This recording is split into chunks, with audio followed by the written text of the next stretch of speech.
is August 13th, 2024. We're going to bring the regular Board of Supervisors meeting to order. It is 9 a.m. Okay, can we start with the Pledge of Allegiance, Supervisor Gonzalez?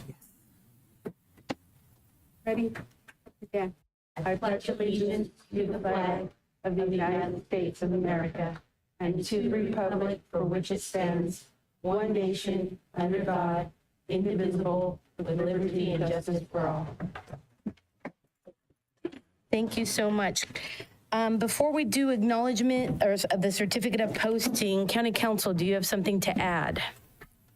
Yes, Madam Chair, a matter came to my attention there for the board's attention after the publication of the agenda. It's an urgent matter which must be resolved prior to the next meeting.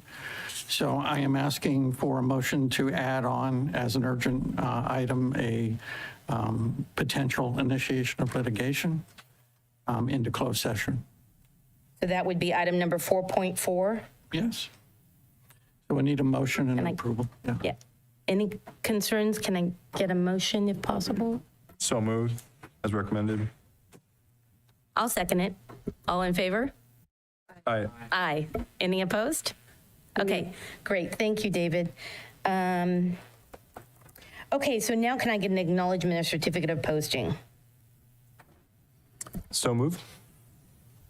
Okay, that's a first from Kosmicki, second from Sotelo. All in favor? Aye. Aye. Any opposed? Okay, that's a 5-0. Okay, so now I believe we have a certificate of recognition, so we don't need to take any board action on this one. And I've asked that our 150th ad hoc present this for the certificate of recognition honoring our Hollister Downtown Association, the San Benito Historical Society, the San Benito Sheriff Explorers and Law Enforcement, County Express, COG, and all of the partners that made the 150th a successful event. So before I'd like to, you guys go right ahead and go up. I don't know who you'd like to have come up first, so I'll let you guys kind of lead it. And thank you to the ad hoc and the staff for all their work on the 150th. I had a great time.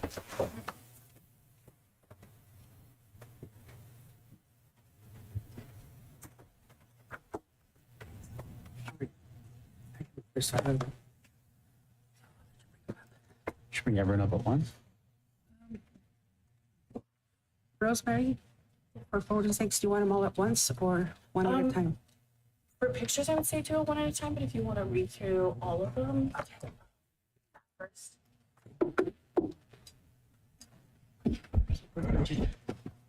All right, first, we have someone from San Benito County Sheriff and Explorer Program.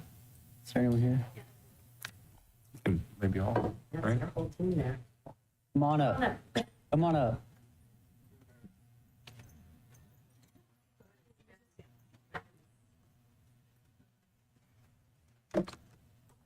Where you fit everyone up here. Presented to somebody. Yeah. All right, well, thank you. So we have a certificate here, certificate of recognition. In appreciation of the exceptional collaboration, making the 150th celebration a success, your dedication, expertise, and unwavering support were instrumental. So thank you very much. I don't know who wants to take Thank it. you all for all your help. You mind turning around? Yeah. I just don't know who how I'm not going to block it. Do you guys want to squeeze in? Yeah, and I'm trying not to be in their way.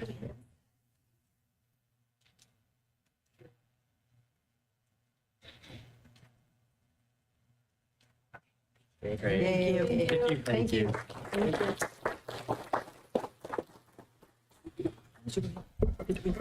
All right, next, Hollister Downtown Association.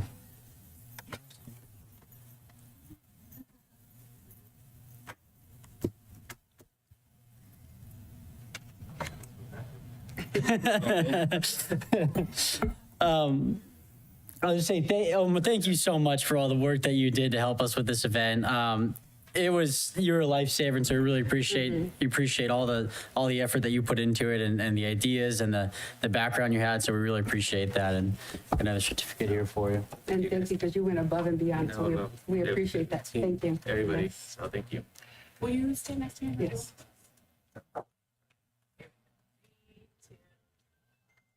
Thank you guys so much. Thank you. No, thank you. Thank you, Omar. Everyone said such wonderful things about you. We really appreciate all your work. All right, a couple more. John, come up. So we have the Monterey. Here you go. So I don't know how we want to present this. The Latin E clampus fidus, the chapter 1846 E clampus fidus. The clampers basically here. We're very happy. John was big help with the whole event, and the clampers were in general, and we really appreciate everything that you guys did with from the planning, the Historical Society, the time capsule, everything. Really appreciate everything that you guys did. So got this one for you here. Thank you. Thank you, John. So, You want to stand in the middle, John, and I'll. Sure. Great.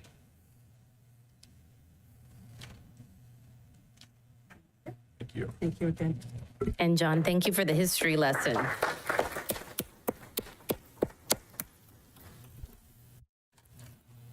So the San Benito County Historical Society. There we go.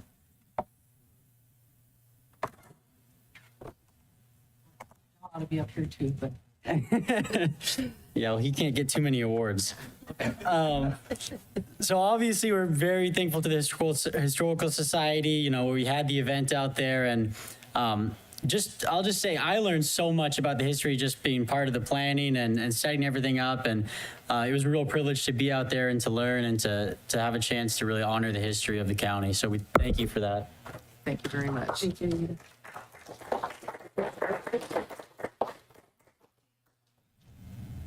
Step in just a little bit. The microphone is, please. Thank you. 3, 2. Thank you. Thanks. Last one here, we have the County Express and COG. Do we have someone here from COG? County Express?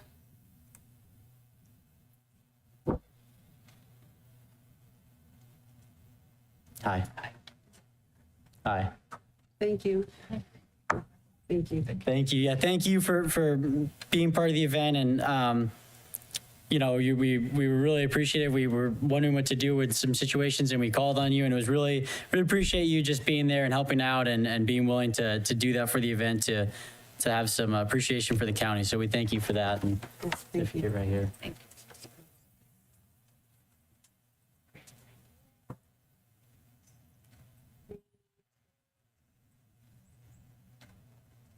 Thank you. Thank you.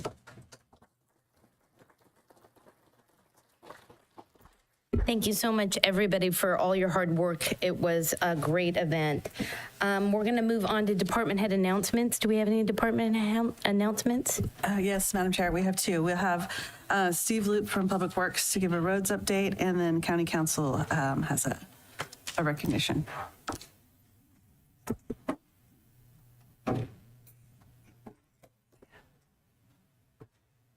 Good morning, Steve.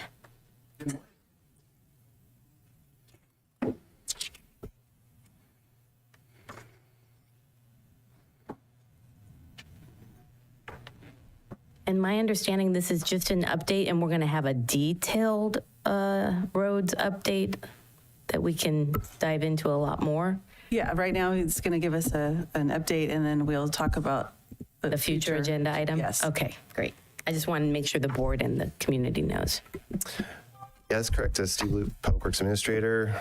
Good morning, Madam Chair, Board of Supervisors, members of the public. Yes, this will be a brief update with some current things that are ongoing, and then in 2 weeks, there'll be a more detailed update on the roads projects. So hopefully most folks have heard about the Union Road closure to Highway 156, because a lot of folks have been trying to put on social media and our county website and all kinds of good things. But starting this Thursday, if you're traveling on Union Road and you want to connect to 156, you're going to have to take a right-hand turn. and go over to Highway 156B. Let me do a little zoom in for you here a little bit, which is also known as 4th Street. And so the original closure was going to take approximately 8 months, but with help from COG and Caltrans and the Board of Supervisors, instead of 8 months, the closure is only going to consist of 8 weeks. And that's accomplished by working some extended hours and paying to have those extended hours accomplished. And so a few other things that we wanted to mention for the detour. Number one, there's actually an extra left turn lane. If you're on 4th Street and you're going to turn left onto 156 and head towards San Juan Bautista, there'll be an extra turn lane installed there to help the traffic issues. And additionally, Caltrans is going to put a temporary signal at the intersection of the San Juan Hollister frontage road and 4th Street. So that's the second thing that's been coordinated. And finally, Caltrans actually extended and dedicated a longer right turn lane if you're heading northbound on 156 towards the roundabout or towards Highway 5, but you want to turn into Hollister. There's actually a longer dedicated right-hand turn lane that was installed to help minimize some of the congestion issues. So all good things. Thanks to all those folks that helped work this out. And if you have additional questions, the Caltrans public information phone number to call is 805-549-3318. So I'll just go through the other quick announcements and then there's questions. Is that okay? Okay. All right, let's see. So a couple things going on now. Things that might cause a little bit of congestion, or we ask for patience on a few things. So we've already begun about 2/3 through with the Carr Avenue. They're actually one of our first street segments to have speed bumps installed. That actually started the end of last month, and we're ordering a few more parts and pieces from basically some extra bolts from the speed cushion suppliers. And so that should be wrapped up this month. Fairview Road, you might have seen it. There's south of Santana Ranch and starting at Santana Ranch going down to Avenida Cesar Chavez Street. They're starting to do the road paving there. So you're going to have some delays. I think they actually started this week. So that segment will be paved. I think they're starting the paving at the end of this month for that, according to our inspector. San Felipe Shore Road intersection. So this is a smallish project that was coordinated with Supervisor Gonzalez, where for whatever reason, folks continue to kind of drive over stop signs at the intersection of San Felipe Road and Shore Road. And it's just kind of a unique intersection. So what we've done is we ordered stop ahead and stop signs that have LED flashers that are powered by the sun. And so those have been installed. So hopefully when you're in this section, you're going to see a flashing stop ahead and then flashing stop sign. And so hopefully that should help out that intersection. It's a pretty small project, but we don't often mention kind of the small things we do. So I think it's worth mentioning occasionally. And then item number 4, Shore Road reconstruction. That's actually on the agenda as a consent item, and perhaps we'll be talking about it later, but I won't discuss it because it's already on the agenda. And so I will pause there for questions. Okay, any questions from the board members? Because this isn't an item, we are not opening this up to public comment, and we do have a future item that we can go into more details. So anybody, Supervisor? So, yeah, well, what kind of, I know we have a future item in a couple of weeks, but can we just, I have some questions. Is that all right to ask now? I'm not sure how far we can go. I'm going to leave that to county council because this isn't agendized. It's just a department head announcement. So I'm going to let him It is, but you can, ask questions. ask questions. Okay. Okay, I'll have some questions then. Yeah, go right ahead. Great. All right. Thanks, Steve. First, I'll say I did see I noticed, I think the other day I noticed the LED Dunville intersection, the stop sign. So that looks good. And I've had a lot of complaints about that area as well. So I appreciate that. Question, so I guess a couple things. Can you give an update on where we are with the Fairview Fallon traffic signal? Yeah, so actually, I believe it's next week. I might be wrong. Could be the following week. Either next week or the following week. we've been considering 2 layouts, and I think it's next week we're actually going to select the layout of the intersection, which is like the 30% design. I think there was a question about if anyone's going to lose driveway access, and the answer is no for both layouts. And so by the time it gets bid and whatnot, I think the construction will start in the spring if you're looking for a timing of the intersection. So, yeah. Okay, so construction start in spring probably. That's okay. And then the guardrails on that bridge, that Los Vibros, the challenging guardrail situation, what's the update there? Yeah, so I actually reached out to the contractor that previously replaced those. I think it looked like it was about 3 or 4 years ago. Same exact thing happened. It might have been 4 or 5 years ago, around 2020. I called them, I sent them an email, and I think they're actually not in business anymore. So I do have a backup plan. We're going to call another barrier replacement firm. I have their phone number from last week, and I'll reach out to them. I'm just going to it's an emergency installation, so hopefully it'll get installed soon. We just got to find a contractor that can install the barriers. They're kind of an old system, but luckily we have the parts that were ordered 4 or 5 years ago. So long story short, I thought we'd made progress, but that company doesn't exist anymore. So I'll reach out to the second company this week. Okay, so let's say the second company is on board and can accomplish this. What are you thinking about timeline for it? I often get into trouble speaking for contractors. I do know that they have some bandwidth because of another project that got paused, one of our bridge projects that they're working on. That's how we sort of connected. But I don't want to speak for them until I talk to them, get it scheduled. So. Okay, thanks. Question about the culverts throughout the county that I think last year we talked about maybe the county was compiling some kind of list of culverts that needed to be expanded.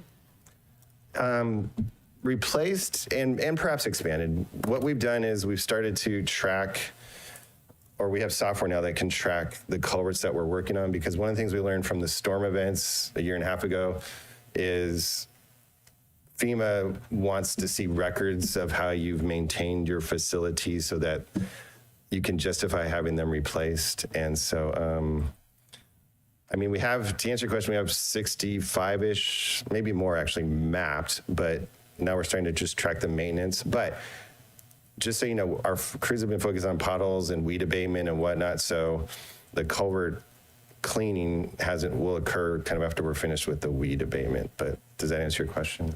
Yeah, I think so, yeah. Okay. Okay, just a couple more questions here. Lone Tree Road. I know we talked about potentially getting up there, getting some work done, just basically to preserve the road going forward. We don't want to lose the road, of course, or anything like that. What's the status there with any kind of Lone Tree work that can be done? Well, the status is there's a grant that we're going to pursue, and we have 2 bridge projects that are actually pretty close to being designed. One's almost complete, the other one's close to complete. One's on Carr Avenue, the other one's in Cienega. There's a grant program that if either one of those are awarded a grant, each bridge costs approximately $3 million. That'll free up Measure G funds. We actually also might have some Measure G funds available, maybe. So the answer is, if there's some Measure G funds made available, I'll present to this board. Should we improve Lone Tree? Should we improve Lover's Lane? Should we improve 10 other roads that probably need it?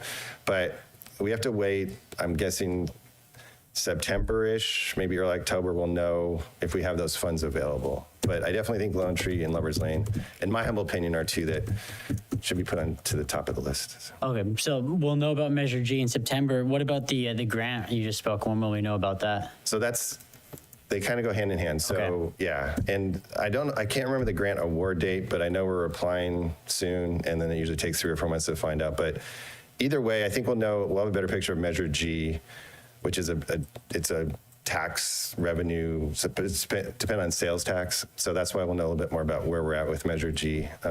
It looks like we might have a little bit of extra money now, but I don't want to say anything for maybe another month or so. Right. Okay, and then we're going to talk about Shore Road later. I got some questions on that. Just last question is just regarding, I know we're working on just south of Santana Ranch to the Union or to the So City you're right, Chavez. the Union, Cedar Chavez, yeah. As far as the other end towards Santa Ana Creek, do we have any kind of projection of when we're going to start working on that? So we've been going back and forth with the contractor. My guess is it'll be in September. And so there's like 4 or 5 segments we're working on to have contractors start to install. That's the first one that you mentioned is from McCloskey, past the creek, towards the RV park. That's the first one to go. And those are all with SB1 funds. And so my guess is that first segment would be September, and then hopefully the other ones will follow after that. So, This September. yeah. Mhm. Okay. Okay. Thank you. Cool. Appreciate it. Sure. Any questions? Any questions? Yes, please. Go ahead, Supervisor. Yeah, so, I know we have a GIS, I'm trying to refer people, and I've gotten questions about, and we've brought this up, we've talked about this in the past, about having accessible information on the website somewhere where people can get a fluid update. We make changes as they happen. This project's expected to happen in fall, and maybe it gets pushed back. Something that we've talked about quite a bit over the, basically even the last 2 years. And I go to the website and all I see is the GIS map, which is very cumbersome and outdated. So when can we get a map, or just, I've been said in the past, just even a list of the roads, all the projects with dates that are expected. And if the date changes, we change the date. And so we can point people to the website and they know where to go. Yeah, understood. And I would suggest, if it's okay with the board, so for example, and I think I presented maybe a month or a month and a half ago, but in 2 weeks, you're going to see a list of, I think, the next 19 projects and the dates of when they're starting. Some of them have started. So perhaps we just post that on the road info page, and that would be, what you're looking for. It's just the No, list I'd like to have the whole list, honestly, like even the ones that are 25, 2026. Okay. Because, we've planned these projects. I want to hold us to these. Okay. If the dates change, the dates change. But so people know, my section of Salinas Grade Road, okay, I can deal with it for another year. We need a little break from this Highway 156 thing anyway. Just so people have that. And we get these questions all the time, and it's very difficult because then I got to call you and I got to bug you, basically. If you just have the list somewhere, then I can just go to the list. That's for me. No problem. So what I can do for the next, I guess it'd be 3 years or 2.5 years, I'll just put the whole list. It's roughly 30-ish, 35 projects. And when they're projected, as we get further out to the end of 2025, do you want me to say seasons or months? I would say Whatever. just seasons. Yeah, seasons is fine. Even if you adjust it every quarter, twice As a they year. get closer, I'll do the monthly, but yeah. Okay. I wouldn't expect you to be on there every week changing the dates, but just maybe pick a time frame and adjust them every quarter, every half a year, every year, whatever it is, so that we just have that as somewhere to go, basically. Okay, so we'll just put the whole list on the road info page, which is on our homepage. Yeah, I would really And appreciate you click that. on that, and it'll just say road project status, and Yeah. sounds good. Okay. And then as far as specific roads, I know Sealy, we went out for contract. Is there any date on that now as far as? Yeah, we're just waiting for the bonds from the contractor. So I think once they give us the bonds, I think we're supposed to receive the bonds this week, and then they're supposed to begin within 15 days, I think is what the contract says. So I'll say within 2 or 3 weeks, it should be started. So Okay. And then Cole? Cole, we're still waiting for the plans to be finalized. I don't have the final plans for Cole. That one has been a really big point of contention in Aromas. Is there anything we can do to expedite Cole? Because it's been on the list for a while, and we've had to push back the date quite a few times at this point. I'll provide a more detailed Okay. response on Cole. Just so you next know, for week. me as the representative of that area, that it's a big deal and that it's a big priority for that area. Understood. I get a few calls a month on Cole as well, and so yes. And then San Juan Highway, are we going to be able to do that this year? We'll I know see. School's starting now. We had hoped to do it before school started. Right. So we will see. I'm still waiting to get some information from the contractor, TBD, but hopefully this year. Hopefully. Yeah. And then San Juan Canyon. San Juan Canyon, I am still waiting for the plans. The folks went out to finish looking at some culverts 2 weeks ago. And so we should, if I see the plans and we can get them out to bid, we might be able to start in October if it's a dry season. So yes, possibly. So. Okay, and then the back roads of San Juan, I know that is dependent somewhat on probably on the San Juan Bautista water project, but what's the general outlook there? So the back roads of San Juan Bautista, they're actually beginning in September. And just so folks know, it's Prescott, San Justo, Duncan, Freitas, and Bixby. And they'll go from September to October. They might finish up at the end of October, but they're actually starting in September, to answer your question. So. Okay, so I can let all the farmers know about that, and great, appreciate that. And then just I know we're going to have a more extended conversation, but I know you've heard from me. This is, I know we have the hospital now, but this is right at the top of the list of priorities, and it does feel like, and I've heard this from people, it feels like we basically have lost a year on, our ambitions that we had for road projects, and we gave all these dates, and it just feels like everything just keeps getting pushed back farther and farther. So I just want to say just that, so again, that whatever priorities you have, this for me, this needs to be, if you need help, then let us know as far as project management or whatever's causing these delays. But I just want to make sure that we don't have another year where we're only getting a couple, 2, 3, 4 projects done when we are even started. And it just feels like we lost the summer at this point because it's already going to be September. It is summertime, yes. It's almost over. So anyway, yeah, so, and I would like to have, for me, I would like to have a standing agenda item on every single, if there's support for that, on every single board agenda to have a roads update as an actual agenda item. We used to have it, and it got pulled because there were no changes coming on it. So we can, I'll sit down with Henny and Steve and see if there's something that we can put together that would give us at least what's happening, like a projection for the next 2 weeks, 3 weeks, so that there's something being discussed each week, each meeting. Yeah, that's all. Thank you. Supervisor Gonzalez. I just want to say thank you for that improvement at the Dunville intersection. I know that there was some conversation about a rumble strip maybe coming. Is that still in the works? Yes, we are going to be ordering some white rumble strips, not yellow rumble strips, but yes, the answer is yes. So. Thank you. In light of the extent of our agenda, I'm not going to go through all the roads in South County, but I'm still very concerned about Cienega being delayed because of the engineer, and I'm hoping that that is gotten resolved. If not, so make sure that Cienega is a topic for 2 weeks from now. It will be. And then the coordination between Caltrans and Tres Pinos and the number of concerns with the high-speed traffic. We've got to do something. Somebody's going to get hurt. There are other things, but right now that's all I'm going to bring up. Okay? So Okay. we'll talk before your next agenda item.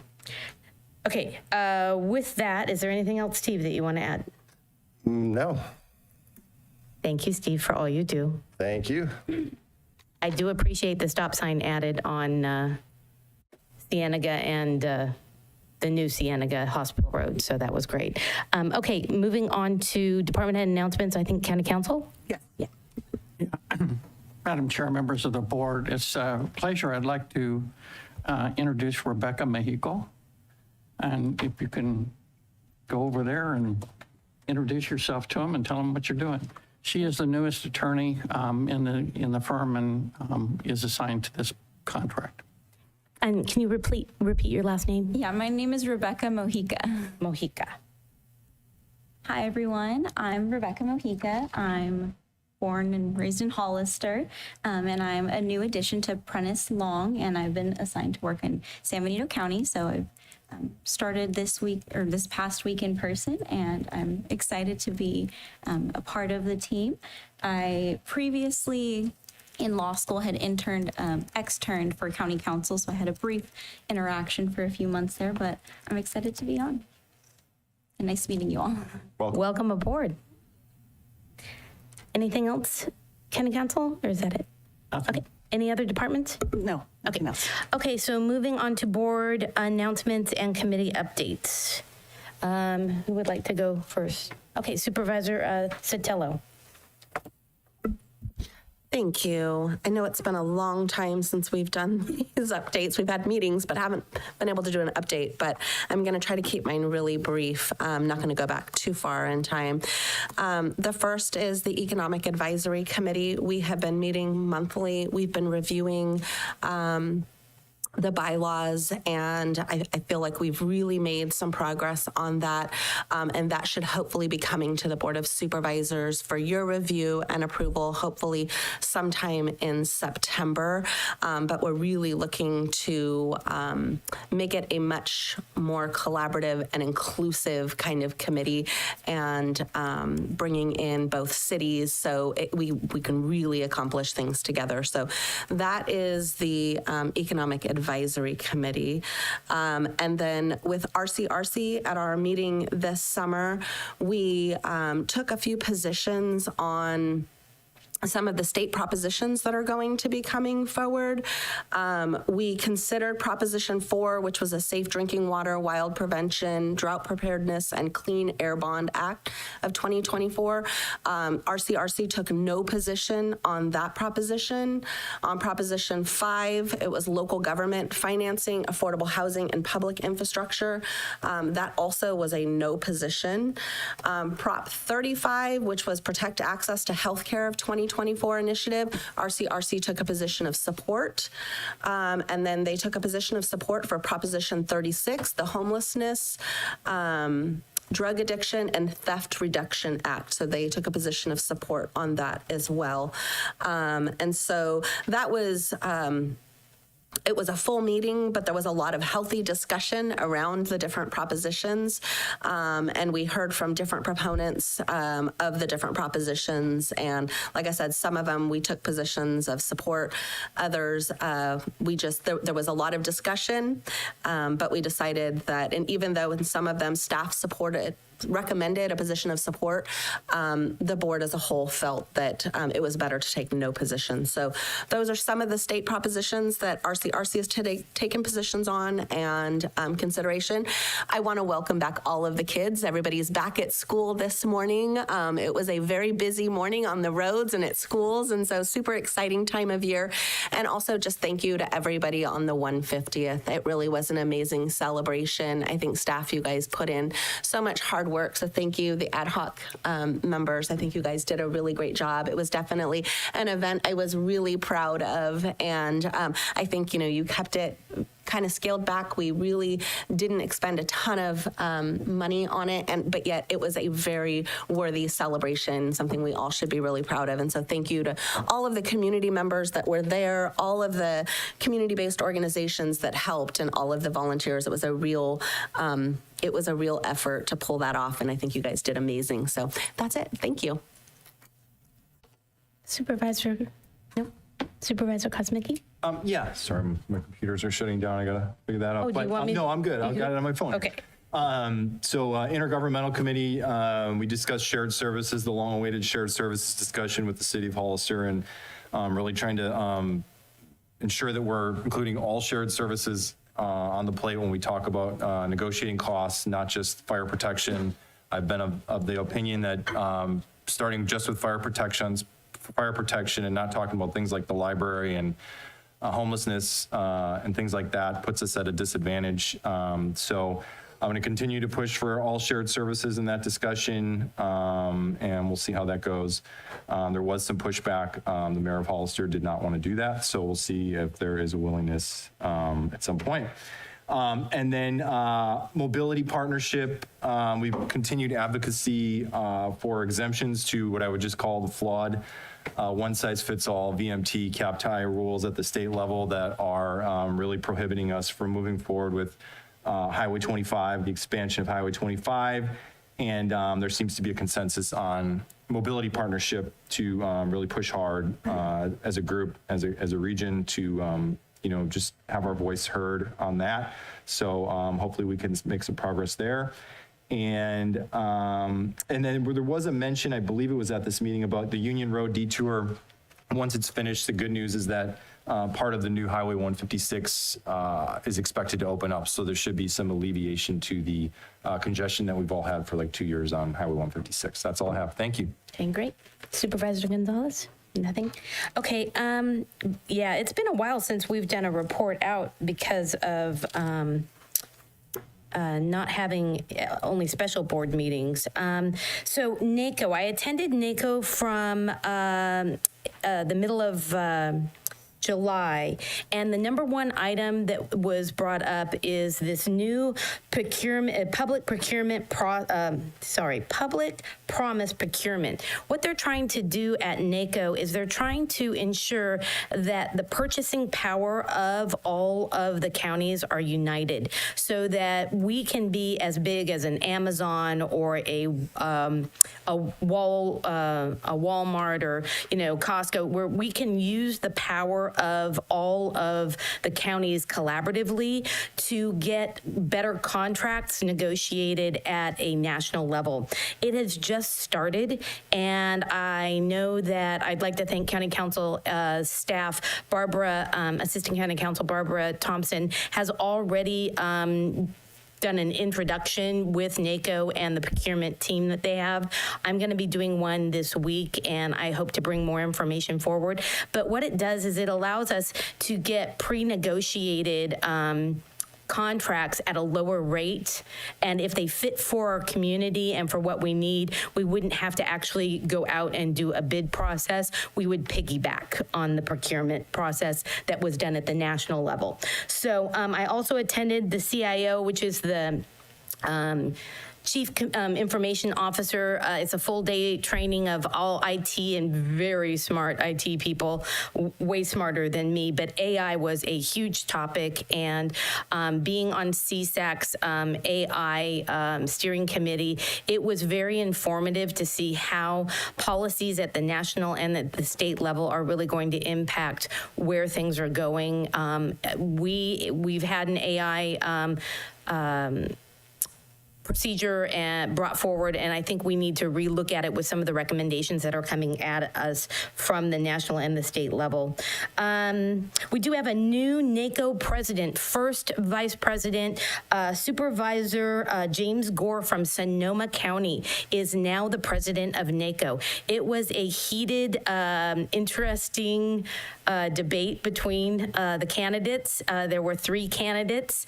It was very exciting to see how maneuvering and shaping of states, because some states were all in for one candidate, some states didn't agree with each other and they split their votes, and it was very interesting and educational to watch how that national politics happens. But what this means for us right now is we have a year with California really being represented nationally. Having a national president, really, he sets the tone of what the agenda is for NACO, and I'm excited to see how that moves, but also how that helps rural, smaller counties, because Sonoma, it's not a huge county. It's really, we're not comparable to it, but they have some of the same challenges. So being in the ag industry and other areas, so that'll be interesting. The Farm Bill has not yet passed at this point. I don't think anything's changed. I'm looking at you guys. I don't think the Farm Bill has a chance of having anything happen to it until after the presidential election in November. It'll be determined on who wins that election to see where the Farm Bill goes. If it goes one way, it's going to get stalled and kind of chewed up and maybe spit out and reformed. If it's not going another way, it'll probably move forward with some of the amendments that have been presented. I know that affects a lot of our local jurisdictions and community members. LAFCO, we did have a LAFCO meeting. We are trying to do a real separation. Nothing against the county, but showing that LAFCO is an arm of the state and not affiliated with the county of San Benito. We are preparing a new website, which will be going live within the next 1 to 2 months, I believe we have. We gave a lot of feedback. We also did a Facebook request because we really want local photos on that website. So San Benito Photography has submitted probably about 20 photos, and they're all incredible. So I want to thank all of our local photographers for their submissions, and we will be presenting any submissions that we receive before the next LAFCO meeting for recommendation and consideration by the LAFCO commissioners. So it will have a personalized photo of San Benito County on the LAFCO page. We also did adopt new policies and procedures and updated our commissioner handbook.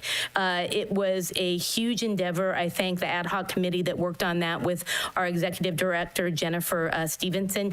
Jennifer has brought, and our new council has brought a real move to make sure that our policies are updated, current with current law, and that we are educated more as commissioners. So education for commissioners has been their number one focus right now. Supervisor Kosmicki talked about intergovernmental. Shared services is a very controversial topic. We have to understand we have a lot of shared services, and we're not going to solve all of our problems at once, but we do need to be talking about shared services in a more broad sense so that we do not just cherry pick fixing certain things in our shared services. Fire right now is number one, and I believe everybody is in agreement on that. The Fire Advisory Committee did pass that each of the jurisdictions from the Advisory Committee is coming back to their jurisdictions with recommendations of a conversation about the potential form of a JPA and what that would be for. I have asked administration to put that conversation on a future agenda item. This agenda was so packed, we couldn't do it this week. I had hoped we could, but unfortunately we can't. But that will be coming back because that was voted on by the advisory committee. CTC, I attended the CTC, and I'm going to say our mobility partnership with Supervisor Kosmicki. I think we not only have a movement happening with mobility partnership, we have a momentum. There was a united front from mobility partnership from both the Caltrans 4 and Caltrans 5 that we need legislative relief. I felt bad for our representative from the Rivas camp because it was like, we all looked at him like, you got to help us. We need help. And so there's a legislative approach that we're really hoping that the mobility partnership team will start moving forward and bringing back.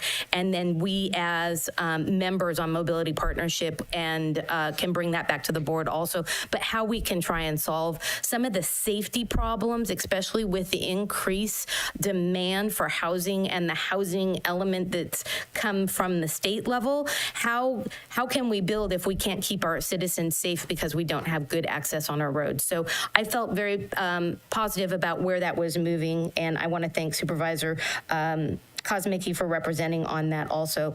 The last item is CTC, the California Transportation Commission. I went to the commissioners meeting in Monterey. It was some time ago, but it was extremely powerful to watch a diverse commission across such a huge region be so incredibly professional, collaborative, and respectful of each other. Even if they disagreed with each other, they were incredible, and I felt it was almost like a reminder as an elected official that, and they did a whole spiel and video on it, that disagreeing better is all about your attitude of how you approach your conflicts. That you can Google Disagree Better. They have a whole bunch of videos. This is the National Association of Governors that has put this program on. And it just reminded me that we are representing all of the county, not just our districts, and we have to learn to disagree better and find ways of compromise. So that was a really great initiative that they did, and they also were very responsive. I got up and spoke and expressed that I was, new to COG and on mobility partnership, and that we have some real challenges and that we need to start coming and representing those challenges to the commission. They were extremely kind. Several people came up and spoke to me after, and I feel like building that relationship will help ensure that when we are asking for funding, we have a voice and representation with those commissioners to be able to see where we're coming from. Bob Tiffany has been doing a great job representing us as San Benito County, and I thank Speaker Rivas for doing that appointment. Besides that, I think we did do at NACO, we had 10 policy setting resolutions that were adopted. One of the resolutions did fail, and it failed regarding funding to encourage resting lands. There was a huge controversy about having resting lands because there's been some manipulation about people that rest their lands and then all of a sudden it's converted into a commercial or residential because they try to get off the radar of being a productive ag land. That was a really hot topic for a lot of people. The other thing that was incredible, and I think Supervisor Zanger brought this up, it was in a prior meeting about foreign ownership of property across our country and our state. And it is incredible to see where the foreign ownership has expanded. It was only across about 9 states in between 2021 and 2022. Now there's only about 9 states that don't have foreign ownership. They all have foreign ownership. And it was a really heated topic and conversation, but what was amazing is that the countries of biggest concern, but the least amount of ownership were China, North Korea, Russia, and Iran. The highest amount of ownership were really Canada, Mexico, and there was a third one that they gave, and I'm sorry, I don't have it right in front of me. Oh, no, countries of the top one, Canada, and I'm sorry, it wasn't Mexico. Canada, Netherlands, Italy, and the UK, and Germany. They own more of our lands than any of the other countries. The most foreign held acreage is Texas, Maine, Colorado, Alabama, and Michigan. So California still has not been, well, why would you want to buy here? It costs too much to live here. Sorry, just a little inflation humor. But really, truly, it is something that they're watching and I am paying attention to. And if it does start to peak, I think we should bring it back as a conversation about what our policy is on foreign ownership. And with that, I think that's it. Sorry it was so long. It was a lot of things going on and I didn't even cover everything. Okay, with that, did we cover everybody? Yep, okay. Just I'm making sure I didn't miss anybody. We're going to move on to public comment, and these are for items that are not on the agenda. If you'd like to make a comment in chambers, please provide a speaker card, and on Zoom, please press *9 or the raised hand icon. In chambers, we'll start with Ted.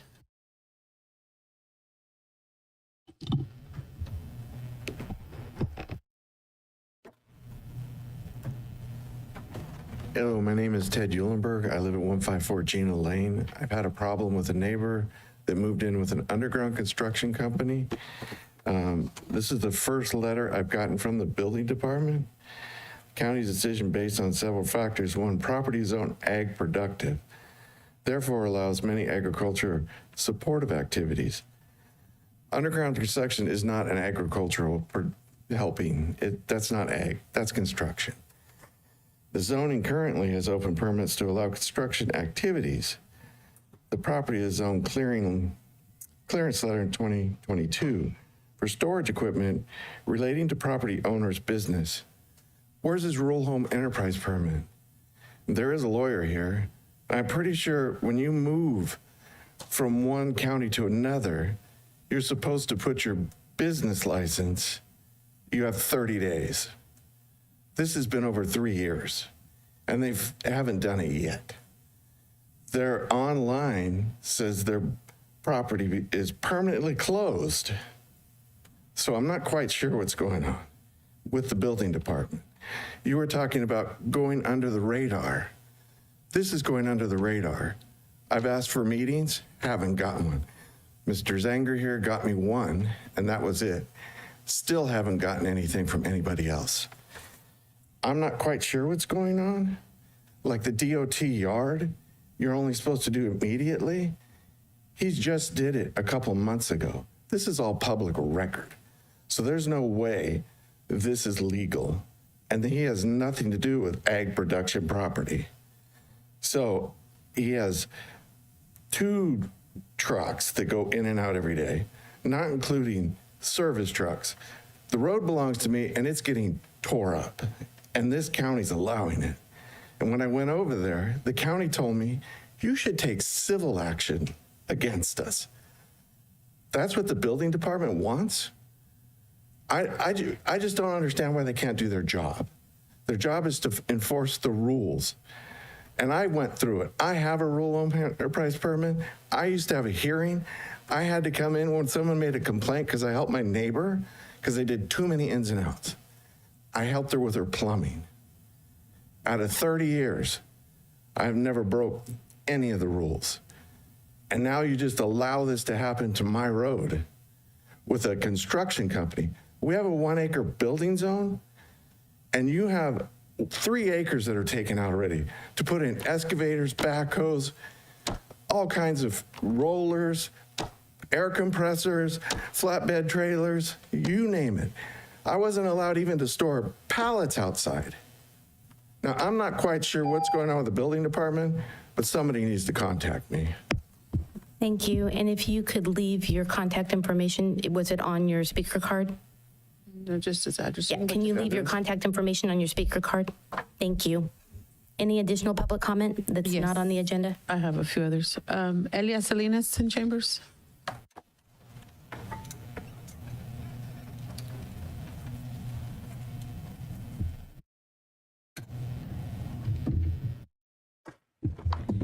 Good morning, Madam Chair, Supervisors. It was really great to see the acknowledgement this morning of the local nonprofits, as well as the explorers for the Sheriff's Department, who hopefully will be the future of San Benito County Department, the Sheriff's Department. Therefore, with your wah, with the roads this and the roads that, let's also concentrate and have some sympathy for your employees. The morale is really low here in San Benito County with your employees. If you don't know it, you should know it. You're not talking directly to you because they're afraid of you, because there's retaliation. The staff is not your personal assistant. Please stop using them as your personal assistants. I want to acknowledge the fact that Mia Casey is the mayor of the city of Hollister. She is only one vote. It was Councilman Resendez who's the one who wanted to who pulled the item, and everybody agreed that there should be a contract within the fire department to be talking about it. So.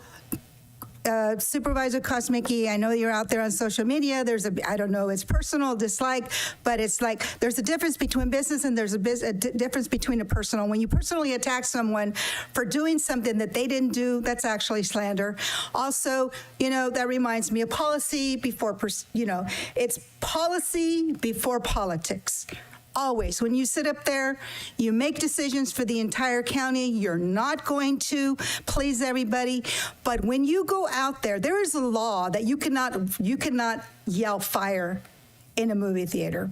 There's also a government code for the state of California that a public official may not go out there and cause fear. And that's what has happened with the officials here, a couple elected officials, about going out there on social media and going out there with the news and being on camera and saying, we're losing our fire contract. We're not going to have any fire protection. That is absolutely not true. We are not losing. You are renegotiating, and hopefully that the negotiations are taken as something. I don't know what happened. It was going great for 3 years, and all of a sudden this last year, started an animosity between the city and the county. It was going great.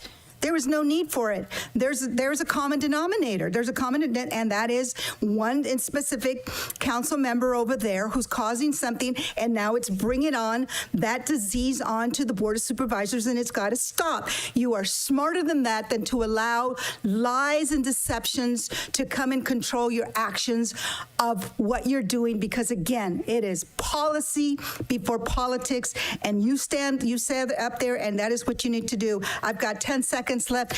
Chipper Day, Monterey County, other counties, what they do is they go around, and the citizens who live in fire hazard areas clean out their vegetation. They put it out in the roadway, and the counties go out there and they chipper it. Thank you for your comments.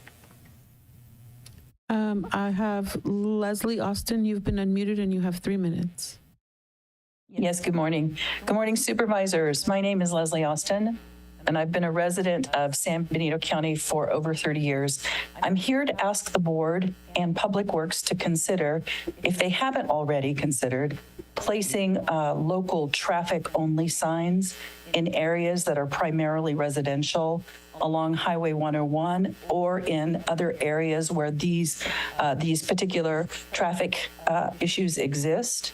Aromas and San Juan Bautista residents have been increasingly concerned about semi-trucks using roads like Anzar and Cole roads, which are not really designed to handle heavy traffic. And as we have heard in the past and even today, these roads have been heavily damaged over time, and they're also oftentimes the slowest to be repaired. I just want to thank Supervisor Kosmicki for bringing up the issue about Cole Road this morning. We've seen similar issues raised regarding Anzar Road over time. And it's my understanding that Highway 68 in Monterey County has these local traffic-only signs, and it appears to help redirect traffic flow and protect the roads in those residential neighborhoods. And so I'm hopeful that something like that could be evaluated for San Benito County as well. Also, just to tag on to Supervisor Kosmicki's recommendation, I'd like to suggest that this type of information be added to the road info page alongside road project status updates so that residents can easily access details about traffic management measures as well. And thank you all for considering the request. Thank you for your comment. I have no further public comment. Okay, moving on to consent. Let's open it up to public comment for consent. If you'd like to make a comment in chambers, please provide a speaker card. On Zoom, please press *9 or the raised hand icon. And in chambers, I have Elia Salinas.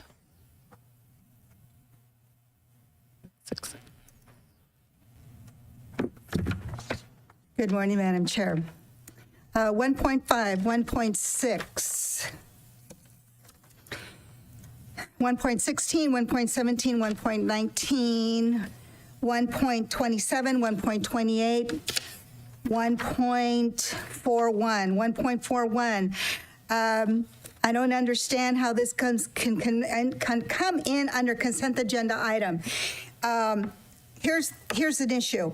Shore Road and Fraser Lake Road are a high traffic area. The Planning Commission directed staff to put in a turn lane. This is under consent agenda. Are you aware that the Planning Commission asked for a turning lane? This is a high traffic area in the morning and in the evening for commute traffickers coming in and out of the county. Yet you gave praise this morning that you're going to put solar lights out there because people are running the stop signs. You're going to run a stop sign, but you're actually going to approve under consent agenda item a new business out there that's going to cause more traffic, and you're not going to put in a turning lane out there? I think you should pull it. I think you should have some discussion with your planning commissioners regarding this. 1.7, in my opinion, when Sheriff Taylor and Chief Probation Officer Kness came in, you said no to them. Yet, right here under 127, you're saying that Ms. Abraham can have exactly what you said no to them because you did not want them to have the Me Too clause, but yet you're allowing her to do it. There has been a lot of chaos within COG with this particular individual, and you all aware of it. If you're not aware of it, shame on you for not knowing it. She's come back, she has a petition, the position, and now you want to give her over $200,000 salary with a Me Too clause included, but you refuse to give that to the probation department and to your sheriff. 1.28, reclassification. Thank you. It's about time. It took a long time, but it's about time. And let's get going. Let's get going on hiring some people, and let's hire some individuals with salaries that they're going to stay here and they're not going to go somewhere else after they get trained. 1.16, 1.17. Why is it necessary to have to do this with I have an issue with the Prentice Law Firm. I absolutely do. It's not personal. You come up here and you want to save money and you want to get the roads fixed, and you don't want to give money to nonprofits, but you want to give this. You want to continue to give more and more money to a council member here. I'm sorry, to your law firm, the county council, who, by the way, didn't even catch the error that a citizen had to come in and tell you, and the citizen happens to be an attorney. But it is your county council's job to have caught that with the measure with regarding to the Hazel Hawkins Hospital, yet you continually, you gave him $30,000 for litigation, you gave him an additional $50,000 to start doing human resources. Why do you continue to increase pay to this? Are you paying attention to the bills that are going on? I requested a public records request. I got it. It got redacted what they're doing. What I asked for is I want a description. If you're spending 6 hours at a Board of Supervisors meeting, that is not attorney-client privilege, nor is it litigation. And if it's in litigation, I can get that public record across the street. 1.5, 1.6, just the same thing over and over again. We keep contracting out millions of dollars out of this county. We're poor. We're very poor, but yet, give money out to subcontractors. You hired an individual who's new, and she's got a lot of experience, and hopefully that you start reading and paying attention to these contracts, renewal contracts of millions of dollars going out of San Benito County, yet if I go there today, I get placed on a waiting list. I have insurance. Other people don't have insurance, and they don't have the luxury that I do, or that many of us do. But there are folks out there that need the services, and they're not getting the services. And if they're getting services, they have months to wait. Why would someone who's having a mental breakdown today have to wait months to get an appointment? Thank you for your comments. I have no other public comment. Okay, bringing it back to the board on consent. Is there anyone that has items to pull? Supervisor Zanger. Yes, 1.24, 1.40, and 1.41. Okay, Supervisor Sotelo. No, Supervisor Kosmicki. 1.4, 1.39. Sorry, 1.4, 1.39. Okay. And Supervisor Gonzalez. Yes, 1.14 and 1.42. So that was 1.14? 1.41, sorry. Sorry, 1.41 was already pulled by Supervisor Zanger. I'll just add you to it. Okay, thank you. And then, so 1.12? 1.42, sorry. 1.42. Okay, making sure that I'm in sync with the clerk of the board. I have 1.4, I'm trying to do these in the order of their numbers. 1.24, 1.39, 1.40, 1.41, and 1.42. We're in sync? Okay, great. Okay, my item was already pulled, so I have nothing to pull. Can I get a motion to approve all but what was pulled? So moved. And is there a second? I'll second that. Okay, I have a first and a second. All in favor? Aye. Aye. Any opposed? Okay. So those consent items are moved to the end of the agenda. We're going to move on to regular agenda. I'd like to just take 3 minutes, if you guys don't mind. Well, I know you mind because you're all sitting there. We're going to take 3 minutes. We'll be back in 3 minutes, and we'll start regular agenda.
Just needs some anger management, I think.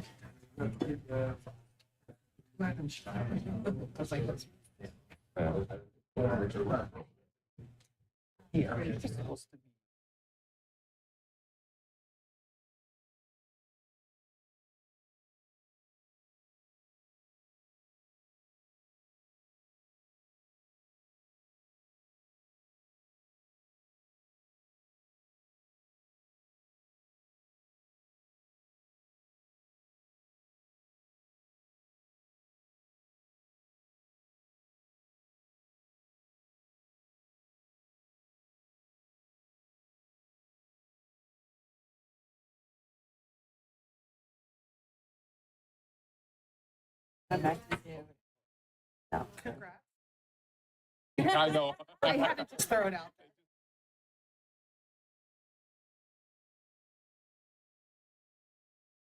It'd be to my 3.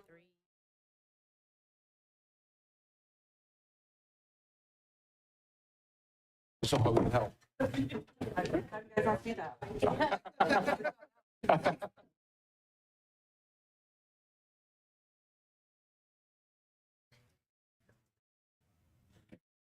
Oh, they switched? That's how. Do you want to know?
Okay, we're going to bring this meeting back to order.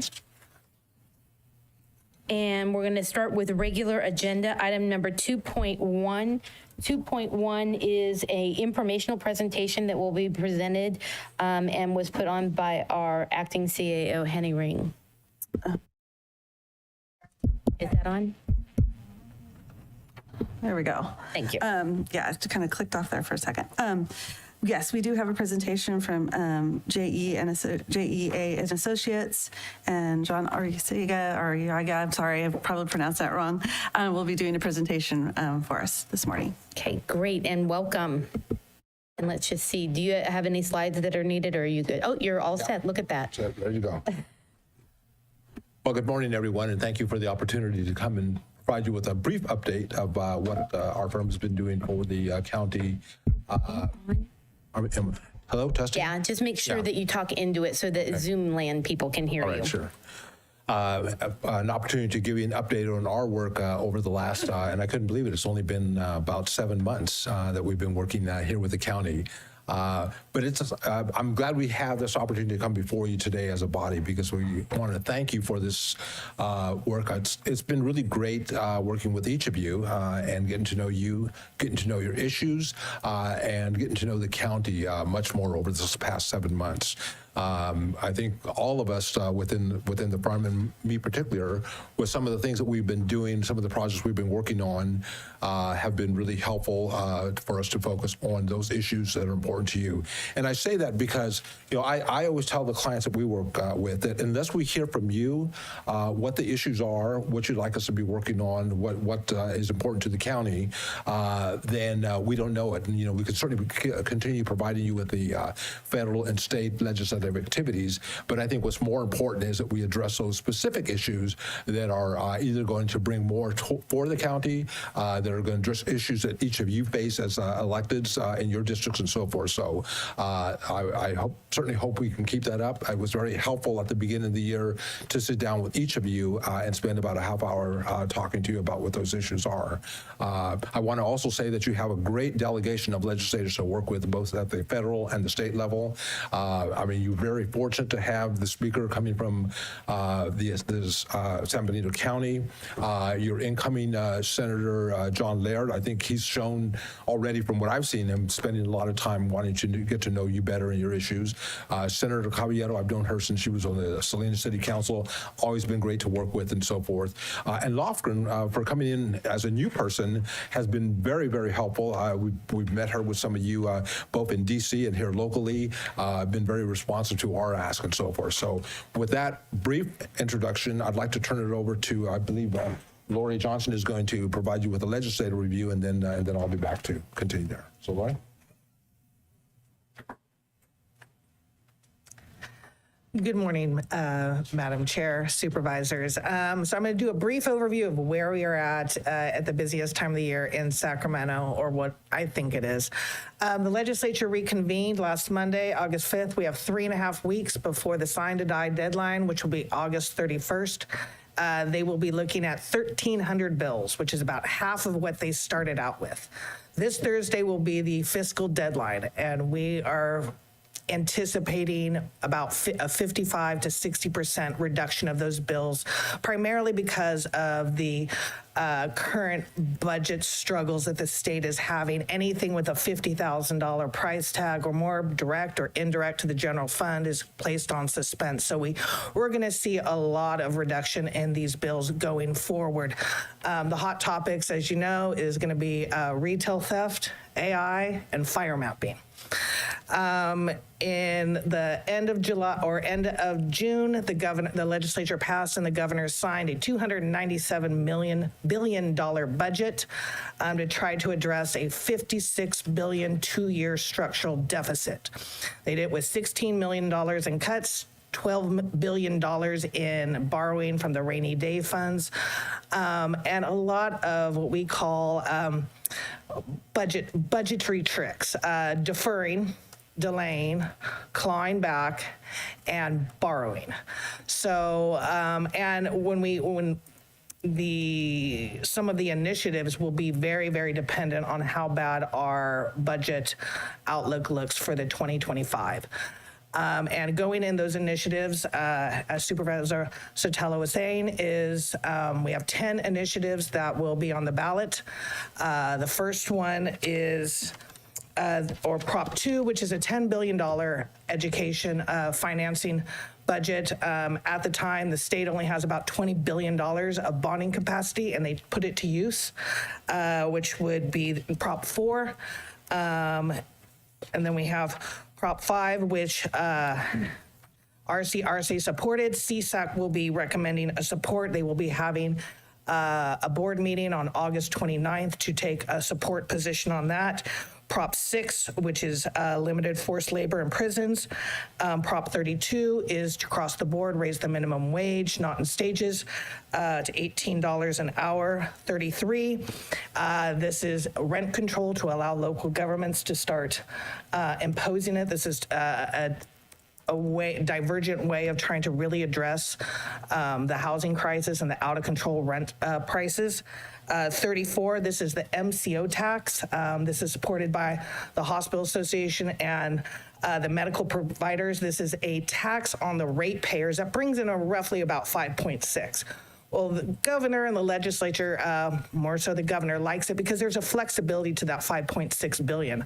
What this initiative would do is really kind of dedicate it back into the providers, the rate reimbursement to the healthcare, and what the tax is meant to, and not kind of maybe fill in some of the general fund deficit. And then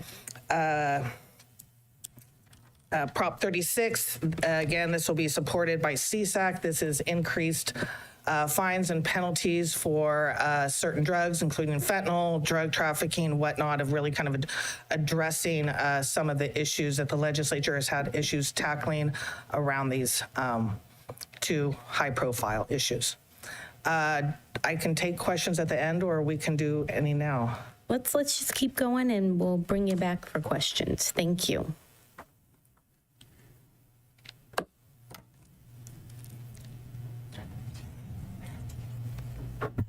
Okay, so I'd like to talk a little bit more about some of the actual projects that we've been working on since back in December through now, and there have been quite a few as we go through it. So, like I said earlier, we started at the beginning of the year with a one-on-one meetings that I think was very helpful. We'll talk at the end of it, or Erica will talk a little bit about where we're going in the fall and into 2025. But then we started working on a legislative platform with you at the beginning of the year. I think we've kind of moved through that now. We gave you an earlier report, I believe, at the workshop, or no, there was another meeting that was held where we gave you a brief update on where we were. We took your comments and made the changes and so forth there, and moving on that. Since at the beginning of the year, I think we had a couple of members. I think Angela, Mindy, and B came to Sacramento. We met with our delegation of legislators, and we like to do that whenever you are going to be in Sacramento. So if any of you are going to be in Sacramento, please, by all means, let us know. Our legislators hear from us on a daily basis, or almost daily basis. We're there quite a bit, but it's as important, or if not more important, for them to hear from their electeds when you're in Sacramento. So please let us know, and we continue to do that on a regular basis. Some of you were up for the CSAC Legislative Day in April. We did the same thing there, met with our legislators, and I had good conversation. I think the hospital was a hot topic at the time, and it still is. But we met with Laird and Senator Laird and Senator Caballero, who have both been very much involved in county hospital issues, statewide or in the district and so forth. So, their input is always very helpful, and they like to be kept abreast of what's going on, so that they're not coming in at the last minute and asking you to introduce legislation to create a joint powers authority or something of that sort. So we want to keep that going on. We went with you to Washington, D.C., and I think we had some very productive meetings with both staff from Senator Padilla's office, and we met with Congressmember Lofgren about some of the issues, some of your needs, and so forth. And I think that has been, as I'll show you later, very productive to keep that ongoing relationship with them. We had your first legislative workshop here back in, I think it was in the end of February, which is great. I'm glad we had that opportunity to have that interaction between you as a board and your electeds. And it's a perfect storm when you can get them all to be there at one time. And we got pretty close to that because there's always issues that come up at both the state and the federal level that whether it's some crisis at the federal level or at the state level where they committed to be there, but for some reason they can't. We had a majority of them there for this first workshop, and we want to build on that. I think I heard back from the legislators and staff when we got back to Washington and talking to the D.C. office, that they really appreciated and asked us to keep them involved and so forth. So I think that, again, those are some of the things we want to see how we can tweak and make better for the coming year. So that was a good opening as far as the workshops go. I had the opportunity to meet with your COG director, Abraham, and I think we had some good discussions. I got briefed, very early on in December about, I-25, because I think I heard from every one of you when we met with you that was a priority project and an ongoing priority project. And there's some things we've talked about. I think that it's great that the speaker brought Bob Tiffany onto the CTC. Because now you have a voice there. I've been staying in contact with them, and I think, I know you all have. We had them on a recent tour that we did with a staff person from Senator Padilla's office. Just to keep them abreast of what our needs are. And he's said to me, any input we can have toward, the rural issues. And I think that was a great appointment from that standpoint. We want to continue to have that input with them. So I'll continue meeting with Abraham to discuss issues. I think the earlier comments made about the discussions with the mobile group that we met and so forth, we want to continue that and keep them abreast. I know Julius McIntyre, who we've talked with before, we probably want to bring him down here in the fall to follow up on some of those things that we've talked about and so forth. So that's been a great opportunity.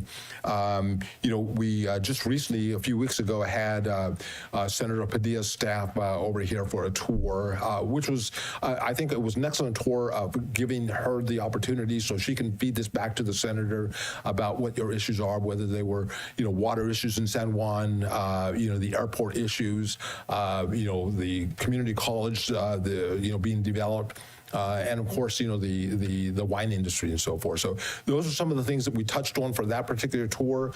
It was good for me because it also gave me an opportunity to see firsthand, what the situation is out there, and so that I can better, address them in our work as I'm meeting with the legislators and so forth. So that was good. I know very early on we had this issue about, the definition, with the whole flood debris removal issue that I think we got some help for. I know Senator Lofgren's office, Senator Padilla's office were very instrumental in keeping these conversations going through Zoom, and I understand that some of those things got worked out because of that, so that was very helpful. And finally, with the budget request, I know that's always a key. I mean, what can we bring into the county? I understand your needs. I understand your lack of, tax incomes, revenue, and so forth. So we do our best there. And this year, we actually put in requests at both the federal and the state level. At the state level, we knew going into it that, with state deficit of, the numbers went anywhere from $70-some billion to, a lower figure. I think they finally, I don't know if they settled on it, but they finally agreed to work with a number of about $56 billion deficit that we're facing. But we went ahead and put in a request for that through the Speaker's office and Caballero's office for, I believe it was about $1.5 million for the amphitheater there at your park. I know that, again, that's an ongoing project that we'll continue to work on as time goes on. At the federal level, though, every year, each member at the congressional level has an opportunity at the U.S. Senate and the Senate side as well. But they're usually limited, as you can imagine. This is nationwide that all these members, congressional members, are putting in the requests to about 15 asks, that they submit to the Appropriations Committee for their districts. San Benito County did very, very well when you consider the size of Congressmember Lofgren's district. You got 5 out of those 15 put on there, and fortunately, the process is that these, once submitted, by the constituents, by the cities and counties and so forth, once submitted, they go through a process of subcommittee hearings, and many times they'll just get knocked off altogether. They'll get brought down cost-wise. They ask for information to see whether this is right for moving forward and so forth. We ended up with the subcommittees going ahead and submitting to the budget, for the budget, what you see before you now. Again, they were cut. It was maybe it's not as much as you wanted, or the various people that were asking, but you are in there now. You've got the $2 million for the Hollister pavement project. You got $250,000. May not seem a whole lot after the request was for $10 million for the airport. $850,000 for the county public safety communications equipment, $800,000 for the county Cienega Road, and $3 million for SR 25 out of a $15 million request. those got moved in forward. They're in the budget now. We haven't had at the federal level a budget pass on time, and 1st of October since about 1996. So we don't expect anything new this year. So particularly being an election year, we're hopeful that it'll be approved in December. Last year, we didn't finally get approval for these earmarks until I think it was the end of March, early April. It was late. This year, we're hoping that we can, have something that we can share with you in December as far as what's going on there. So that's my overall report as far as some of the things that I've been working on and our team has been working on. And again, thank you for your input and so forth. And with that, I'm going to turn it over to Erica to give you a brief update on where we're going. Thank you, John. Good morning, everyone. Erica Arriaga with J.E. & Associates, and I'm going to give you a little look ahead as far as what you can look forward to in the fall. I'm so pleased that we were able to provide you the successes and wonderful things that we've been able to accomplish this year. But let's go a little bit forward and see what we're going to be doing in the fall. As you know, the legislature will be coming to an end soon. But for us, our most important time is the fall, because that's really where we set you up for the coming year. So what we plan on doing, and you can get, you'll be receiving this fall, is an annual report. So we'll give you that comprehensive report that'll give you our achievements, our successes, and some of the things that we need to be working on in the coming year.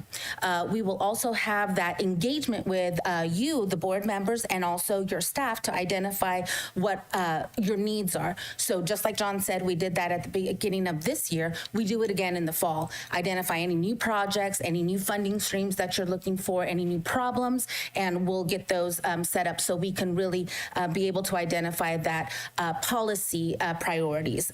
You have your legislative platform, and so that's just the baseline of what we do and what we share with with our legislators. But that policy priorities, those are important because those happen annually. So we'll talk to you about those. What you'll also see is our planning for our 2025 legislative visits. As you know, in November, we will have a significant turnover in the legislature. So not only will we be talking to our current legislators, but we'll also be meeting a lot of new ones, getting those relationships started. So that way, when you come in the spring for that CSAC, legislative day, we'll be prepared to introduce you to whoever new individuals. So not only your delegation, but there will be those changes with either transportation committee, housing committee. We'll need to, brief and meet all of those individuals as well, and get ready to be able to advocate for you. And then finally, we'll be working on the 2025 legislative workshop. As John said, that really beneficial opportunity to meet with your delegation here and tell them about your projects, let them meet you in person.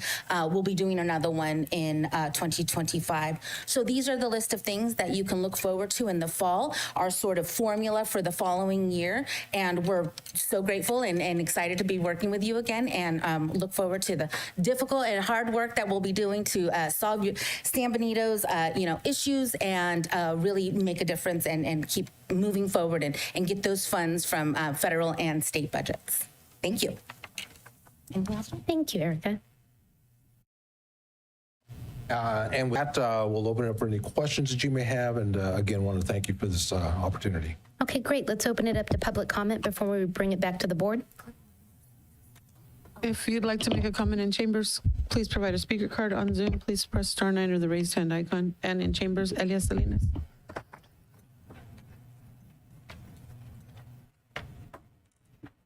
Thank you. I know how we all talk about, wanting to bring the tourism to San Benito County, and actually Pinnacles already does quite a lot, and they get sold out, so the camps are no longer available. And the wine industry, Cienega is an important road. I asked CAO Espinoza, how much does the state pay for Cienega Road? And it went from $116,000, I'm going by memory here, in a few years, maybe 2018, 2019, and then it decreased, but it had nothing to do with COVID. And CAO Espinoza obviously is not here, and I would like someone from you to ask why the state of California went from $116,000 a year, and I believe in 2018, then it went down to like literally less than $20,000. The report is out there. I will forward it all to you. Again, Cienega Road is important because you do have wineries out there. And I just saw a sign for $800,000. But we're only talking about 4 or 5 wineries. I only go to 2 regularly. I don't know the others. But people are comparing, oh, we want to be able to be like Sonoma County or Napa County. And I'm going to just give you, in 2023, Sonoma County was $540 million just in the grape industry. In 2023, no, maybe 2022, I know our ag guys here, it was $40 million. That's $500,000, way below trying to compare ourselves to Sonoma County. So, and now the initiative in Sonoma County is that, they want to be like Sonoma County and we're going to make money like Sonoma County. We're not. We're not going to be like Sonoma County. And I know that the report kept saying, David, Senator Leard, I don't remember him. I don't remember the name Caballero being mentioned. And Senator Caballero was quoted to say, and she's on the Appropriations Committee, and she said, I don't want lobbyists coming to me and asking me for money. That is her job. As the appropriations, the chair for the Appropriations Committee is actually to be listening to the constituents of the state of California, and she represents us, and she says, no, I don't want you to come into my door asking for money. So I appreciate the fact that you as individuals need to be going out there and asking for the money yourselves. Thank you. Thank you. I have no further public comment. Okay, bringing it back to the board, I see that we do have an action item on here. Is there any board discussion? Supervisor Zanger? Yeah, thank you. Yeah, well, I see the agenda item says adopt the 2024 legislative platform. So I guess I had some questions about that, just the platform that was attached with all the items of interest, I guess I would say. Yeah, you want to step up, that'd be great. So just looking at the legislative platform executive summary, that's the document I'm looking at here. I just say at the outset, it's expansive. There's a lot to it. So I guess my question is it just seems like it'd be hard to do all this stuff, hard to focus on all this stuff. I mean, is this? And I know you talk to staff and department heads. Is this a functioning platform for you? Or do we need to narrow this down? So the purpose of the legislative platform is to kind of set some parameters as to what's the issues are, what is important to San Benito County, and it's a living document. I mean, so it can change and so forth. But what it does is it gives us as your representatives, with the state legislation and the feds, something to work with, whether it's supporting general items like transportation and healthcare and so forth. And again, that sounds broad.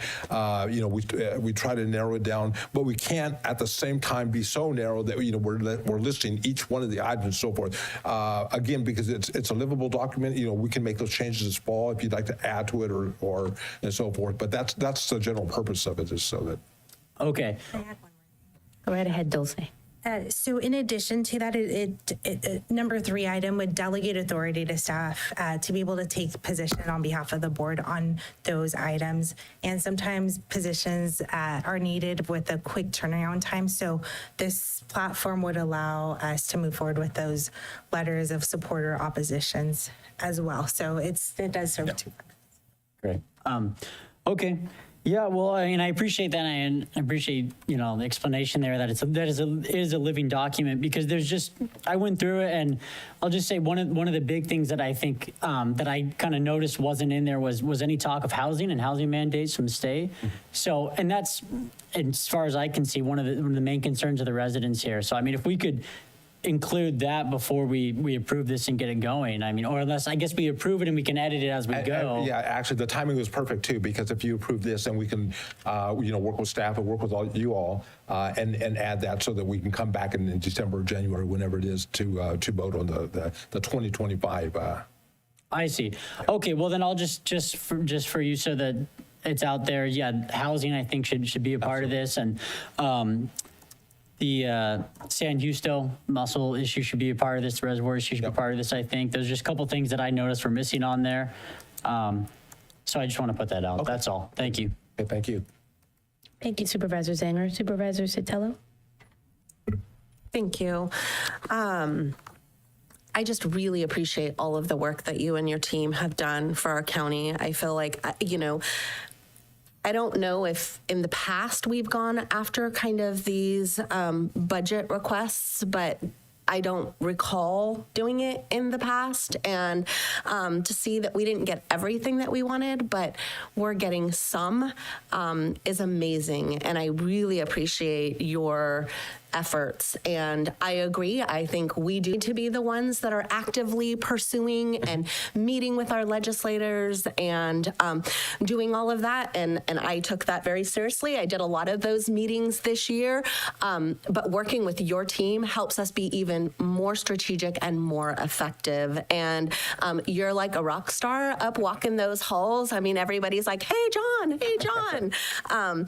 And so I think that you're everybody's friend up there. You're very well respected. And so I appreciate when you call for a meeting, typically we get a meeting, even when it's short notice. When we went back to Washington, D.C., you were able to get us some meetings that I don't think had we just called, we would have been able to get that. And so, and I appreciate your guidance this past year in really coaching us and kind of mentoring us on being very strategic when we go in with these meetings and kind of our asks. And I think all of those things are so important. And so I really appreciate, your just all of your help and guidance and efforts. I think that you've really made yourself available to us as well. And I think that you coming and being a part of so many different things in the community, whether it's our 150th or it's different tours that we're doing with legislative staff, have made a huge difference. And I think that I look forward going into 2025 that we're going to have an even greater impact moving into this next year because you've learned about our community so much more. And so I'm really excited to see the platform. I appreciated all of, like I said, the legislative workshop that we did this year.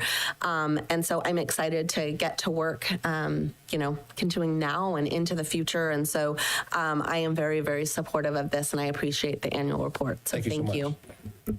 Supervisor Kosmicki. Yes, Madam Chair. Thank you. Done an excellent job so far. I think that we see that with the progress that we've had on the key items of the funding that we've received or we're going to receive.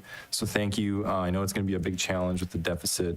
So we all have to be, I think, realistic as well on that. For me, I have a similar sort of approach as Supervisor Zanger, is that I understand to have the broad document is good so that you have some flexibility, but I also would hope that we have some areas of focus that are maybe the top priorities. We always talk about, maybe there's 5 things that we realistically really want to focus on. And for me, we sat down, we had a great conversation. I agree on the housing mandates.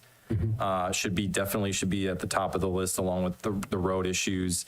Also, advocating for the exemptions. I know that's former Supervisor Tiffany is working on with the CTC, advocating for exemptions with regard to, we all understand we have to address climate change, but rural counties are very unique. And so advocating for exemptions for VMT and CAPTI as well. And then just other obvious issues as far as the top priorities, aside from roads and housing and highway expansion, the homelessness issue, obviously, and we're going to talk about that today because it's going to cost money to do the work that I think we're ready to do and the governor wants us to do.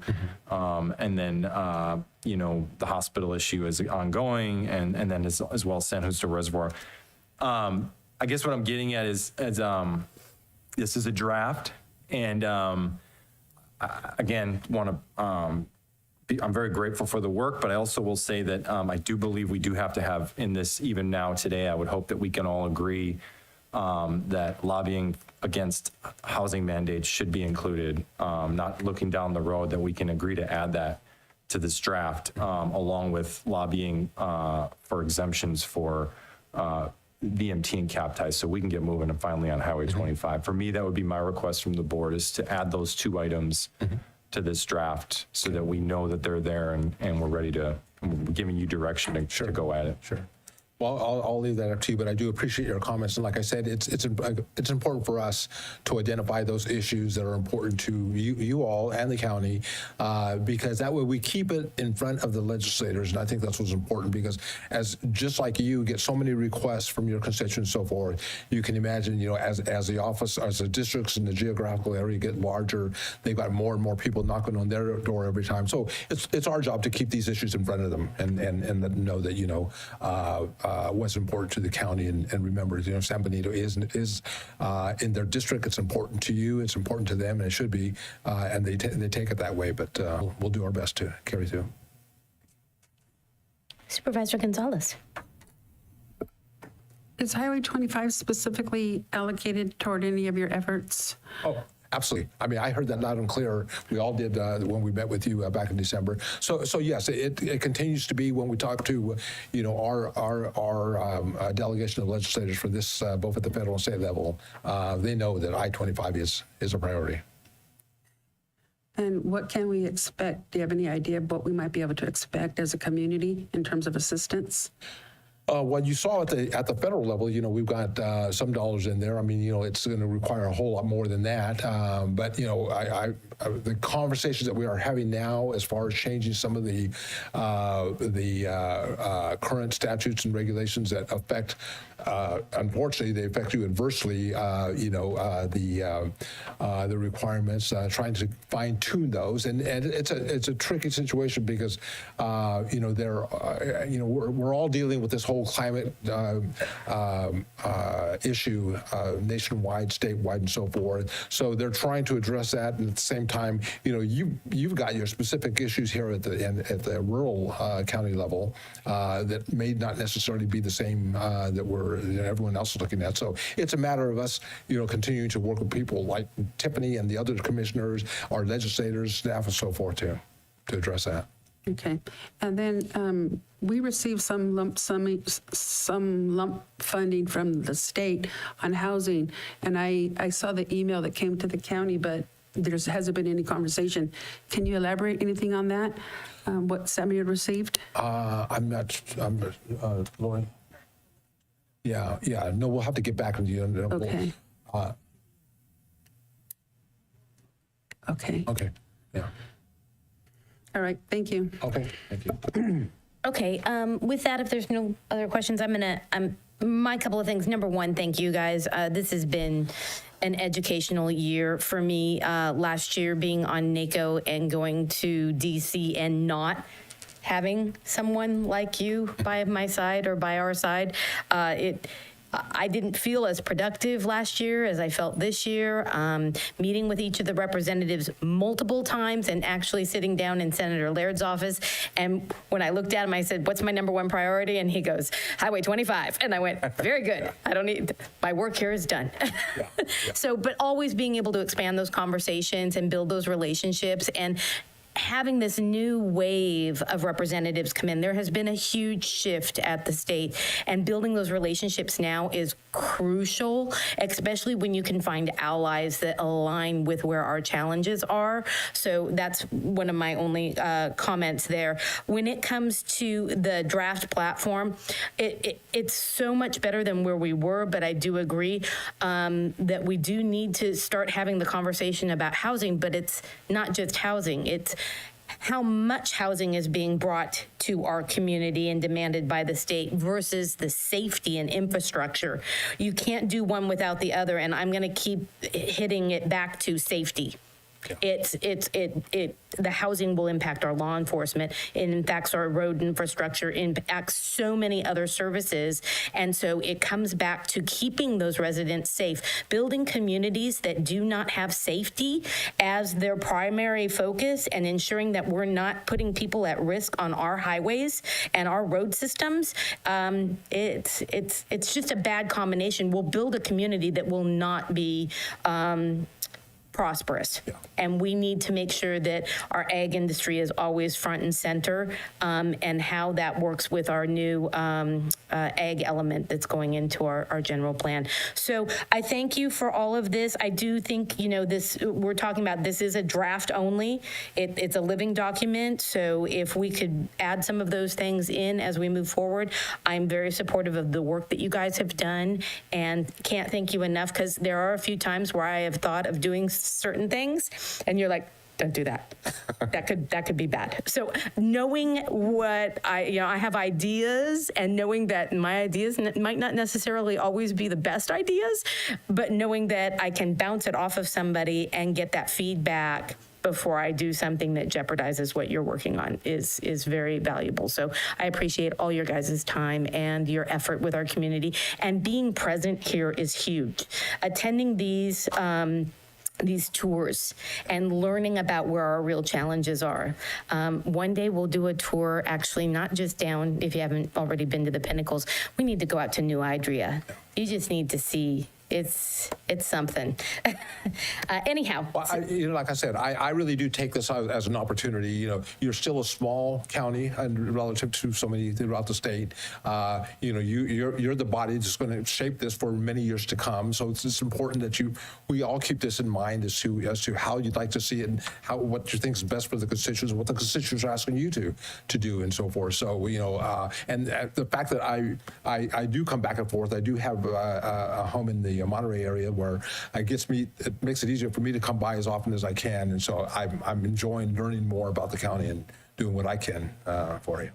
And the only thing, I think, I understand where Supervisor Kosmicki is coming from with relief, being able to, on cap tie and some of these things, but also looking at real exemptions, that are legislative exemptions that bring back maybe some of the work that has already been done for Highway 25, and getting an exemption to say, yeah, the CEQA has changed, but we're going to grandfather you in. Little things like that could go a long ways for our community.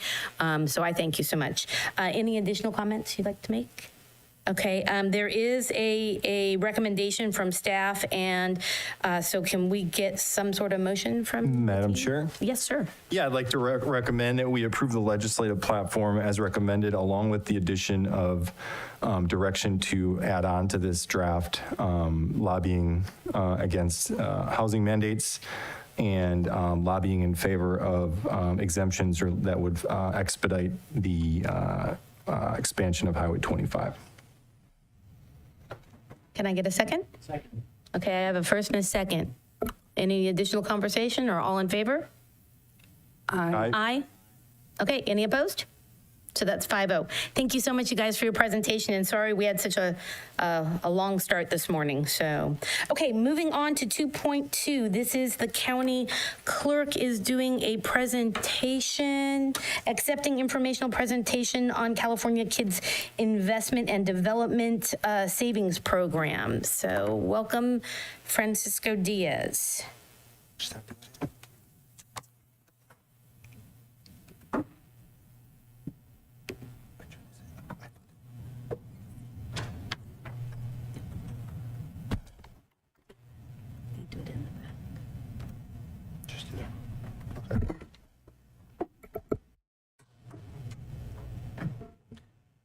Good morning, Madam Chair, Board of Supervisors. Vanessa, I have 10 minutes, you said?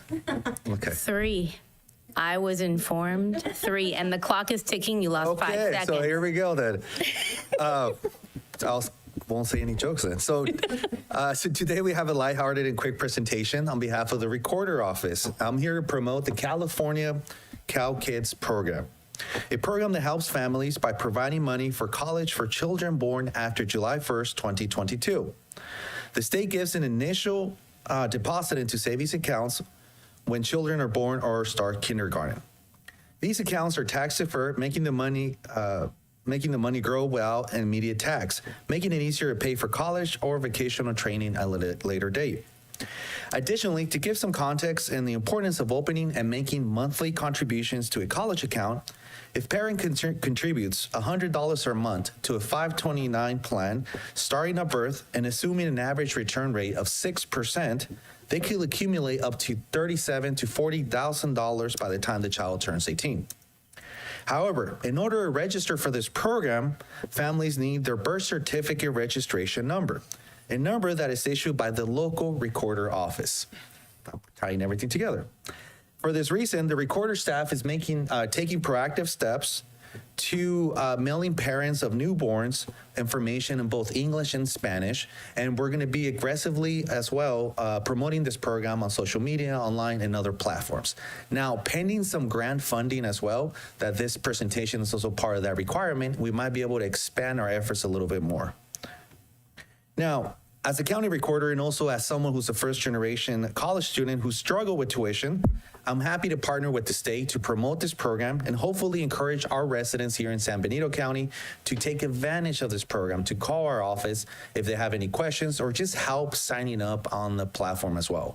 I am training some of my recorder staff to be able to assist customers over the phone with the initial registration process. That's all I have. Did I make it? Well done. You left a minute to spare. Okay, let's open it up to public comment. If you'd like to make a comment in chambers, please provide a speaker card. On Zoom, please press star 9 or the raised hand icon. And I have no public comment. No public comment. Any comments from the board? Yeah. Supervisor Zanger. Yeah, thank you. I'll just say I got a letter when I recently had a kid, and so I got the letter about this from, and I signed up online and I signed up for my free money, and so, I mean, it's good. It's a nice idea. It's a nice program. And I'll say it's better than nothing. Better than nothing. But I will say from this, just my 2 cents on the state's perspective, you know, $175 in 18 years for college is, I don't know if it's the best use of state funding. I don't know if it's, because it just seems like I don't know. I guess the intention is to promote saving. So I understand that aspect. And so I get that. I just want to throw out that, you know, I don't know if the state, thought it through as far as making the biggest impact for kids that really need the money. That's all. But thank you. Thanks for signing up. Any additional comments, Supervisor Kosmicki? I'll just add what my old economics teacher in high school always said is there's no such thing as free money. So obviously, you know, it's an investment, but it's not free. Taxpayers are paying for it. Thanks. Okay, with that, the only thing I'm going to say is always tie it in with kids vote and getting kids to understand the importance of voting. So if you are gathering information like this, it could just be another way of doing more outreach and education for kids and families. So thank you for all you do, and thank you for keeping within your 3 minutes. You actually did almost exactly 3 minutes, so that was well done. Thank you. Okay, so moving on to 2.3, this is County Council is introducing and waives first reading of an ordinance for the Board of Supervisors of the County of San Benito, adding Chapter 11.18 to the county code related to banning the use of certain public right-of-ways as sleeping or living accommodations. So County Council, take it away. Yes, Madam Chair, members of the board. Following the Supreme Court's review of the Grants Pass case, and in light of the Boise case that came before it, the Supreme Court has determined that local communities and agencies can regulate the use of camping on public lands, which includes sidewalks, parks, riverbeds, that type of thing. Without jeopardy or liability. It is not cruel and unusual punishment according to the Supreme Court.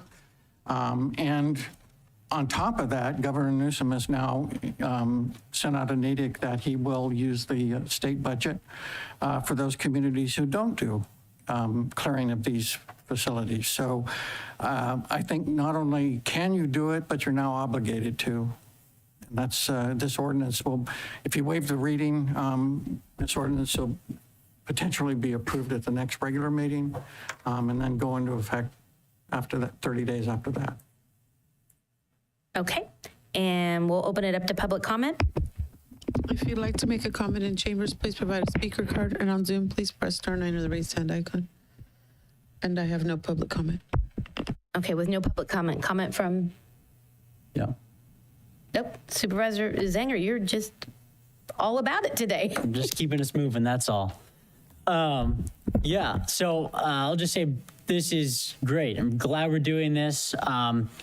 We've been working on, I think we started bringing this up early on when I got on the board. I know the previous board, I know Supervisor Kosmicki was working on it, and so I think it's great we're doing this.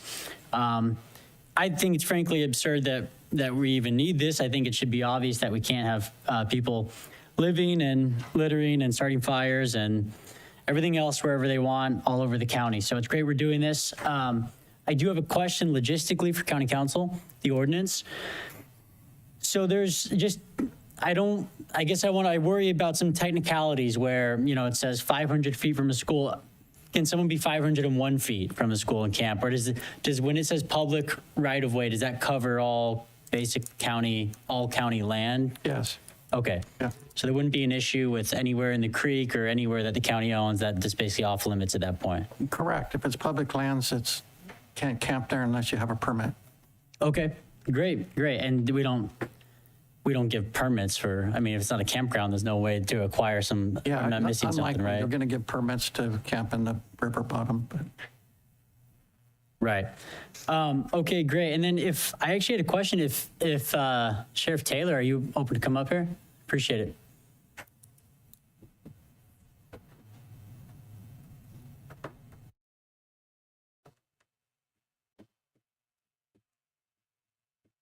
Fire away. Yeah, thank you. So basically just from your office, I want to know, what you need from us in order to, get moving on to start enforcing this. And, if you have a plan, you could share with us about how we're going to proceed as far as moving our river residents elsewhere. Yeah, it's not just the river, though. It's everywhere. Any public land, right? So this has been really a thorn in our side ever since this initial decision came out of Boise. And I think it's been really difficult for the public to understand. You even said it, Supervisor, like it's ridiculous that we even have to have this. And to have to stand in front of people and explain that we can't do something that's been deemed illegal and actually a violation of someone's constitutional rights until the Supreme Court overturned that. We couldn't be in any position to ever ask our staff to go violate the law. And that was really difficult for a lot of our friends in the community to understand when inherently you understand that you're not allowed to just set up an encampment in public and use all your faculties there and start fires and so that's reasonable for people, and that court case really tied our hands for a lot of years. So this is what we've been hoping was going to happen. I will tell you that as an office, we are still very hopeful that the county still expands access to shelter space and those type of programs. We have to have those opportunities for people, but we absolutely have to be able to enforce the law on people that are refusing to help. And I think that for us that are out there on the ground, boots on the ground, interacting with this population, the vast majority of people do not want or will not accept the help. And when we're with that group, we need to have a legal way to move them, and that's what we're going to do now. So what can you do to support us? I think that we need to continue our collaboration with Integrated Waste and with Public Works, because there are some nuances when the sheriff's office is involved, when we're taking people's property. What you or someone else may consider to be refuse is actually it's valuable to them, and we have to be really careful how we treat that. So I think that we could work with council to figure out how we're gonna thread that needle of what are we gonna do with all this property. Back in the day, the old school way is that we put a roll-off dumpster out there and we threw everything away. And I just want to make sure that we're not exposing the county to any type of liability if we're disposing of people's personal property that they want to keep. And so there's ways around that, but I think that we continue Selena's been phenomenal to work with. Public Works and Steve's crew has been phenomenal to work with. I think we have the contract that we've had to help us clean up these encampments. And just again, for the public to understand, private property encampments have always been illegal. It's been the issue of public lands that have been the issue. And so now that's been clarified by the court. So there's a lot of area in the San Benito River that's private. And I think that also we need to look at council and work with the city and have conversations so we don't get into any type of rhetoric of, well, that's technically on city land or county land or private land. And can we dedicate our resources to just do an overall cleanup of the entire, because when our staff's out there, there's no lines on the ground to tell them what parcel they're standing on. And I want to make sure that when we go out to do these encampments cleanup, that we're not exposing the county to any type of liability. So we're ready to do it. You know, of course, staffing is always going to be an issue for us. This would come on an overtime because we don't patrol staff. Once we send them down to the river, it's really hard to get out. And so we have to have dedicated staff to be there for that period of time that aren't going to get called away or be expected to be called away.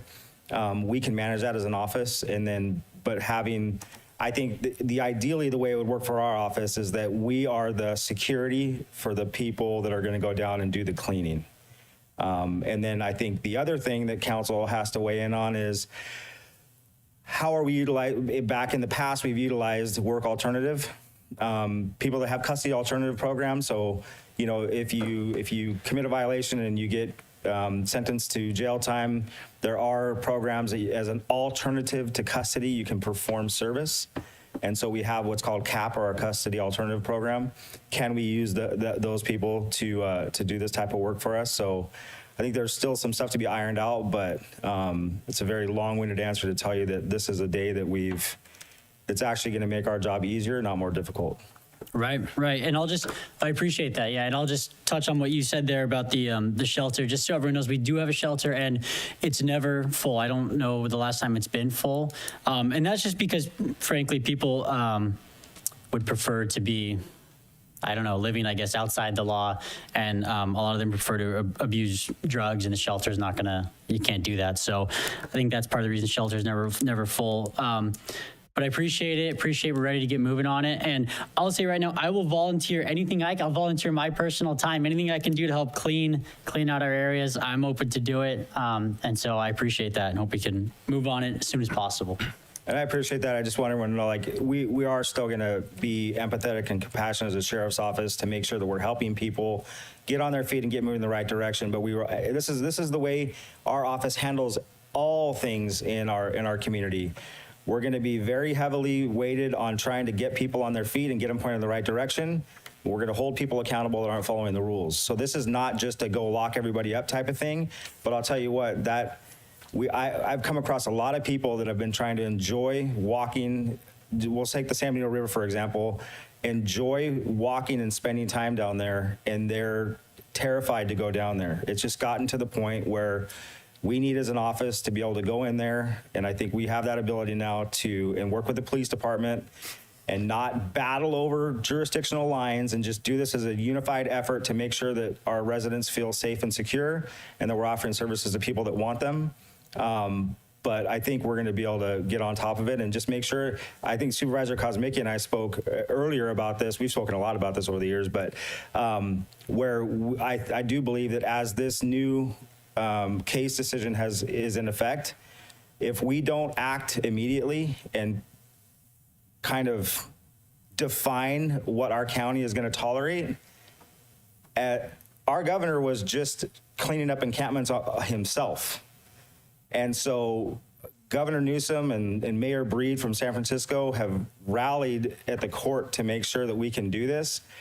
So if that's the will of those two individuals, for sure, with their political leanings, that if they're at the point now where they're actually physically going out on their own and cleaning up encampments, I think that really shows overall where society has been fed up with this. And so we want to do whatever we can to like eradicate this immediately and like make it clear what we're going to tolerate here, because everyone else is going to start doing it. And if we don't do it as a community here, everyone's coming here. I can promise you that's going to happen. Everybody will come here. The last comment I just want to add real quick, just speaking about that, because you said you're not going to pick everyone up and throw them in jail. I don't think we have room anyway, even if you wanted to, but we're not going to do that. We're going to be compassionate. And I think part of that is if we are taking people and we're saying, hey, you can't be here, I think we do need to offer some sort of maybe work with COG or whatever it is to offer transportation. If we're saying, hey, you can't go here, whatever you need to do, get help, go to your family, whatever it is, we need to be willing to offer some sort of, I guess, transportation as well, I would just say. I want to throw that out there. That's all. Supervisor Stone? Supervisor Kozminski? Yes, thank you, Madam Chair. Excuse me. This is a long time coming. First, I have a quick question. Can we expedite the 30 days on this as an emergency or anything under the law? No, this wouldn't fall into an emergency. So Okay. All right. Well, I think having that 30 days, though, I'm going to be very strongly recommending that all of us get to work, whatever it takes to have the plan ready to go on day one when we approve this in 30 days or whenever the particular date is. That's my request on this because this has been such a long time coming, because our neighborhoods and our residents have had to live with these issues, because we have had our hands tied in as far as getting the help to these people that they truly need. I'm really going to push that we, I know it's a challenge, but that we all work together to really get going on this right away. That it's not one of these things where, I'm personally not going to allow roadblocks to get in the way, delays to get in the way, intentional delays probably on some level to get in the way, because this is such a long time coming. I remember April of 2021, my first year on the board, it was one of those big incidents in the riverbed with the fire, and it was an alarm bell, and intergovernmental took on the issue, and we thought we were, thought we had all this momentum, and then all of a sudden the roadblocks started, and they built and they built and they built, and it became an impenetrable wall essentially until now, unfortunately. And we all know that, I think we're all human. We know there's a compassion element to this, but we also should be realistic that we have a whole lot of other residents whose neighborhoods are being destroyed. We should also be compassionate about the fact that we can't allow law breaking. We can't give exemptions to law breaking because somebody is deemed homeless. Fires, drug abuse, alcohol abuse in public, dysfunction and loud noise and all these things that create hazards and unpleasantness for neighborhoods. To me, that's really what we have to focus on, is not only cleaning up our public areas, but getting these folks the help they need. And as you said, I think that will be a focus of this. So yeah, I would like to make sure in the next 30 days that this is at the top of the list, that we do have a plan ready to go for day one to get out there. I know it's going to involve the sheriff. I know it's going to involve behavioral health, HHS, integrated waste. I also would just say, I know you're going to be there for security, and I know you know this, but please don't feel any reluctance to enforce the law as well. Yeah. Because we know there's law breaking going on, whether it's paraphernalia or drugs and other things that are going on. We've got to, at some point, we've got to stop this behavior, or else these folks are never going to get better. I mean, we're actually hurting them, in my view. And I know there's another side, another view I've dealt with. I've been on some of these regional homeless committees and things, but I'm of the firm belief, and I know the governor agrees, I know Mayor Breed in San Francisco agrees, I'm of the firm belief that we're actually hurting these people by not doing something about it. We're actually making things worse, not only for them, but for our community. And so I'm not going to accept any more roadblocks. We finally have torn down this wall, and I am ready to go. I think there's been a lot of people at fault here. I don't think Sacramento should be viewed necessarily as heroic in this situation, because Sacramento could have stepped up. Some of the folks, including the governor, could have done more earlier. I know there's, radical judges out there that have caused this issue, but we should have been fighting back a long time ago, and I know I have been. And I'm glad that it seems like we're going to have the consensus to do that. As far as mentioned, getting the help, behavioral health, shelter space, obviously, if we need to add shelter space, it's a discussion that we had going, again, a couple years ago, and it got stalled. I get, but also realistically, a lot of these people aren't going to accept it. And if they don't accept it, then, You know, we got to find a way to make it clear that we're not going to allow our neighborhoods, our public areas to become hazard zones any longer. And so accept the help or else, basically. We're not going to put up with it around here anymore. That's my view.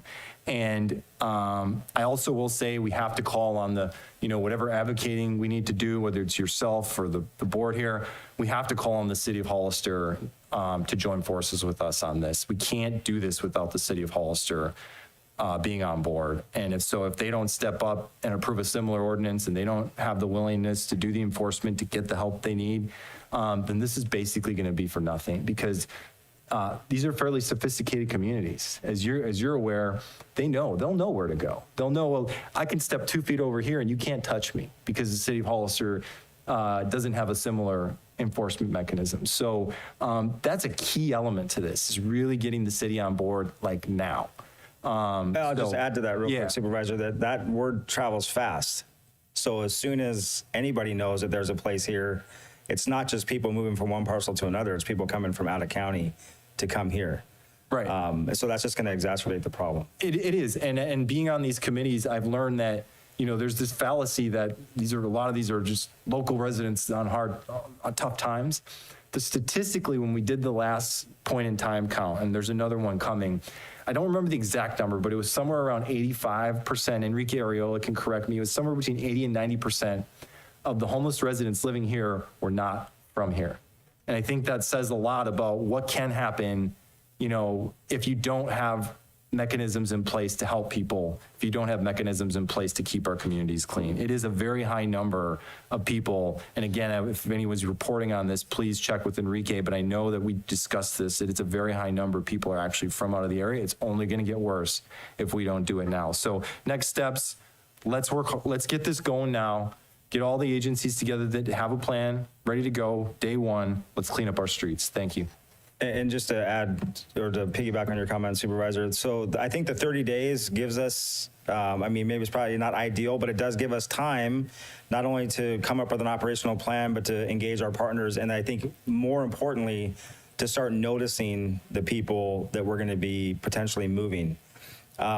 We can very quickly put together, our search and rescue team actually enjoys going to, it's really good training for them to train in the river bottom in their off-road vehicles. And so what we've done in the past, just for informational campaigns, is we'll start at one end with Jeeps and quads, and we'll go up the entire river all the way to the county line and make sure that we're contacting everybody and distributing information. So I think we can work with Enrique, we can work with the integrated waste so that they can have an understanding of the gravity of what we're looking at once we get down there.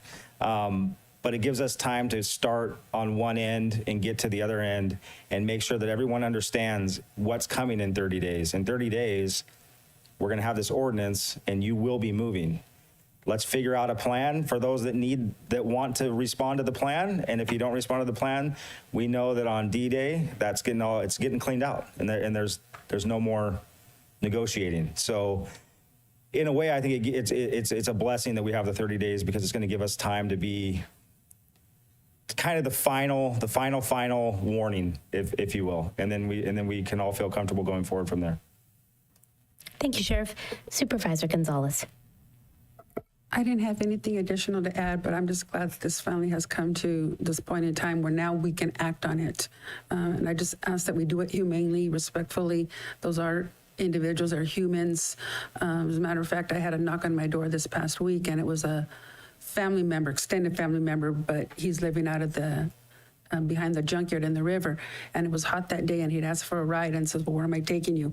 So I took him to the junkyard and dropped him off. But they are human, they are people, and we just need to make sure we deal with them with courtesy and respect as we're moving them out. Yeah. Absolutely. Thank you for everybody's comments, and thank you, Sheriff Taylor. My only comment is right-of-way documentation has always been a major challenge in all communities, but especially ours. GIS does not have a layer at this time, as far as I know, but understanding that we need to start building a layer of information. I don't think the assessor is here right now, but I'll talk to him later, of knowing exactly where these right-of-ways are, because unfortunately, the line between private property, the good news is they're both enforceable. The bad news is if you have private residents that things are happening on their private property, it just becomes a tug of war thing. And the humane side of this is so very, very important. And I am optimistic that collaboration between the city and our HHSA services, behavioral health, will be collaborative, because there's no one, in my belief, in this community that wants us to have residents that are not getting the services that they need or are safe. I've unfortunately seen more dumping waste over the last year and a half, especially by being on the board. You're much more aware of what you're looking at, because it's bad for our environment. There's so many things that are awful, but being someone that had relatives that are no longer on this earth that have been in these situations, it breaks my heart when they're not willing to accept health. And this is a behavioral health issue where you can't force people to get the help they need. That is something that is finally being looked at with a different lens in the state and the country. And I think we need to all be very clear about everyone has the right to get help and services, and we need to be compassionate about it. Also engaging with our nonprofits and making sure that it doesn't just have to be county and city. Our nonprofits in these areas and our organization-based network should be able to also assist in some of these areas too. So thank you so much. I appreciate this, and I thank County Council for bringing this back. It was a long time coming, and unfortunately longer than it should have been. So without any other comments, can I get a motion? Madam Chair, I'll move to approve as recommended. Second. All in favor? Aye. Aye. Any opposed? Okay, that's 5-0. I've gotten a request that we need to move item 2.7 up. So before we go on to 2.4, we're going to go to 2.7, and I believe this was a recommendation, a request that actually came into us, and it has to do with a legislative supportive request.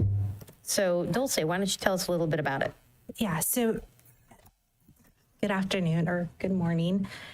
So attached to this item, you'll see the letter that Governor Newsom sent all the board members, and also the presentation that we did that Behavioral Health did in December of this year. So on July 28th of this year, Governor Newsom sent a letter addressed to the chair, board members, urging all counties to implement Senate Bill SB 43 sooner than the deadline of January 1st of 2026. And I'm going to quote a piece of the letter. It's attached for your reference, and I know it's been shared with the board members, but the governor in this letter, I'm quoting, counties are still waiting to implement this element of the work to improve our conservatorship system until the absolute deadlines. Months continue to tick by, but majority of jurisdictions have not met this moment of crisis with action. So end of the quote. Our board actually on December 12th, Dana did a presentation explaining why our county should opt into the delay. And we are actually among 46 counties that also opted in to delay. But with that, I wanted to bring Rachel up here to kind of or just to serve as a reminder of why we chose to delay then, and kind of some constraints on staffing of behavioral health. And then I will, with this item, we're essentially just looking for if the board desires to provide any direction, but it's just informational. Here's a letter that was received, and yeah, thank you. Hi, thank you for allowing me to come up here to speak on this. The reason that we kind of want to continue, we do want to continue with the delay, is that there are no facilities for the expansion of the LPS Act. Currently, I believe SLO and San Francisco are the two counties that are implementing this, and I believe there's some additional ones. San Luis Obispo is doing okay because they built a facility that could house these people and house anybody who's on the LPS Act. So they have not come across very many issues. San Francisco is struggling. They cannot find locations that are locked for those with substance use disorder. They're very limited, and they have to be locked. Right now, we have residential care, residential facilities, but they're open. People could come in for care and then walk out the door. There is no locked facility. So counties have been meeting to address this, to figure out what we can do to work together in order to make this happen. And right now, they're just finding that there's limited resources within this entire state of California to address this. We will continue to do our best as behavioral health, reach out to our current providers, see if they're going to make some modifications and changes. There's also some bond funding that's coming down the road, and see if we could partner with somebody in order to utilize that bond funding so we could create a facility that's probably regional in design. But as it is, we have no LPS facility in San Benito County, and so we have to use facilities outside of our county, and we're in competition with much bigger counties to use those facilities. So that's the reason for this delay and the continued delay. Thank you so much. We're going to open it up to public comment. If you'd like to make a comment in chambers, please provide a speaker card. On Zoom, please press *9 or the raised hand icon. And I have no public comment. Supervisor Zanger is giving me the eye. Would you like to start? Yeah, I just question for behavioral health, please. I know that the governor has repeatedly said, look, we've provided the funding, get to work. And I know in his letter, he says, and we've awarded more than $900 million to county behavioral health agencies under the Behavioral Health Bridge Housing Program. So I don't know if you have offhand, do you know what we got out of that $900 million and what exactly that's for and how that works? Yeah, we have a 4-year grant with the Behavioral Health Bridges program. I believe it's $2.3 million for the 4 years. It includes anything from hotel vouchers to help those with severe mental illness or substance use disorder or co-occurring. And it's coming in phases. So right now we have hotel vouchers and I believe sober living environment where people could go and be housed for a certain period of time, up to 80 days. We are going to go through the second process, which is rental assistance for those who are homeless and need that support. So it's 2.3 million for 4 years. We asked for additional funding and we were denied additional funding. So that's all we have. So after the 4 years, there's no ongoing funding? There's no just to be ongoing clear. funding. Okay. No. And the $900 million that the governor does mention, many counties have been denied. So it's usually the bigger counties are getting the big chunk of that money. Smaller counties, unfortunately. Right. Okay, thank you. Any comments? Nope. Okay, I just want to say thank you so much. I know this is a very sensitive and delicate topic, being someone that lost 2 people in my immediate family to drug addiction and were unable to get help, and we couldn't force them to get help. It really hits home for me, but understanding that San Benito County is not big enough to invest in locked facilities. So when you said bonding and regional collaboration, I think that's the only way, in my opinion, that we can move forward to have services, because we don't have the demand like these big cities do. So I am supportive of the delay in this. So is there any motion, or do we have to take action, or are you just getting direction from us? Is there anybody that wants to give direction? My direction is we stay as is and kind of go along with this. And as real funding comes along to address what our needs are, having the stats to know what our needs are so that we're funding the right services for our community and our residents. So, is that enough?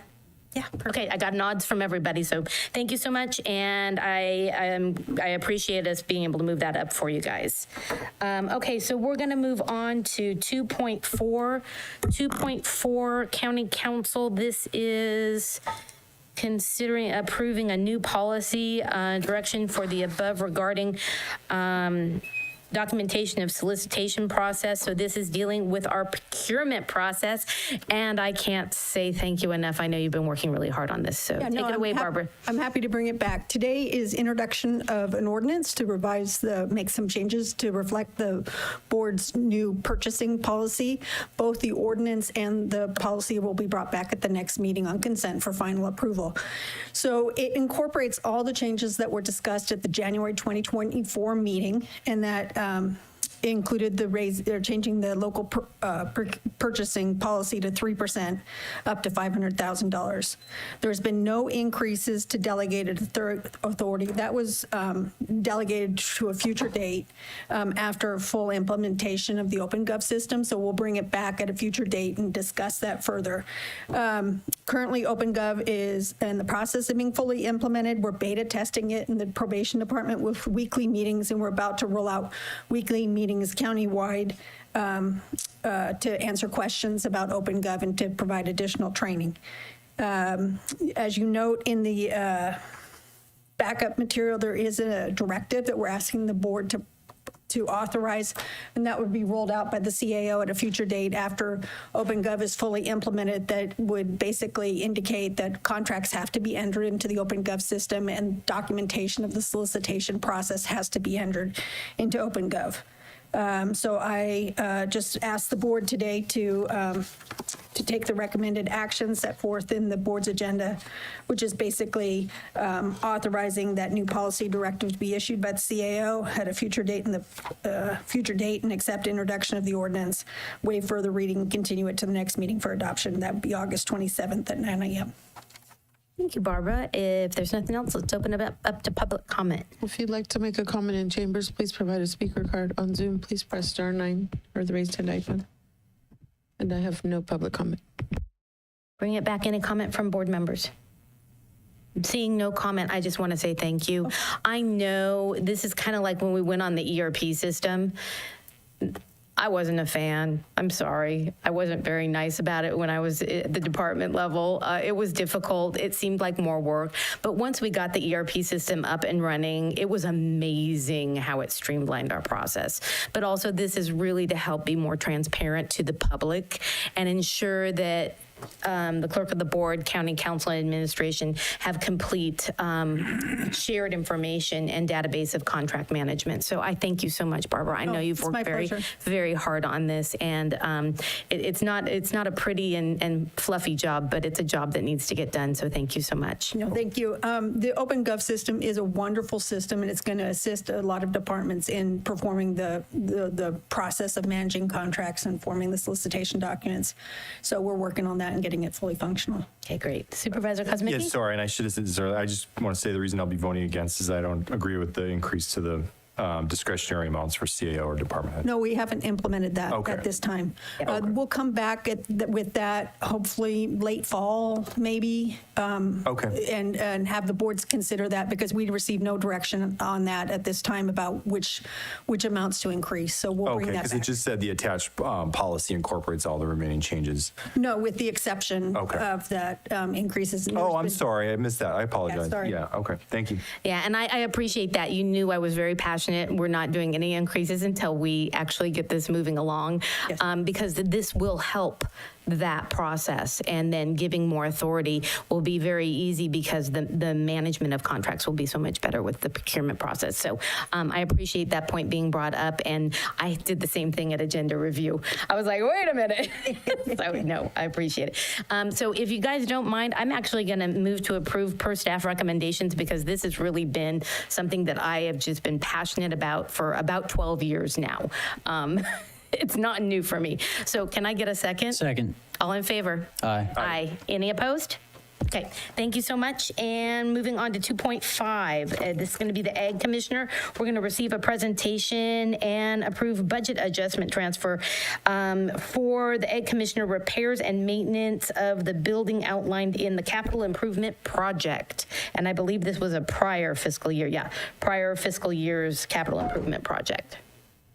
Good morning, Welcome, Madam Ken. Chair. Thank you, and members of the board. I'm not going to get too detailed into the presentation because, one, it's available to the public, and it's there before you all as well. But I'll explain it a little bit more in detail, but also in the essence of time, a little bit more real. So at the end of the day, the Ag Commissioner's Office, and codified with the Food and Ag Code, it's required that the general fund supports us into the tune for our county of about 20%. We run about $1 million budget, so it's $200,000 to $250,000 that we need to show that the general fund supports our department, which then makes us eligible for a variety of funds, specifically the unclaimed motorized fuel gas tax. Let's put it out on the table that, our $157,000 commitment for the 22-23 year already translated into the payment of $149,000 back from the unclaimed gas tax. But also more importantly is it's a maintenance of effort and an MOU with us that if we do not participate, that we also would jeopardize mill tax money because we're not part of the program, right? There's a few counties that do it for our department, and basically with the amount of revenue we receive in that funding, it would take our revenue half if we weren't a participating county. San Benito County's all ag, prosperous ag. The industry that it supports is not really worth going into. I think it's well documented how much agriculture means to our community and to all the people that live here, work here, and thrive here. So what the ask is here is it was generated with a little bit through administration and that also through the budget officer is that when the general fund commits that money, we want to make sure that we get something tangible out of it, one as a department, but one as a county. So back in 2001 with the building,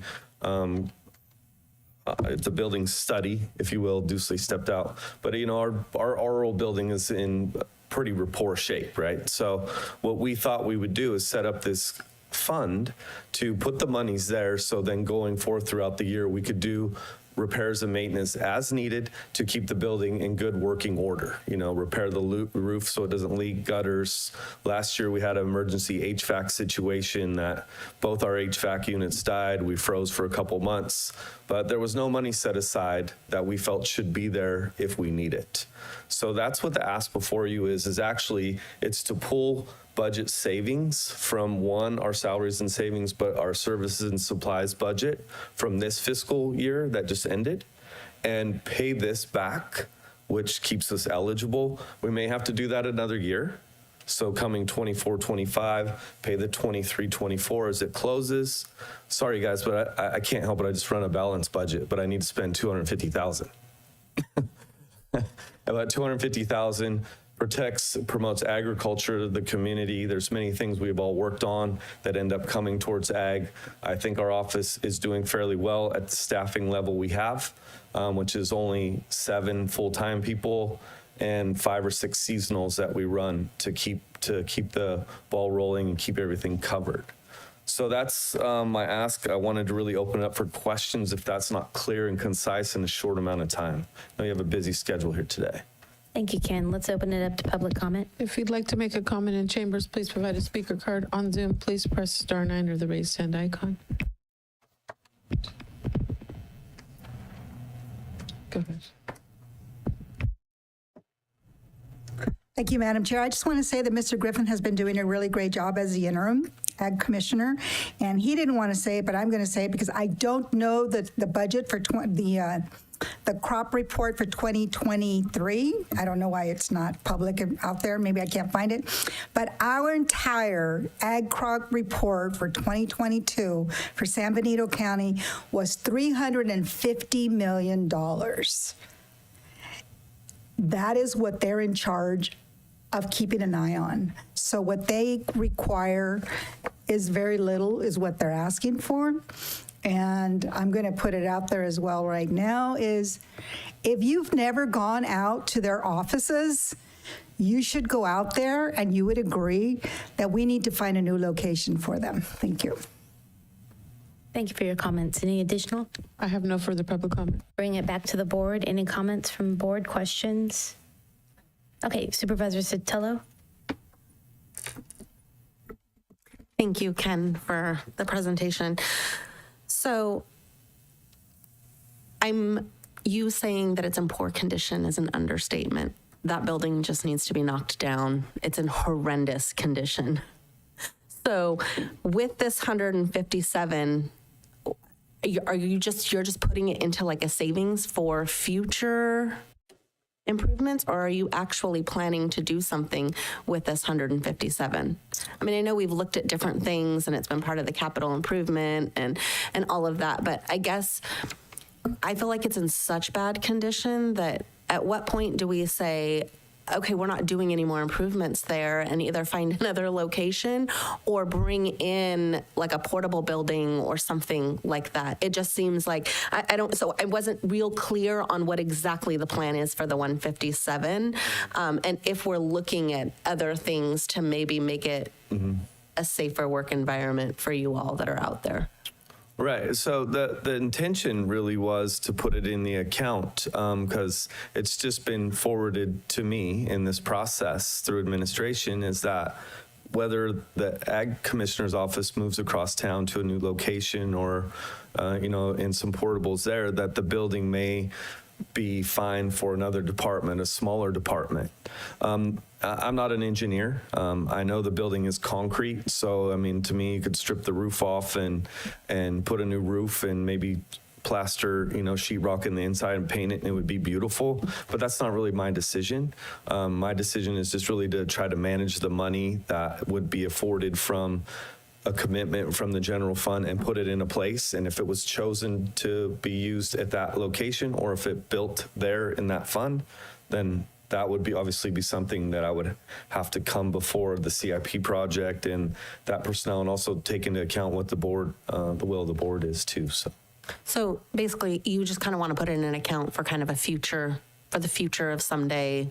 You either need funding for your HVAC system, or there's future plans for something else. But this essentially is just putting it in a place for you. Okay. All right. Perfect. I got it. Thank you. Thank you. No questions? Okay. Ken, being someone that has been to your building a couple of times and remembering the old courthouse, the Hall of Records before the fire, and we would have HVAC go out and we would be freezing for weeks, and not years, but weeks. You have to be able to have emergency repairs. So I'm very supportive of this, and I'm also very grateful to your staff for not being upset at the fact that we don't have the funding to fix all of our facilities when your building is one of the worst. So whatever we can do to keep it safe and as healthy as possible for the employees, I'm grateful to that. So with that, can I get a motion? I move to approve. Second. All in favor? Aye. Aye. Any opposed? Okay, that's a 5-0. Okay, with that is the, oh no, we got one more, 2.6. And this is going to be the receive RFP proposal regarding our public defenders. So County Council is presenting this? Yeah, this is the response to our RFP for a Tier 3 public defender. There was only one respondent, and that was Mr. LaForge. We are recommending approval of that. However, Mr. LaForge wants to negotiate the cost of his services. And so we thought if we referred this to the Public Defender Oversight Committee, they can figure out what the real cost should be and then bring it back for approval. Okay, any comments from the oversight? Oh, public comment, sorry. Yep, sorry, jumping along. Public comment. If you'd like to make a comment in chambers, please provide a speaker card. On Zoom, please press *9 or the raised hand icon. And I do have one in chambers. Elia Salinas.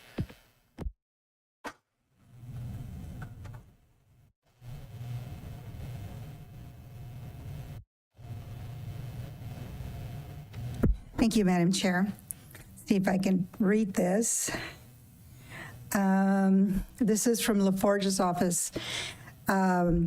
I have the greatest accessibility to clients and have never had one client in the last 20 years file a complaint. Es un borracho y apesta. Those are the complaints that I get. He's a drunk and he smells. Of order, this is inappropriate. This accusations Excuse are me? inflammatory and. It is inflammatory. You need to keep your. I am telling you what the public is saying.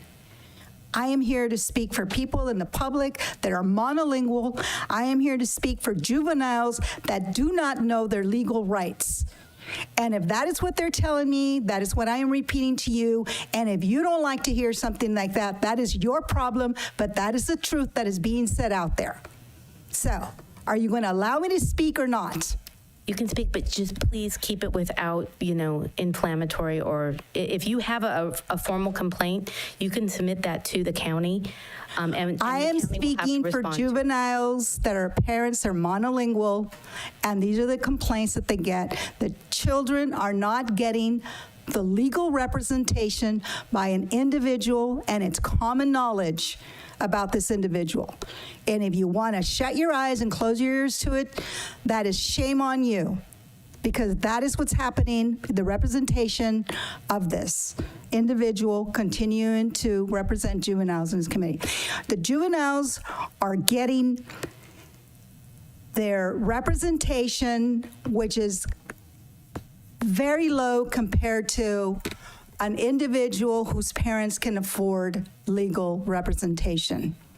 There is a problem here, and I don't know this RFP that went out there, if he's actually the only one that responded, or he is the top three, or whatever it is. But this is really important, very important. You go to the jail down there and you find that the majority of the people that are in there are Latinos. You find in there that the majority of the children that are in there have parents that are monolingual, that have no idea that they have rights and what those rights are. They depend on a man who happens to be intoxicated. Point of order, you cannot make And accusations about somebody. It's not representing them. I'm going to have to agree. You cannot make accusations. You can raise your concerns, and please, thank you for stopping it. Raise your concerns. It can be investigated, but you cannot be just making blank statements. And I appreciate your passion and your concern. Keep it to the contract itself and the RFP itself. The contract itself states that this individual has never had any complaints. And that is because people who are being represented, the children and their parents, do not know that they have a right to make a complaint on the representation and how this individual is showing up to represent them in court or to represent them in a meeting. These individuals are getting deals that happen to be in his favor so that it's less work, and there are so many children out there that can actually have a lot less of a sentence given to them. Thank you for your comment.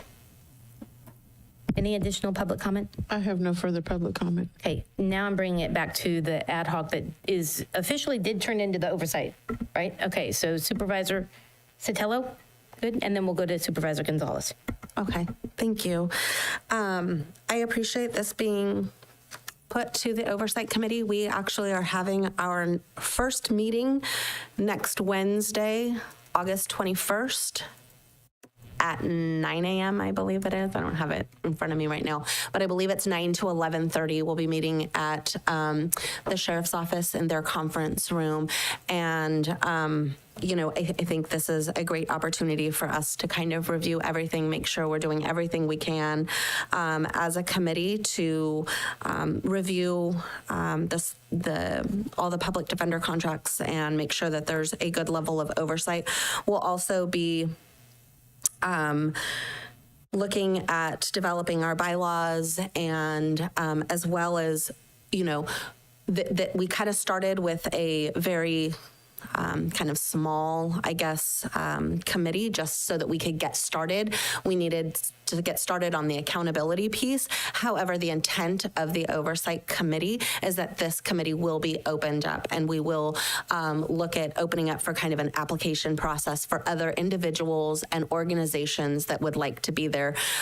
We want this to really be something that is helpful for all of us in this community and making sure that we're providing the services that these individuals are do. So I'm happy to see this is coming before us, and we can kind of work through this and work through all of the issues. So first meeting next week.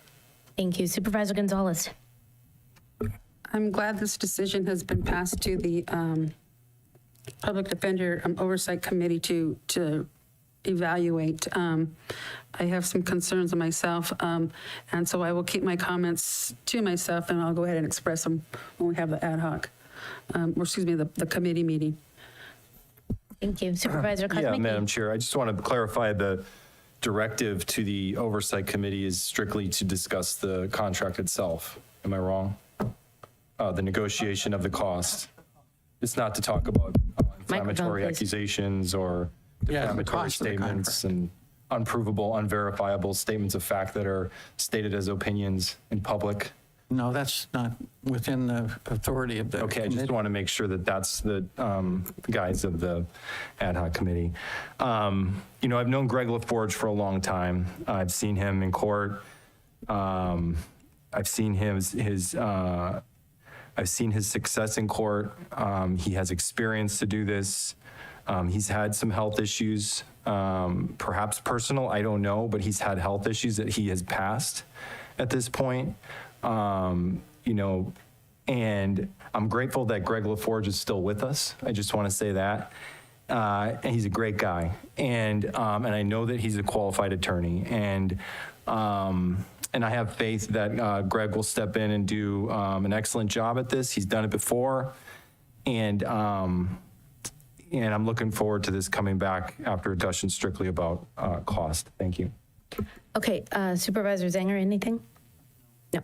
Okay, with that, I do feel that there needs to be somehow addressed complaints that come that can't be voiced because of language barriers or information barriers, and that's a topic I'd like to make as a future discussion when it comes back to the board. The reason why is because I have had residents that have had concerns. I'm not saying about Mr. LaForge, I'm saying about the public defender as a whole and the process and how information is disseminated to especially our youth and their family members. And so if we aren't able to build a coalition and a way of having that communication move forward, this isn't going to be very successful. So I want us to look at the bigger picture, and if that means we have to look at what the oversight committee does or the bylaws, I think recommendations should be coming back, how we make sure we're serving all of our residents equally. With that, I have no other comments at this time except for the fact that this has been a step forward in the sense that we have not had the public defender balance between our DA's office and the public defenders, and we need to find that balance and bring it back so that our residents are fairly being represented in our community. And bilingual is an essential part of that. So with that said, is there anyone that would like to make a motion?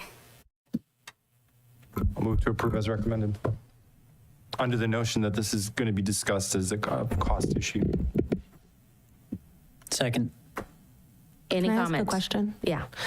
So the staff recommendation is accept the RFP proposal to provide Tier 3 indigent defense services, discuss and refer to Public Defender Oversight Committee. So are we just approving, or we're making a motion that it's going to the Oversight Committee? I guess I just want to be clear on what exactly the motion is. Well, you're accepting the response to the RFP, and there's one, and that was the only one. It's Mr. LaForge. So the board is accepting that and referring it to the committee for review and negotiation with Mr. LaForge. I'm going to clarify a little in there. The Oversight Committee has not fully been formed and bylaws have not been created at this time. Is that correct? Correct. That'll happen at the next meeting. And those would come back to the Board of Supervisors for adoption? The bylaws? Yes. Yes. Okay. Just making sure that that's the process. I would also like to say that if my recollection is correct, juvenile representation moved from 3 to 2 with the, so Mr. LaForge will not be doing juveniles. Okay. So, and maybe that could be what comes back when you guys bring back, the Oversight Committee brings back, is understanding and helping us understand who's representing whom. So that would be great. Does that help?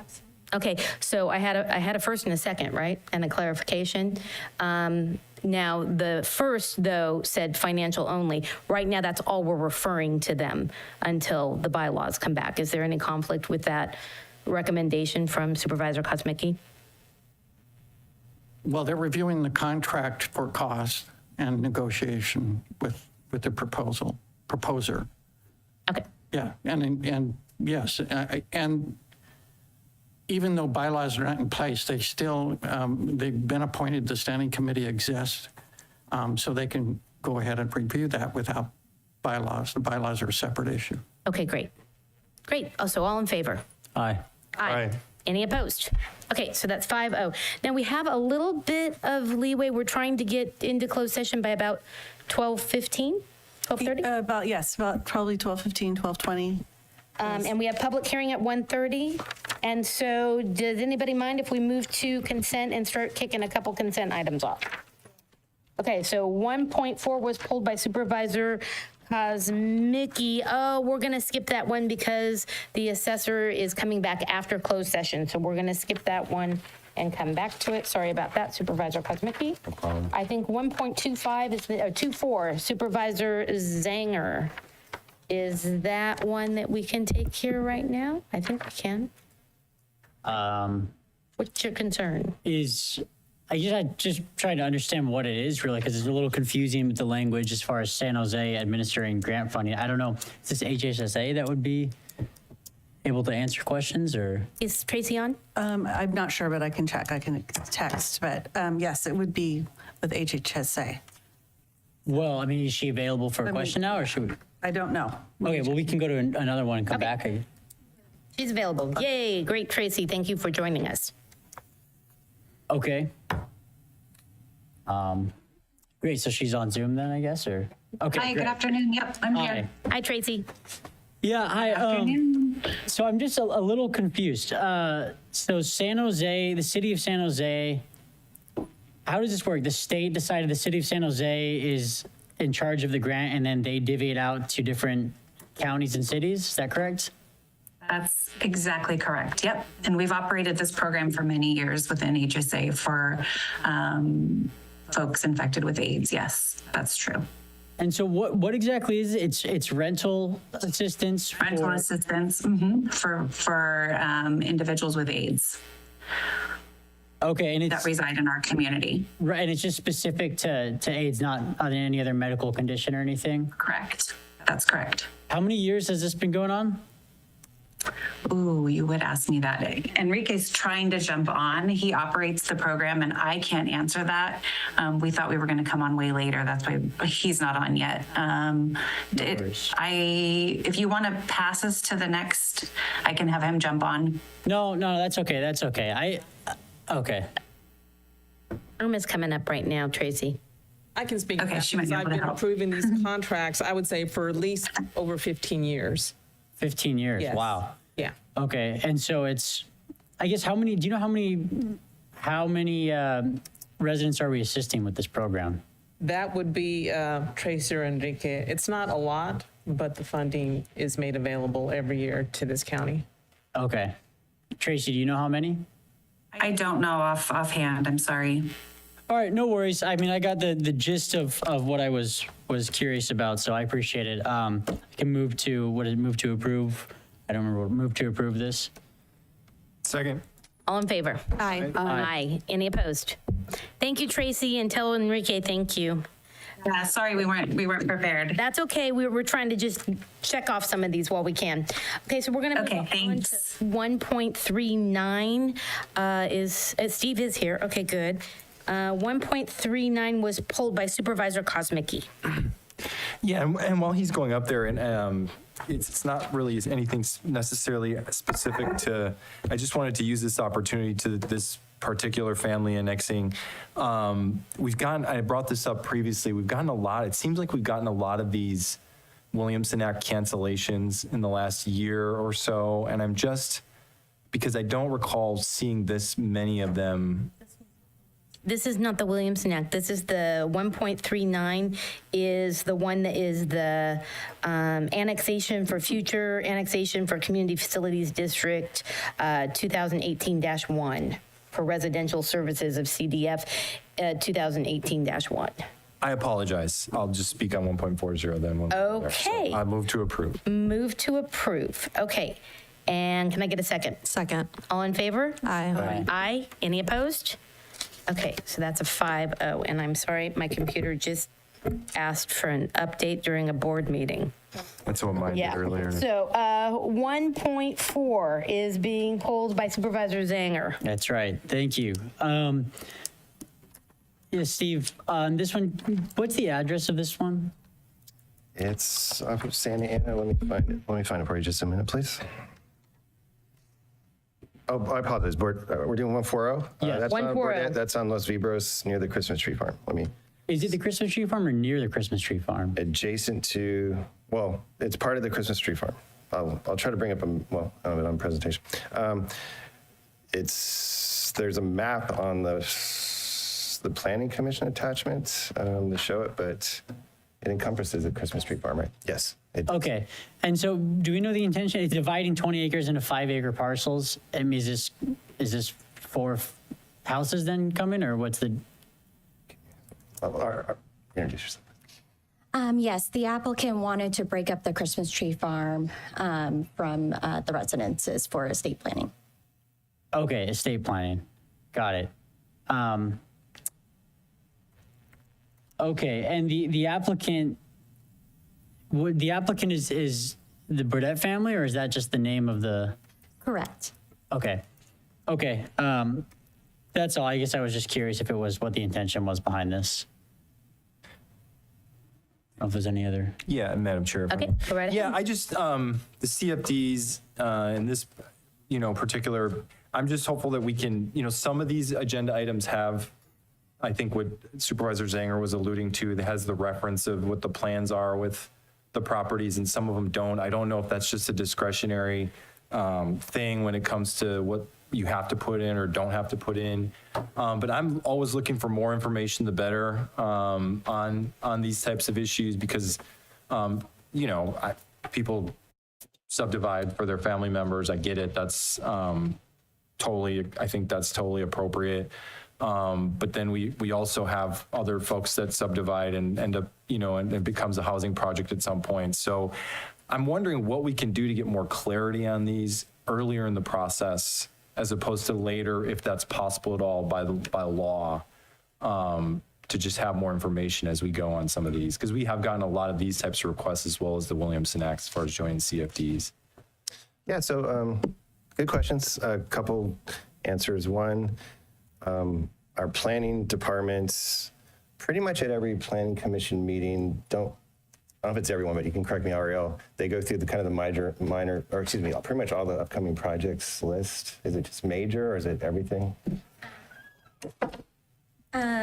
Yes, so at every planning commission meeting, we go over, all new applications submitted. But to your point, we can make sure that the staff agenda portion includes what the intent was for the subdivision.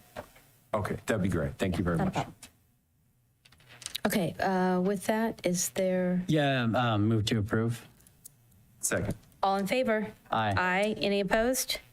Okay, that's 5-0. So that moves us on to 1.41. This was pulled by Supervisor Zanger, but also Supervisor Gonzalez, and I was going to pull myself. So, hi, Steve. Hello again, and because you pulled the item, I'm gonna bring up some images to maybe perhaps answer questions. How about we start with Supervisor Zanger's questions, and then we'll go to Sure. Supervisor Gonzalez. Okay. Yeah, okay. So we're just getting bids, I guess, for the Shore Road, reconstruction of Shore Road, is that right? Correct. So my question is, I guess because on the roadmap, we saw Shore Road 23, 24. It seems late to be getting bids at this point. Is there any reason that we are, I guess, doing this now as opposed to before? Yeah, we actually started the process in January and February, and it was broken into 2 segments. And we actually had it bid to our on-call contractor. Unfortunately, his bid was $500,000 more than the first segment. The first segment, to refresh your memory, was from Fraser Lake to Perry Court, and the second segment was going to be from Perry Court to San Felipe. So we actually did offer it to one of our on-call contractors. What we figured out was we needed to somehow come up with a savings of $500,000 at least for the whole segment, for both segments. So we couldn't award it to them because it didn't fit in that program. It was the bid was too high. So we've combined it into this package, and now it's from Fraser Lake all the way to San Felipe Road. And we still have 2 budgets, so we're gonna have to, our accounting folks are gonna have to be creative with, make sure they use those 2 separate budgets to pay for the whole segment. But we think we can save hopefully $500,000. Yeah, so I'll just pause there. So. Okay, so it's one big project All at the same with time. 2 separate budgets. Yeah, well, correct. 2 separate internal budgets, I'll say, yes. Okay. Yeah. So then just, I guess, timeline-wise, when can we expect to see Shore Road fixed? So I think the bids are due in 3 or 4 weeks, and then the next board agenda meeting would award it. So ideally 6 weeks. We can start up till, we get a little antsy in November. So we'll see if we can start it in October and do a section of it, or if we have a dry season, we can keep going, but roughly October. So. Okay. Yeah, and I'll just say, just because a lot of the concern I get from the residents in the area is, we're approaching winter, we're worried it's not going to get done. So anything we can do to expedite things, get it done this year, that would be really, really good. So I just want to say that, please, anything we can do, I'll let the board know, and I'm sure we could sign off on anything to expedite it. You bet. Supervisor, are you good? Yeah. Supervisor Gonzalez? Okay, my concern is that road is a very, very busy road, and it's a very dangerous road, a 2-lane road. Is there a dedicated turning lane for like a right-hand turn when, for the cars that are going to be exiting, especially for near and around the Tobias project? So great question. And the answer is yes, there's a turn pocket for folks coming into the left, and then there's a small pocket for folks coming out. So I'll show you an image. To give a little bit of background, for the PLN 23002 project, the Tobias project, which is ag storage and packing facility. Let me present here, I apologize. It went through the Planning Commission, and I don't know if you can see the image on the left, but that shows roughly where it is. It's a little past to the east of Fraser Lake Road, on Shore Road, between Fraser Lake and Lake Road, is the project you just referred to. And so during the Planning Commission approval process, basically the applicant committed to providing some amount of funding, up to $50,000, to put in that turn pocket, that area that you're referring to. And so, despite some other comments, it's actually part of the design. There is a left turn pocket for those folks that are waiting on Shore Road to come in, and there's a little bit of shoulder for folks coming out. But the bigger movement is for folks coming in, because they have to worry about waiting while people are behind them and those type of things. So the turn pocket is there. It's part of the design. It's part of the bid package. So I'll just pause there. So. And that was my concern, so thank you for that. You bet. Yes, okay. So Steve, that was also my concern, and I did remember you presented that we were wrapping this into the 2 segments into 1 segment. That does help reduce the cost. So I think that's a good move. I'm saddened about the delay in construction. So anything I agree that we can do to help move this forward, the better. But looking at that turn pocket, is there something in the bid documents that is documenting that cost so that if it is like an alternate ad or an addendum cost, so that that price is being evaluated? Yeah, we already broke out the cost for a few different reasons. It's not part of the bid package. The bid package is build this turn pocket. The cost, according to the engineer's estimate, is $170,000 extra just to put in the turn pocket. So I will forward that cost to the board as well as the applicant for the project at 2250 so that they can see that they'll be paying a portion of the turn pocket. But that's an engineer's estimate. That's not the actual RFP. And that's why I'm asking in the request for proposal that they price that out as an alternate ad Understood, but so that it's isolated. That's my only concern. right. I get ad alternates. I've done a million of them myself, but it's kind of one way or the other for when they're out there and they're building, and we just put together one set of plans because the condition from the planning commission was thou shalt, pay for a turn pocket. So I think per even folks in this room, the direction was put in a turn pocket. So we didn't make it a separate option. I wasn't saying for approval or not approval. It was for documentation of the bid, not the engineer's estimate. Has nothing to do, you would award that work because it was directed to be included. It was so that you had more than just an engineer's estimate. You actually had a contractor's estimate. That's my only thing. Oh, okay. No, that's not in there. We could put it in there, but we'd obviously have to change the bid package. We don't want to change the bid package. Okay. If you can work with your bidders and do an amendment, an addendum to your bid package that says, price it out separately, that way there's a documented cost as opposed to just an engineer's estimate. Okay, is it allowable, or would you be okay if we had the contractor break out that cost separately, whoever was awarded the project? Yeah, I don't have a problem with that. I just want to make sure that we have it documented somewhere in an addendum somewhere. You bet. We'll Okay. do that. No problem. Any other questions from any other? Nope. With that, is there a motion to approve? Move to approve per staff recommendation. I'll second. All in favor? Aye. Aye. Any opposed? Okay, that's 5-0. Thank you, Steve. And I think we might be able to do this last one, which is And this next item was, I had pulled it, but I pulled it by mistake. So 1.42. Is there anybody else that has any questions or concerns, or do you want to just move forward with a motion? Okay, so then I will move to approve if there aren't any questions. I'll second. All in favor? Aye. Aye. Any opposed? Okay, so that leaves us back to 1.4, which I think we're going to wait until after the public hearings, because the assessor will be coming back. So everything else on consent has been done unless you guys have pointed out something I missed. Okay, with that, we're going to go into closed session. Is there any public comment for items on closed session? If you'd like to make a comment in chambers, please provide a speaker card on Zoom. I have Mr. Tom Slavich up with his hand up. Oh, Tom. To do 1.4. Oh, let's do 1.4. Tom, thanks for joining us. We're going to back up for 1 second before we go to closed session and go back to 1.4, which was pulled by Supervisor Kozmicki.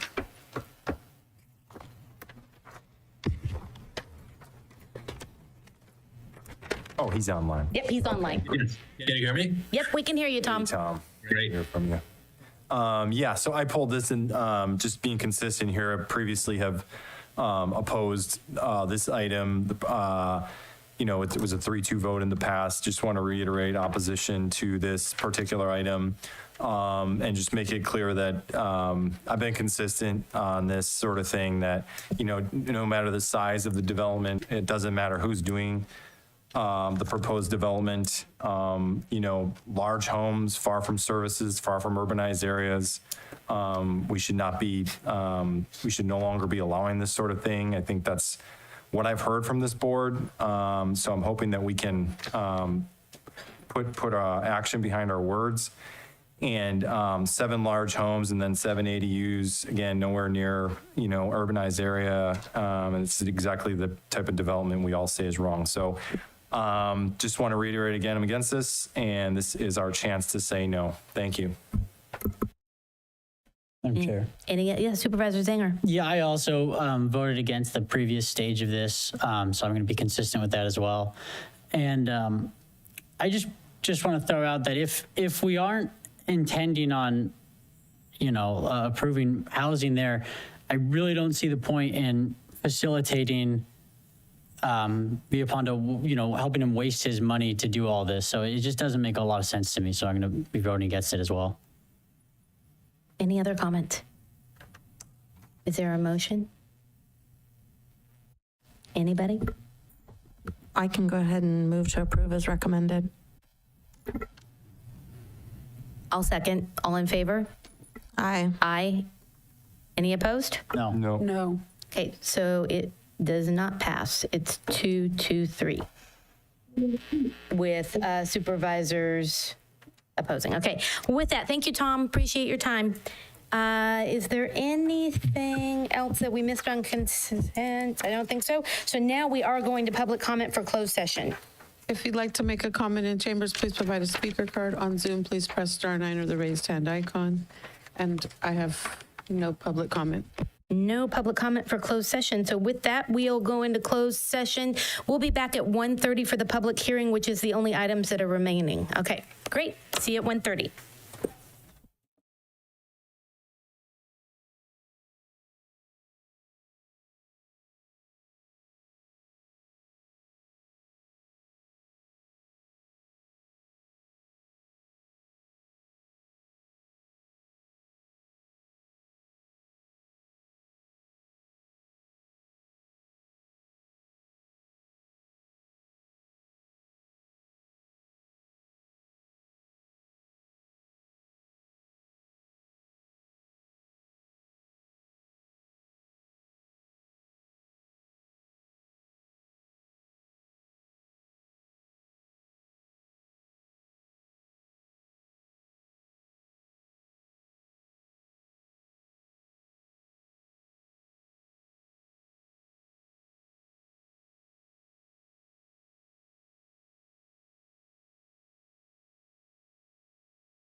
They're just like.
I just, it was, and you should come over to talk. Yeah. Vanessa, attorney agenda would be the department. There was. There,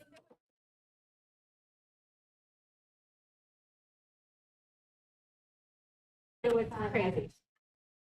I don't think that is. Literally, if everybody knows, I'm taking Friday off.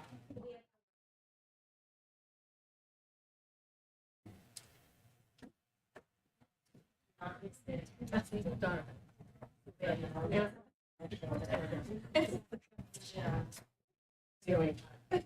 Standing approval. Well, actually, I think it was down the side.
Aurelia?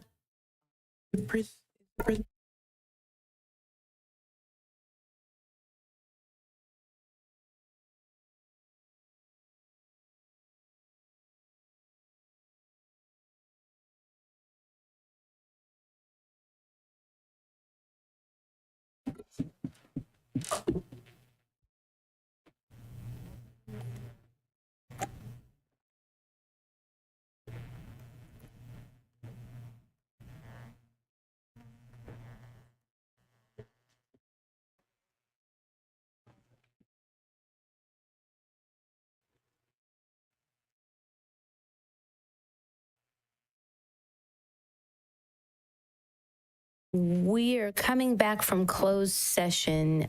County Council, do you have anything to report out? Let me get to it.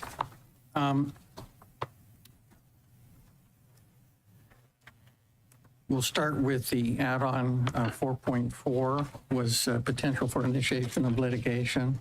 The board has authorized the county council's office and directed the county council's office to file a writ regarding the Hazel Hawkins Hospital potential sale and the measure that's placed on the ballot to challenge the language of that measure. The board also, that was a 5-0 vote. The board also approved a settlement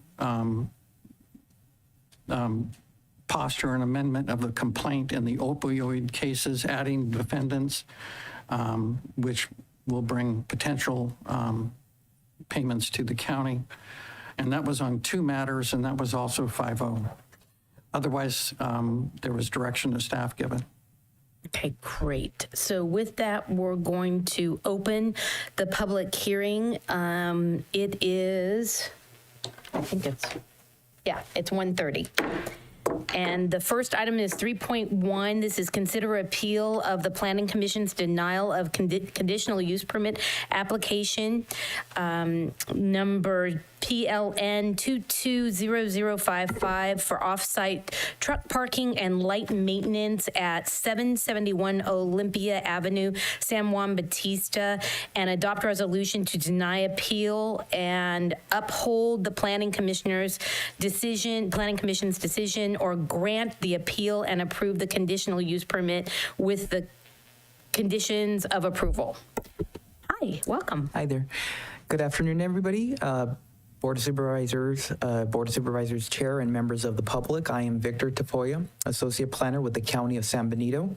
Today I will be discussing PLN 240033, Barrera's use permit appeal located at 771 Olympia Avenue. Our discussion today will cover the project history, project description, land use consistency, staff analysis, and staff recommendation.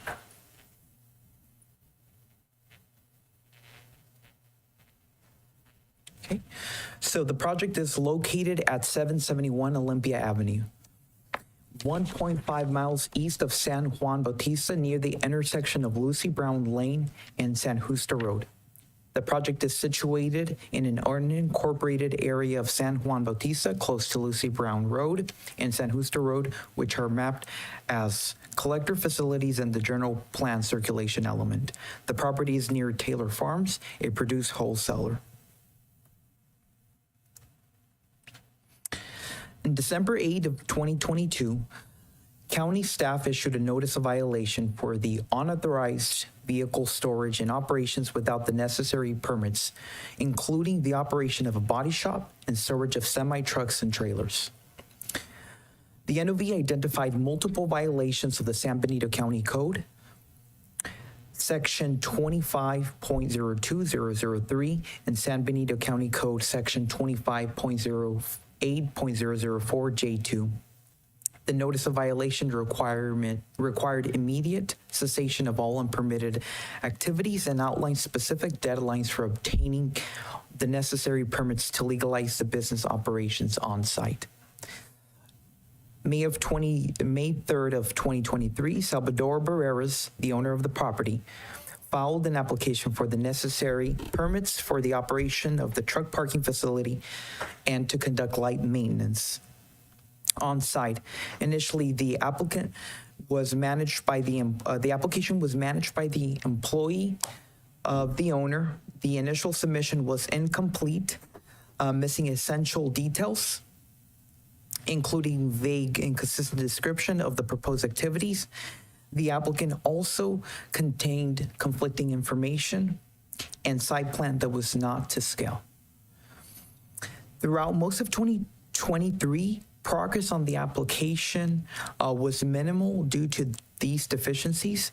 It wasn't until the end of the year until we received notice from the applicant that he has hired somebody different to do the application for him.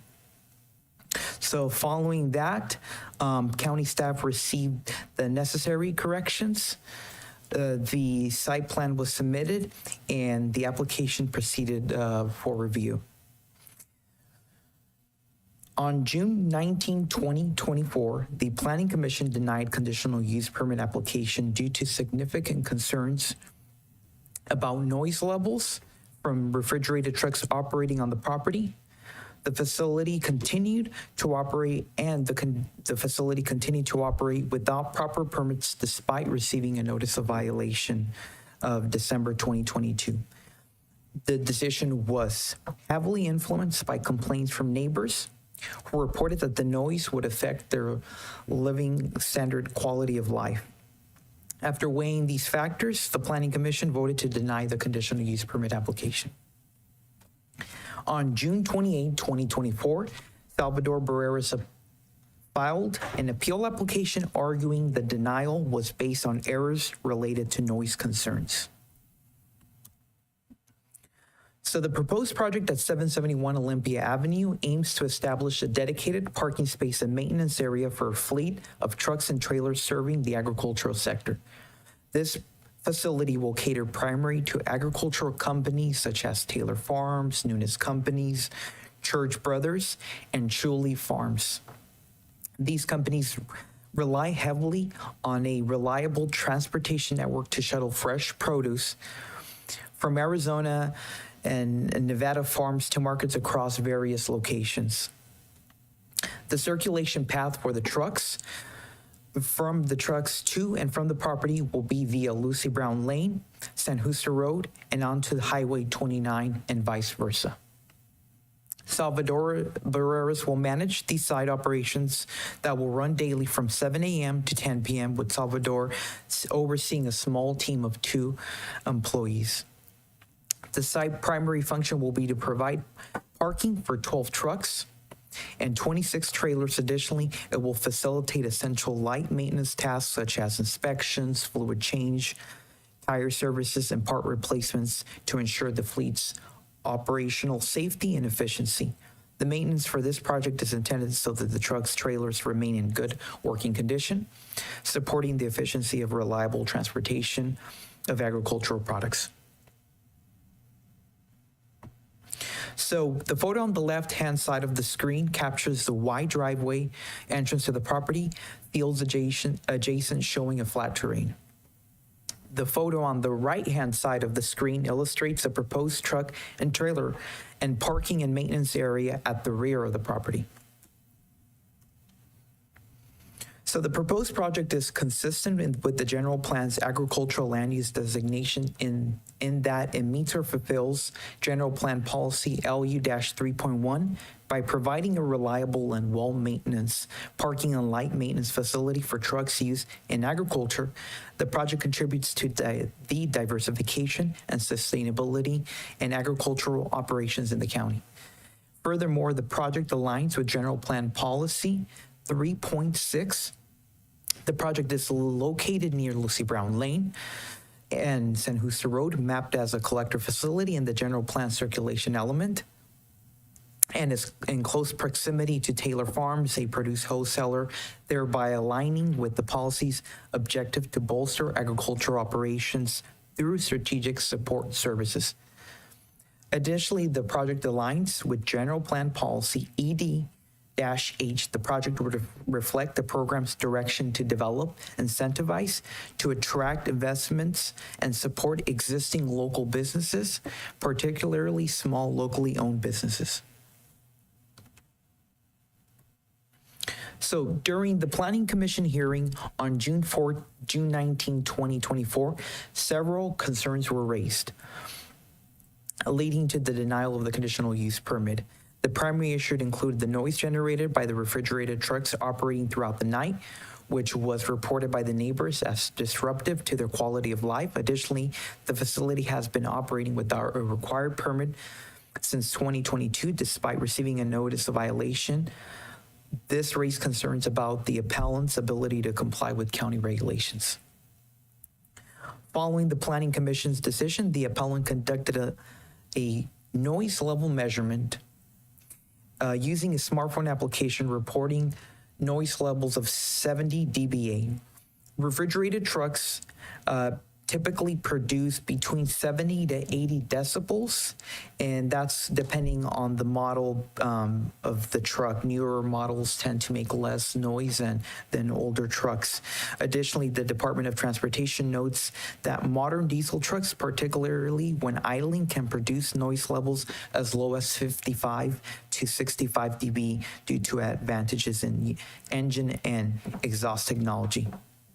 The appellant contends that these measurements are consistent with the noise levels in Table 9.2 of the San Benito County 2035 General Plan. The appellant argues that the project should be considered favorable based on these findings and that the proposed and has proposed that no refrigerator trucks will operate overnight on the property. According to OSHA, noise levels decrease by 6 dB for every doubling of distance from the source. So given that the maintenance area is located 1,200 feet from the nearest resident on site, the actual noise impact on neighboring properties may be less significant than 70 dB reported at the source. So San Benito County General Plan Policy HS 8.1 requires that all new development comply with established noise standards to protect surrounding communities. According to Table 9.2 of the General Plan, noise levels between 70 to 75 dBA are generally considered acceptable for agricultural operations. However, Title 19 of the County Code provides more specific regulations. Section 19.39.030 sets a maximal permissible sound level in agricultural productive zoning at 45 dBA during the day and 35 dBA during the nighttime. Section 19.39.52 allows for a conditional use permit to establish a higher maximum sound level for specific uses. Additionally, Article 1 of Chapter 19.01 highlights that developments adjacent to agricultural lands must be informed that agricultural activities, including truck noise, are typical within agricultural zoning districts. This provision reinforces the expectations that agricultural operations are to be expected in agricultural settings and are a standard part of life in these areas. The Planning Commission's decision was informed by the need to comply with the maximum permissible sound level established in Section 19.39.30, ensuring that the noise from the proposed project would not adversely affect neighboring properties. So now let's turn to our attention to the violation at the project site. So under San Benito County Code Section 25.02.003, the storage of semi-trucks and trailers in an agricultural productive zone requires a conditional use permit. However, this operation has been ongoing despite receiving a notice of violation December 8 of 2022. Under the San Benito County Code Section 25.01.010, mandates strict enforcement of zoning regulations to protect public health, safety, and welfare. This section requires that all county departments, officials, and public employees ensure compliance with zoning code. It also provides a framework for addressing violations, including ordering the cessation of unauthorized use. The Planning Commission's decision to deny the conditional use permit is based on the ongoing violation and non-compliance with San Benito County Code Section 250.2003, which requires a conditional use permit for off-site truck parking and service of agricultural operations. The decision is aligned with the enforcement of county regulations to ensure to protect public health, safety, and welfare. Staff respectfully recommends that the Board of Supervisors review the staff report, hold the public hearing, hear any proponents and opponents, either adopt a resolution to deny the appeal, make the findings included in the resolution, adopt the resolution to deny the appeal, or adopt the resolution to grant the appeal subject to the findings and the conditions of approval, approve the conditional use permit under County Planning File PLN 220055. And with that, do you have any questions? The applicant is here as well if you'd like, if you have any questions for him. Okay, go. I think right now, I'm sorry. Public comment. Do we open the public hearings up? I know we do the opponents and opponents, but I want to make sure we open it up to public comment first. So let's do public comment, and then we'll bring it back to the board and have the opponents and proponents speak. If you'd like to make a comment in chambers, please provide a speaker card, and on Zoom, please press *9 or the raise hand icon. And in chambers, Elias Salinas. Thank you. Good afternoon, Madam Chair. I think it would be actually more appropriate for the public to know what the pros and the cons are from the proponents and the opponents, so that we may have more questions as a public, or maybe the questions might be answered. So we have rules, laws, policies, procedures. They're supposed to be followed. This is a great example of asking for forgiveness after. I'm all about economic development and what this could bring. Yet in the same statement that is being said by staff, is they name the 3 major agricultural companies, and then they say, oh, and small business. This is a small business, but they don't even have a business license. And yet you're coming here and say, oh, forgive me, we started operating, we have noise problems, we've got maybe some light issues, but it's not my fault that you don't have staff to enforce your county ordinances and your state laws. So I'm operating whether you like it or not, but now I'm gonna come and ask you to please let me continue the business that I've been doing illegally. Let me do it legally.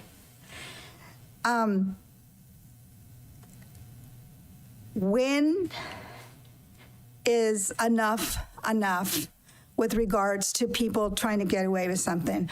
And I sympathize with this small family business. They want to contribute to society, but they've been doing it the wrong way. I mean, I complain about taco trucks on the side of 25 or Airline Highway or on just public property because they're going about it by not getting all the right permits as a brick and mortar, that they have to go through all these procedures and pay all these fees so they can be legal. Now these folks, I don't know them, they could be great folks, but they didn't do it the right way. And now they're wanting to. But they were denied because they didn't do it the right way. Now it's up to you to decide, are you going to allow them to appeal, even though they've been continuing to do this illegally? Because the San Benito County doesn't have a staff that should have gone out there and probably made them cease and desist operating. It's a decision on your part. And the Planning Commission gave their decision. Now it's up to you. Either you're going to enforce what your planning commissioners have said, or you're going to accept their denial. Thank you. Thank you for your comment. I have one on Zoom. Stacy, you've been unmuted and you have 3 minutes. Hi, good afternoon. Thank you, Madam Chair. While I agree with a lot of the comments that were made by Ms. Salinas, I think it's so important that we do support small business.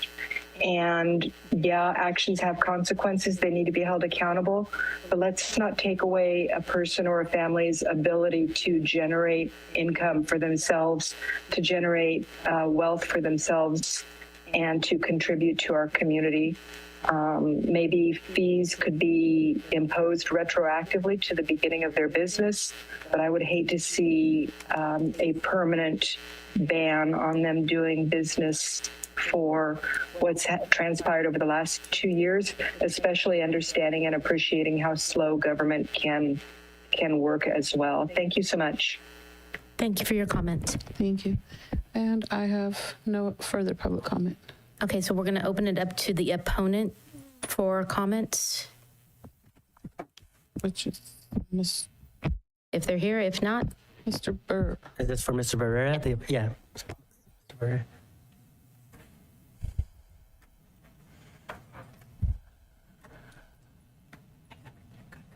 Hi.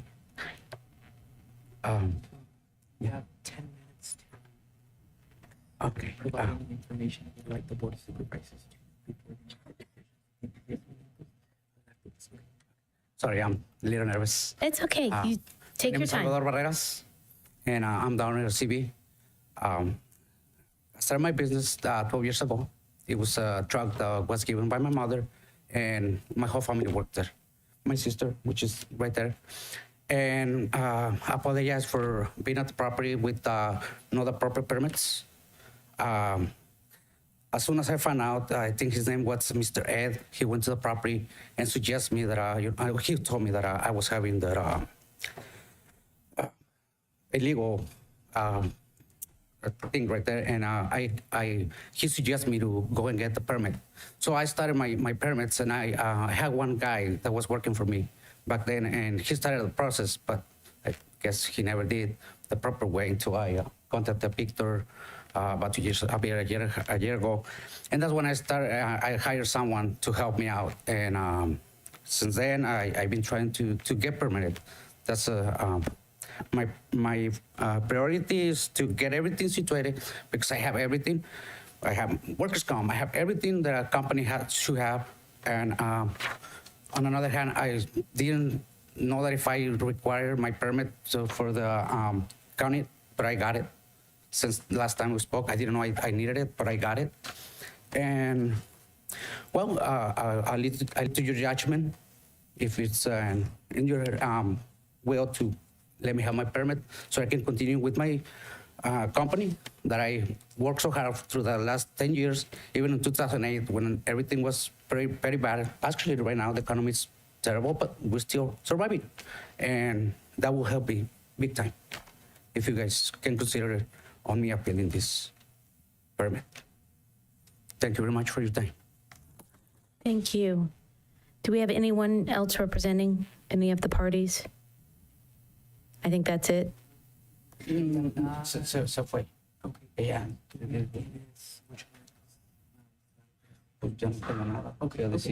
Yeah. So that's it? Yeah. Okay, that's okay. it. So let's bring it back to the board, and if there are questions from board members, Supervisor Zanger. Yeah. Okay. So, yeah, I got some thoughts. So the noise issue isn't really a concern to me. Frankly, I mean, you were in the middle of fields. I mean, I've lived in fields most of my life. There's tractors running in the middle of the night, sometimes all night long, lights, noise. I mean, it's just right to farm county. This is just part and parcel of the area. I mean, we're trying to farm. We're trying to do ag here. I do have an issue with, obviously, with the violations with running unpermitted and just the fairness aspect of that, because other people do the right thing and go through the process, and it costs money to them. And so there is an issue there. So very simply, I don't think it's reasonable to say to someone that, okay, you did the wrong thing, so forever you don't get to have your business. I think there should be a penalty. There should be some sort of reconciliation. I don't know what process is, whether it's a double fee for the permits. I think that's what it's been in some other cases. I'd like to see some sort of penalty, some sort of reconciliation made there, and then just to continue on with the business. That's my take on it. I think we just make it right and allow things to continue. So that's really the only thoughts I have right now. Okay. Supervisor Gonzalez? Yeah, I wanted to find out what was the extent of the penalties that have already been imposed, and why did you not rectify the violations? Was it impossible? Were you prohibitive somehow, some way, Mr. Barrera, from fixing the elements and the issues that were wrong with the property, so you couldn't get the proper permit? Okay. That was it. Please speak into the microphone. Oh, I'm sorry.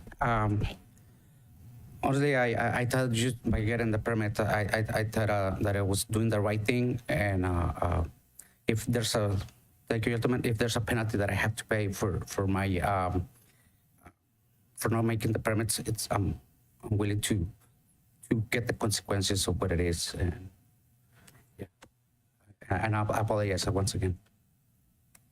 Yes, and to add on to that, as part of a condition, if the appeal is granted, there is a condition that the applicant will pay all code enforcement fees. And checking in with code enforcement, it's calculated about $18,000 that he would have to pay for that. Okay. Thank you. Supervisor Kosmicki. Yeah, thanks, Madam Chair. So this is my district. I live not too far from there. So I concur as far as, I don't know what time the tractor started this morning, but it was pretty early. I think my 3-year-old ran into the room. It probably was the tractors going by. So it's part of life in this area. So I don't, the noise issue is not, as long as it's within the acceptable, allowed rules through a conditional use permit, I don't think we can sit here and use that as necessarily an issue. And if people come, when they move to this area from wherever it might be, and they want a peace and quiet, well, this isn't the lakeside in Maine. This is San Juan Valley, and you're going to have noise, you're going to have tractors. But that said, there are, I think, there are limitations to that. There are rules that everybody has to follow. We mentioned the fines. It sounds pretty darn substantial as far as the paying back fees. I was going to ask about, permit costs that maybe would have been paid in the past. Would this fine structure necessarily cover that level of, let's say he went and got permitted from the beginning, what would that have perhaps cost, and is this making up for that? Yes, we could provide that information. We have code enforcement here with us. Welcome, Robin. Hello, thank you. Yes, the final total is basically we take what the application fee is for the planning permit and we replicate that in the code enforcement fine. And then we take the days he operated without a permit, and we, based on a previous resolution, it maxes out at 90. So we take it for 90 full days, and the violations are, let's see, $100 or $130 each. So you take 3 violations times 90, and that's how we come up with our, plus some other fees, and that's how we come up with our 18,000. Okay. So it's just, there's a formula involved, and It's a formula. we may need to look at that formula. Absolutely. If The you'd like 90 to. days might need to be looked at, perhaps. Sure. But that's what we have in the code. And so, what I'm getting at here is, I came into this fairly open-minded, and I do come back to the notion that this is an agricultural area, so this sort of thing is expected. But we do have to make sure that, as you're aware now, that we got to go through all the proper procedures. He's willing to pay the fines. I'm wondering is there a mechanism so that we can, just considering the history, is there a temporary use permit? Can you do a year and make sure that everything is in order, sort of a thing? Or is there no mechanism for that sort of, I'm just asking, I'm not saying I'm stuck on this. I'm just asking the question if there's any sort of monitoring period we can do, or we can just simply say code enforcement, keep an eye, make sure that we're working with the property owner and he understands what the rules are, and then he's following them essentially. So I just want to make sure that we're making sure that all the rules are followed going forward, at least for some period. Thank you, Supervisor Kosmicki. Yes, so normally our standard way of operation is that they pay prior to any type of permits being issued, but if it is in the purview of the board can make a condition and indicate that if you want to, for example, give them an additional 6 months or a year that they pay within that time frame, and they can operate as if it were with the condition of approval or conditional use permit. you could certainly indicate that as part of the resolution to give him that time frame if that is what you would like. Maybe I said it, to give him the time frame. That's not what I was, that's not the same. To pay? Like No, I'm not asking about the payment, like a payment plan. I'm talking about just in a generic world here, can you do like a temporary conditional use permit so that we have time to monitor and make sure that, because some of the concerns that came to me as the representative of the area, the auto body shop was, part of this. And I think he's trying to get permitted for some sort of maintenance operation as well.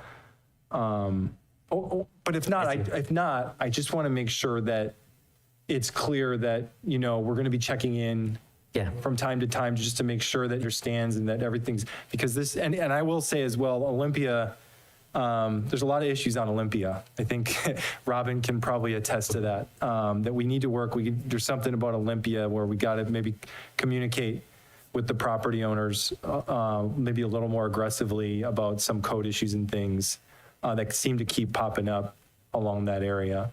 But as long as code enforcement can keep, if there is no mechanism for a temporary structure, then I just would want code enforcement to be working with him, checking in to make sure that things are being done in order. Good point, Supervisor Kuzmicki. My apologies for not understanding the question correctly the first time.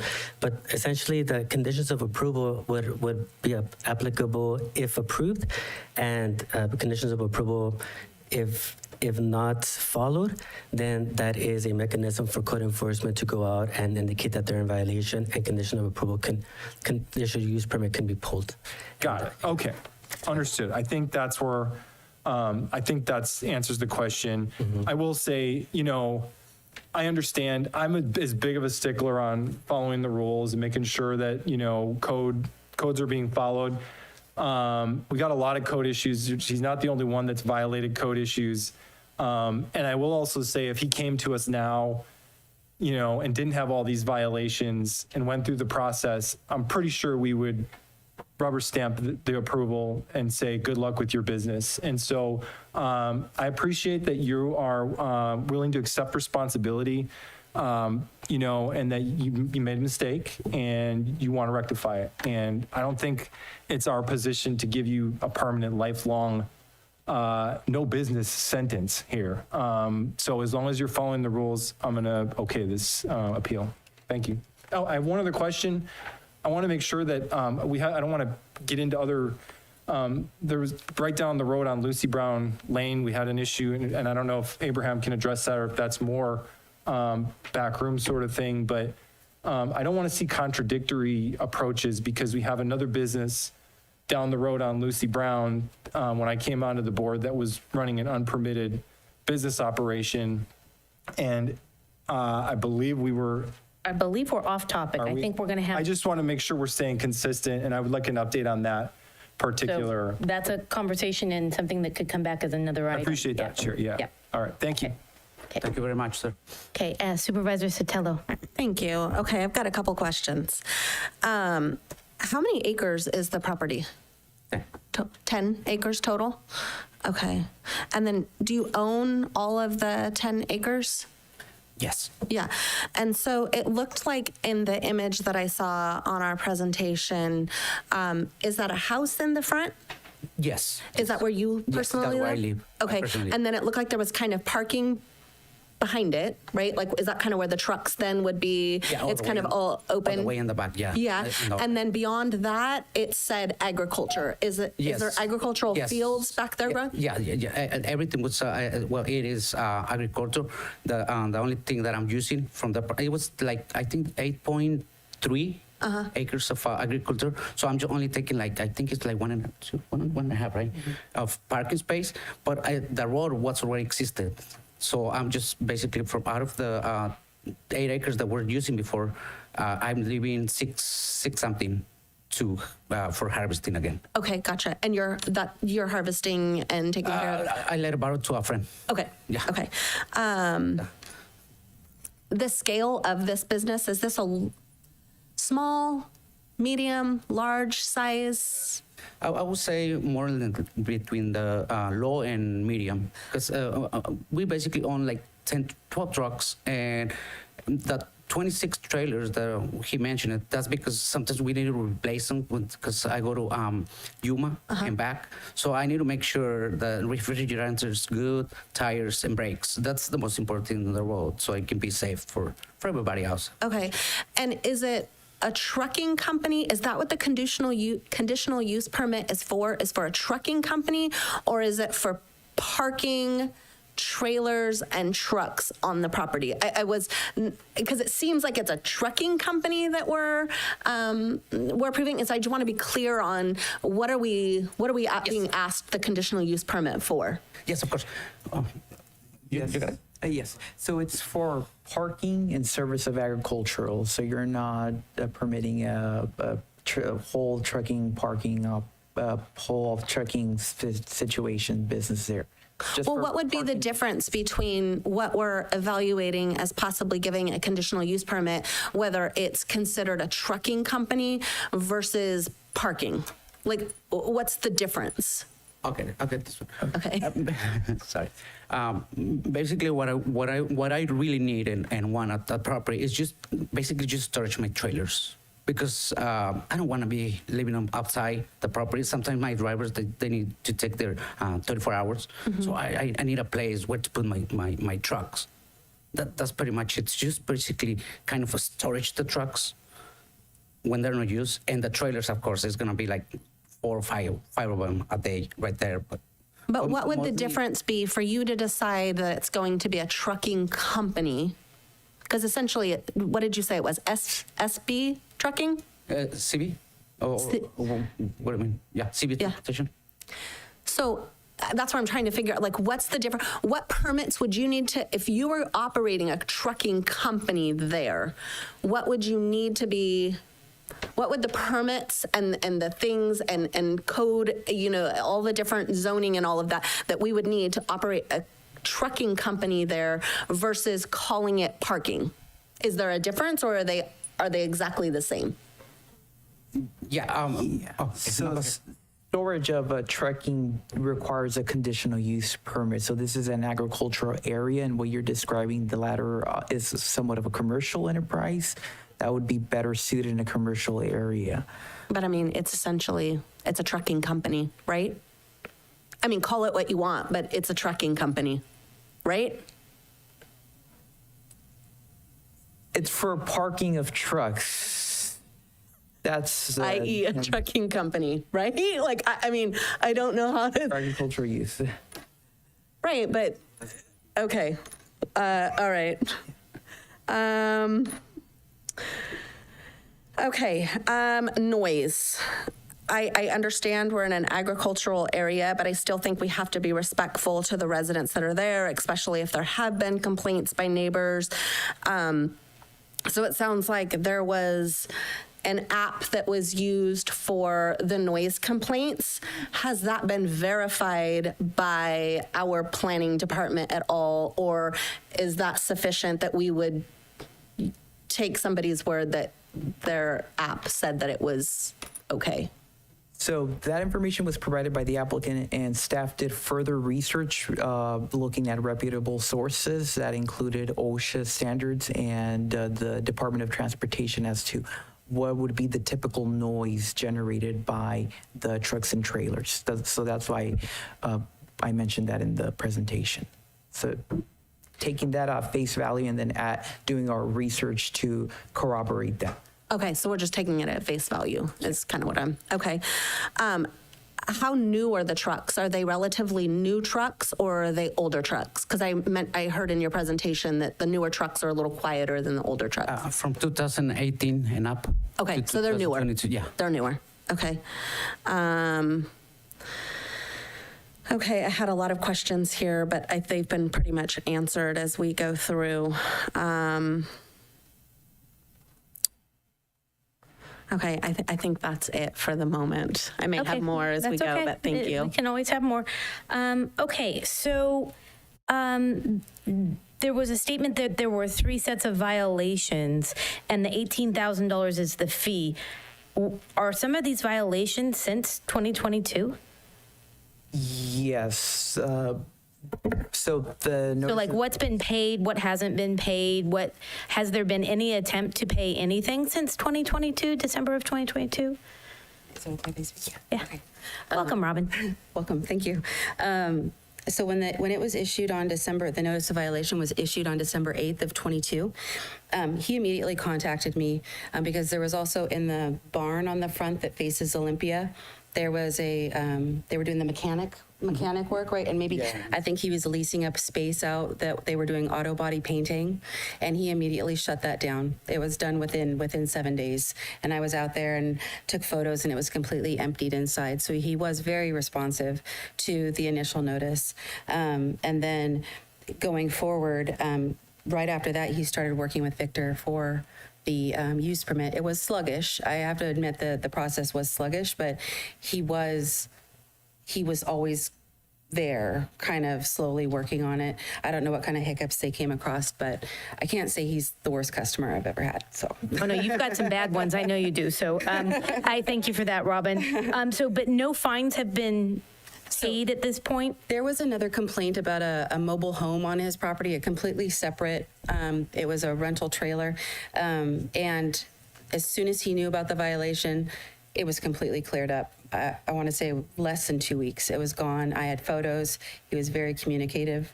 And any kind of fees and fines that were associated with that, he paid.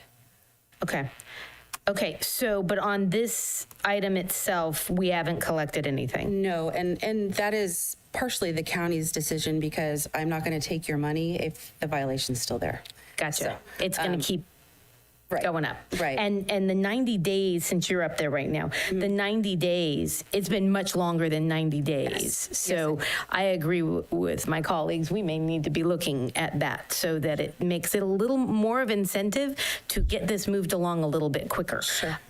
When it comes to the sound, Supervisor Sotelo nailed it with any supportive evidence of the app for the sound. So that answered that. I don't... the number of residents that have complained, did we have a group of people that came to the Planning Commission or anybody come to the Planning Commission? If so, how many? Not in person, but via Zoom, and we had two neighbors that did come. Okay, and then, so the ag transport, you listed some of the companies and then some smaller ones. Can I ask, am I allowed to ask, the majority of your transport business, is it in San Benito County or is it in Monterey County or Santa Cruz? Mostly San Juan Bautista. Because I bring the stuff to, from Yuma or Nevada to Taylor Farm and Juice Brothers. Okay. I bring the raw product from the fields. Okay. Yeah. Okay, thank you for that. And I have the same concerns because I'm ag friendly, and a tractor in the morning, you have to be prepared that that tractor is going to be there. But commercial transportation, even though it's for ag, you look at South Salinas, and that is commercial transportation. And what I don't want to see happen in our community is that we have all these transport, because once we start letting one, it could blossom into others, and that concerns me because I look at this more as you're storing a fleet as opposed to you're having trucks come in and out that are delivering, because you're actually storing your fleet, your equipment. Okay, the only other question I had was, did the violations, number of days, fee? When we talked about conditional use permit, the full $18,000 of the fee would have to be paid before you could continue with the conditional use permit. Does that mean that you're not operating until you pay for this? I'm just asking. I don't know. To be quite frank and sincere, I still have trucks with trailers at the property. So you're still operating? Not really operating, but I still own storage trucks. And I want to be clear and straight with you guys. Okay. Okay, and Supervisor Sotelo has another question. Well, this just has to do with the hazards of the roads, I feel like, in San Juan Valley. By having this at 771 Olympia Avenue, are we adding any additional hazards by allowing an operation of this size out there? I know that striping has been a real issue out on some of those roads. I haven't been out to Olympia Avenue real recently, but I know that's a concern. I've also heard from citizens that live out in San Juan Valley about kind of the fog that's out there. Some mornings can be really difficult, and I would just hate to see that by putting an operation, allowing an operation of this size to be out there with some of the hazards and dangers, are we, I don't know, increasing our liability or the chances of people being hurt out there? Is there anything that can be, addressed so that the roads are not as much of a hazard with, I get it's a very agricultural area. I get trucks coming in and out, but very different from having I would say a medium-sized truck company out there on Olympia Avenue. And I know you don't want me to use that word, but essentially that's what it is. You've got trucks coming in and out. It's not just for parking. You could impose a condition of approval to that safety aspect that you're speaking of? I mean, I guess I'm kind of asking with planning, is that something that you guys have looked at? Is the dangers that are out there associated in that area with, unless has it been restriped recently, Supervisor Kosmicki? Well, it's going to be part of the, I think. Talking to the mic, please. Yeah, sorry. Okay. I can't recall if it's been restriped. I drive there all the time, but I know that whole back area is going to be worked on, and a lot of those areas are going to be restriped when the road's redone. So it's just a concern I have because I think it's a very real concern for residents that are living out there. I 100% understand, and I think this is your small business and how important it is to you, and I want to see you successful in this community, but I also don't want to put one over another, and I think that the safety of our residents is really, really important too. And so I just wanted to kind of ask that question just because I know those roads are pretty bad out there. So anyways, that's it. Abraham, do you mind? I'm going to bring you up just for a second. Other businesses in that area that have, we have a lot of other ag businesses. There's a lot of other trucks out there, but are they using their properties to store trucks like this unless they are actually a processing egg processing location? They would require a conditional use permit. If they're storing it, the code requires for agricultural zones that a conditional use permit is applied for. But the zoning for this is acceptable for it being basically a truck holding area? Not permitted by right, but with a conditional use permit, they would have to apply and get that discretionary permit through the Planning Commission in order for them. But yeah, it's not. There are some that are permitted. There's some permits that are permitted by right. Some uses, but for parking of trucks that are going to be used for agricultural uses, the code requires a conditional use permit. Okay. Is there a threshold? Is Supervisor Sotelo's question? In regards to how many trucks it could be there, or it would all be just part of the discretionary permit. That's the information that we would need at that point to evaluate it and present it to the Planning Commission for determination. But there's no minimum or maximum required. Do we have many other businesses out there in the San Juan Valley area like this? We have the agricultural uses that are out there in the San Juan Valley area, but this is more of a unique type of circumstance. We have like the Church Brothers, we have all these different agricultural land uses, but yeah, this is in particular truck storage for agricultural use, which the code requires a conditional use permit for specifically. No, because the appeals process and all of this is very new to me. I'm still learning every time we have one of these. We can put conditions upon you can't continue operating if you don't pay your fines in full. I mean, we could put that kind of conditional use, and then code enforcement would have to enforce the fact that if they continue operation, that we could put that would be, I'm sorry, you have to pay your fines or you can't continue. Correct. You could indicate that they could that they would pay their fines before any use or even pull the conditional use permit. Yeah. Okay. Any other questions? Madam Chair, no, I was just going to similarly point out that, that area has a lot of large truck traffic, and I understand the concern because the county ends up paying for it, but that's part of I think that's part of the economic cost. And when you look at the revenue and the plus side of an agricultural community with the $360 million in revenue, part of the cost is that we do have large trucks on the road, whether it's Church Brothers or whoever it might be, Taylor Farms, all those businesses are pretty much in that similar area. So it's not as if there aren't. And then there's farms in that whole area, which are running tractors and all sorts of trucks throughout the area. So but I understand if you're concerned about the storage part of it, that's a little different, but just the operations of trucks and the inevitable damage that farm tractors and trucks do on the roads, that's just part of San Benito County. That's all I was going to say. Thank you. Thank you. Any other comment? Supervisor Sotelo. Well, I'm just wondering, I feel like I still have more questions than I have answers.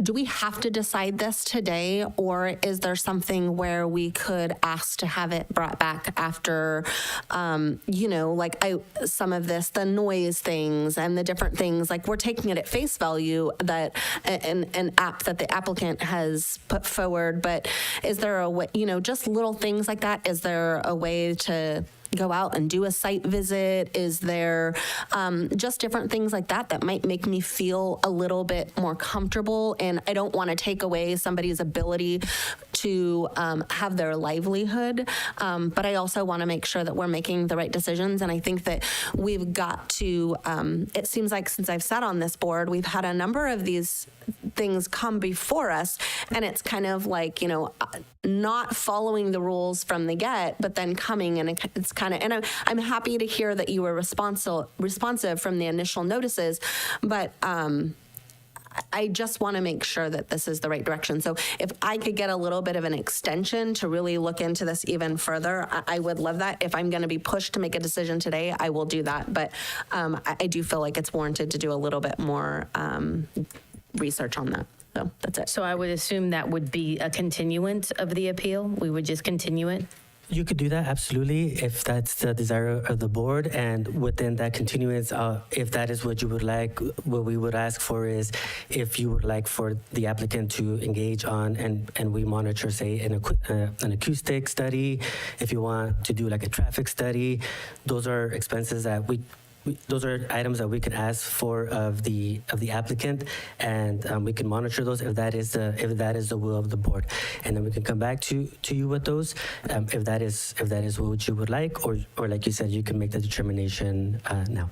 Madam Chair, if I may, I think that's part of, we're talking about these conditions, and that code enforcement has the right to, pull the permit if anything is out of order. So I personally would just rather vote on it today. I would like to recommend that we grant the appeal under the, notion that code enforcement is going to be keeping a close eye on the property to make sure that they're, following all the codes appropriately and paying, and that the fine is paid before the operation continues going forward. So was that a motion? Yes, ma'am. Second. All in favor? Aye. All opposed? No. No. Okay. We have another motion. Supervisor Sotelo. You could make another motion. I would like to do a continuance to consider this item so that I felt a little more, like I said, if I'm pushed to make a decision today, it's no. But I think that there's definitely room where I could maybe feel a little bit better in this decision, but I need a little bit more time to feel confident in making that decision and doing a little bit more. I don't necessarily, I don't need a audio study, I think is what you called it. An acoustic, yeah. But I would like for maybe hour staff to go out and take a look and evaluate the sound. It doesn't need to be a full study where we're spending thousands of dollars, but just if we can verify that, I appreciate that you did some research and made sure that it complied, it was within, but do we know that that's the exact? And so I would feel more comfortable if we had more time to really kind of look at this. So that's it. How about us? So I've got that motion. Before you continue, hold on. Do we have a second on a continuance? I'll second that. Okay, and so go ahead, you can make a comment. Thank you, Madam Chair. You also mentioned, Supervisor Sotelo, regarding the concerns in regards to the roads and potential hazards. That could be potentially covered within a traffic study. And is that something that you would like to engage on, or would you just want to keep it at the staff level acoustic? Well, I think right now, let's keep it at the staff level. I think Supervisor Kosmicki had mentioned that there's going to be some road work. Let's just find definitively, like, when is that happening? What is, what's going to be included in all of that? So I think that keeping it at the staff level, I think is sufficient for the moment, at least for me. So I'm good with that. And so we have a first and a second to continue with some clarifications. Yes, go ahead, Supervisor So Zanger. so it's a continuance until staff can go measure the volume of the trucks, and then we'll come back. Is that my understanding that right? That, and I think, because I haven't added what my concerns are really about the fines being paid and what kind of agreement can be established in advance and brought back to us, that the fines are going to be paid in a very swift manner, as opposed to just keeping it going. Supervisor, excuse me, Kosmicki. Yeah, and I know this is, maybe a newer situation for all of us, but I just want to reemphasize again that, above all, we have to be consistent in this community, and we got to treat everybody fairly. And I'm not walking away here today feeling like that's the case. And I will just say that there's been an ongoing other situation in that same area, and somebody's still operating a business. It's a very visible business, and we're doing nothing about it. And That can be a future very topic frustrated. about enforcement and our policies up here. Yes. I just want to say I have no idea what other company you're referring to out there. And so I approach this in the most fair way that I possibly can. And that's why I want to be fair. I don't want to say no right now, but I have to feel good about my decision. And so I would really like a little bit more time, but it has nothing to do with, I don't know what other companies are out there. I am trying to stay as consistent as I possibly can. And so that is, so I just want to make sure that I point that out, because I feel like that was said with that maybe there was something of that nothing at going all. on. No, the So county as a whole is an institution. I just want to make sure that, I appreciate that. Any other comments, Supervisor Yeah, Zanger? so where does that put the applicant as far as his business? So does he...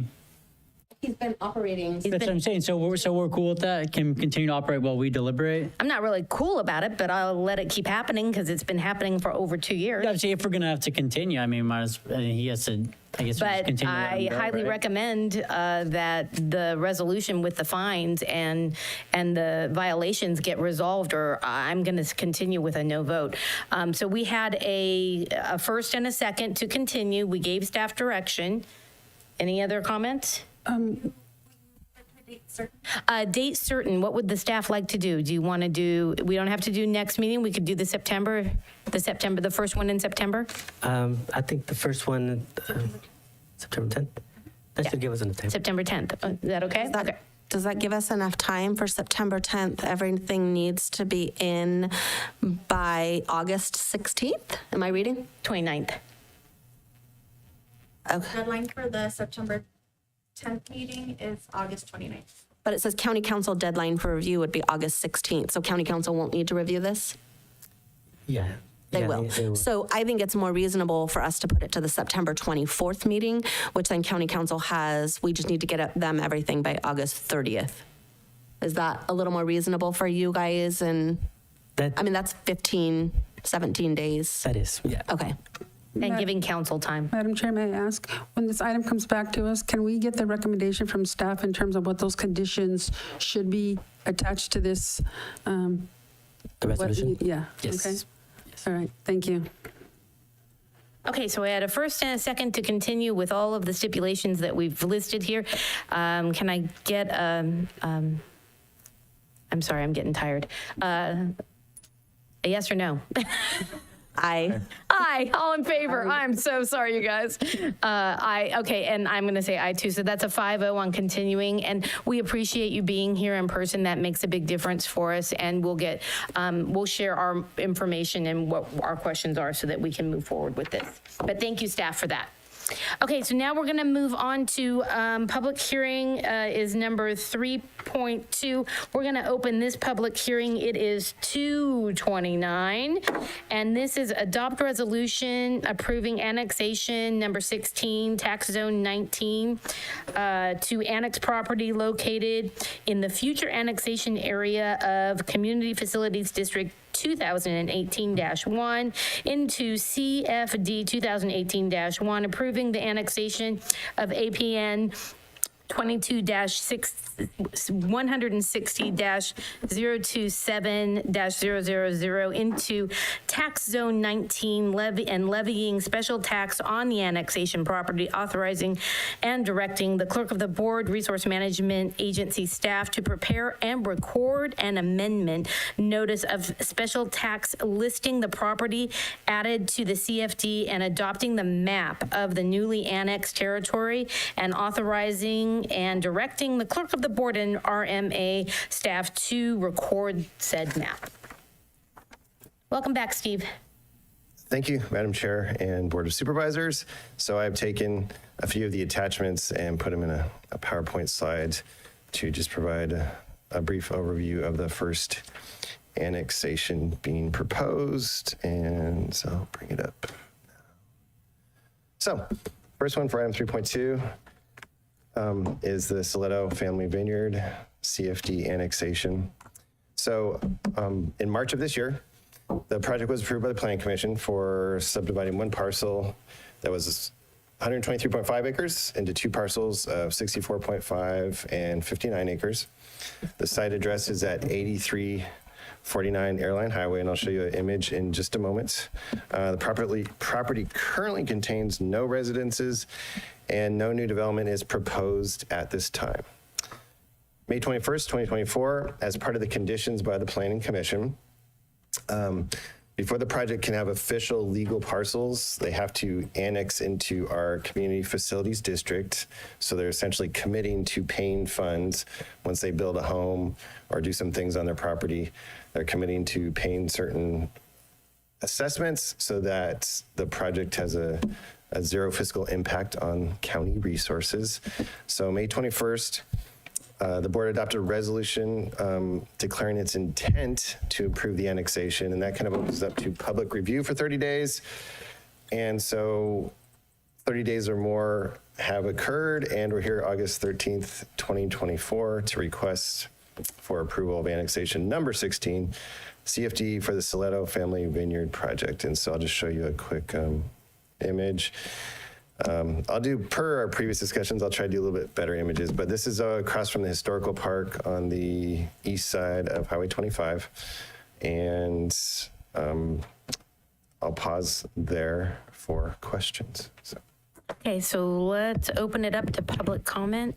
If you'd like to make a comment in chambers, please provide a speaker card. On Zoom, please press *9 or the raised hand icon. And I have no public comment. Okay, bring it back to the board. Any comments, concerns, questions? Seeing none, can I get a motion? I move to approve as recommended. I'll second that. All in favor? Aye. Aye. Any opposed? Okay, that's a 5-0. Thank you so much, Steve. So now moving on. No, Steve, don't leave us. Moving on to 3.3, we're going to open public hearing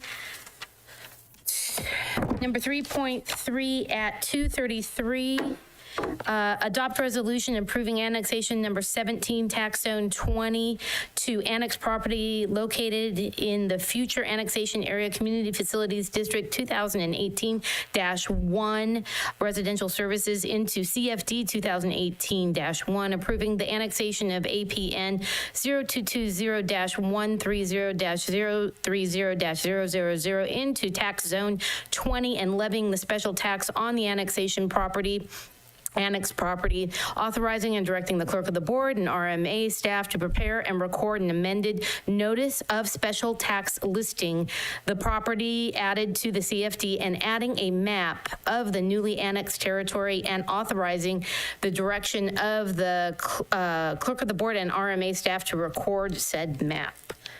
Welcome back, Steve. Thank you. Thank you for I've been that. told by legal I have to read the whole thing. You're and doing nothing but an the whole excellent thing. job. Thank you. Why, thank you. So, yeah, similar to the previous item. So this project actually was approved in April 17th by the Planning Commission. It took 49.99 acres, and the project's proposed to subdivide in 2 parcels, 34.99 and 15 acres.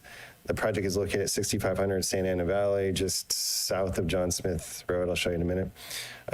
The property currently contains 1 existing residence and no new development is proposed at this time.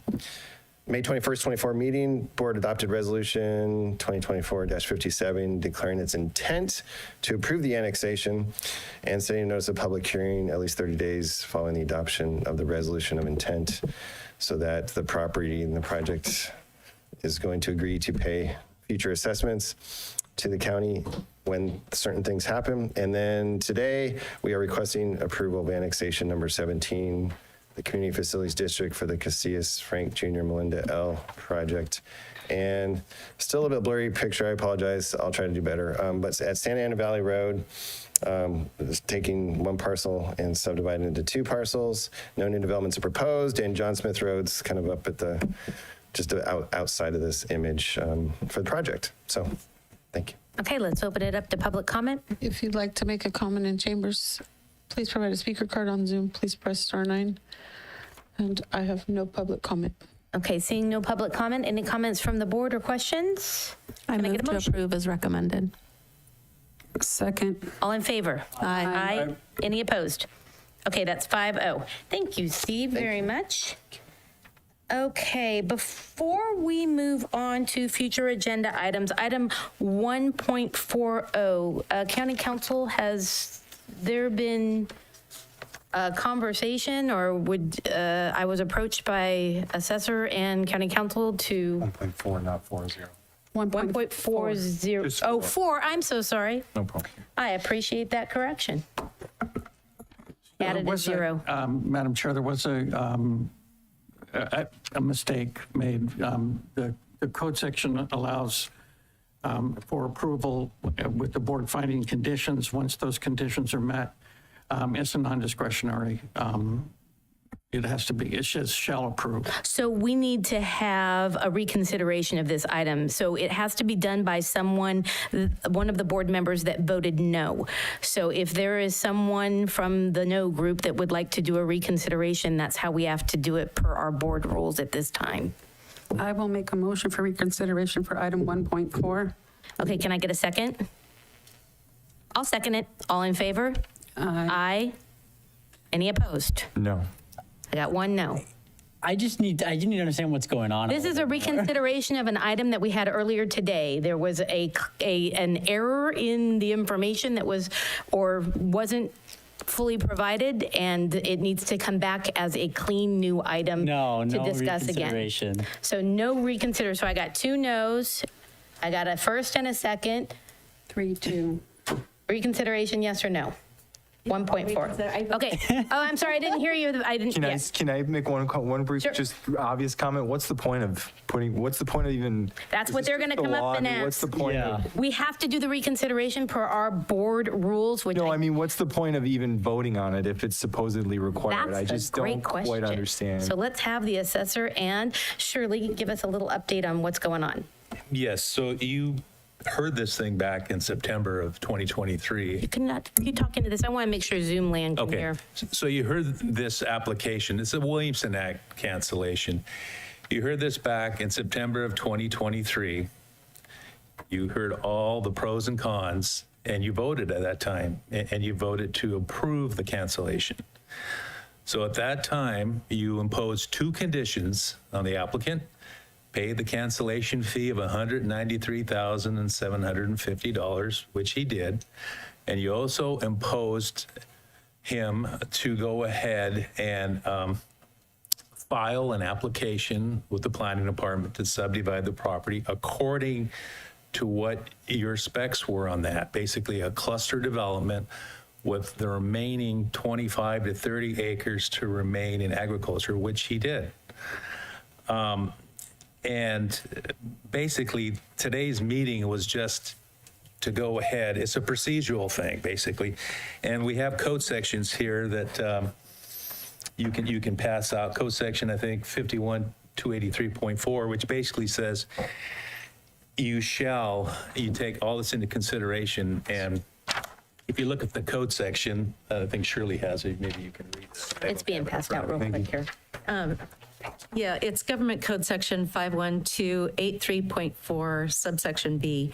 After the landowner notifies the county that they've met their conditions of tentative cancellation, within 30 days of receipt of the notice and upon a determination that the conditions and contingencies have been satisfied, the board shall execute a certificate of cancellation of contract, cause the certificate to be recorded, and send a copy to the Director of Conservation. This doesn't affect the application for subdivision. That's a completely separate thing that's being processed by the Planning Department and will be subject to discretionary review by the Planning Commission. And if appealed to the board, it would come before you later. So basically, it doesn't approve the project. It just approves this removal from the Williamson Act. Correct. You're taking him out of the Williams Act. He also filed a notice of non-renewal. He'll be out in 4+ years. And at that time, there'll be no restrictions placed on him. So if he wanted to go ahead and apply for 5-acre parcels, he could. This way, there's an imposition, basically. It has to be a cluster type development with the remaining 25 to 30 acres in agriculture.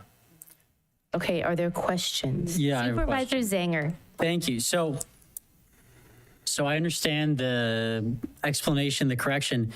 So but we're up here voting, so that means we, I guess, physically can say no. What happens if we do? What does that mean? If we say no, we don't adopt the certificate of cancellation.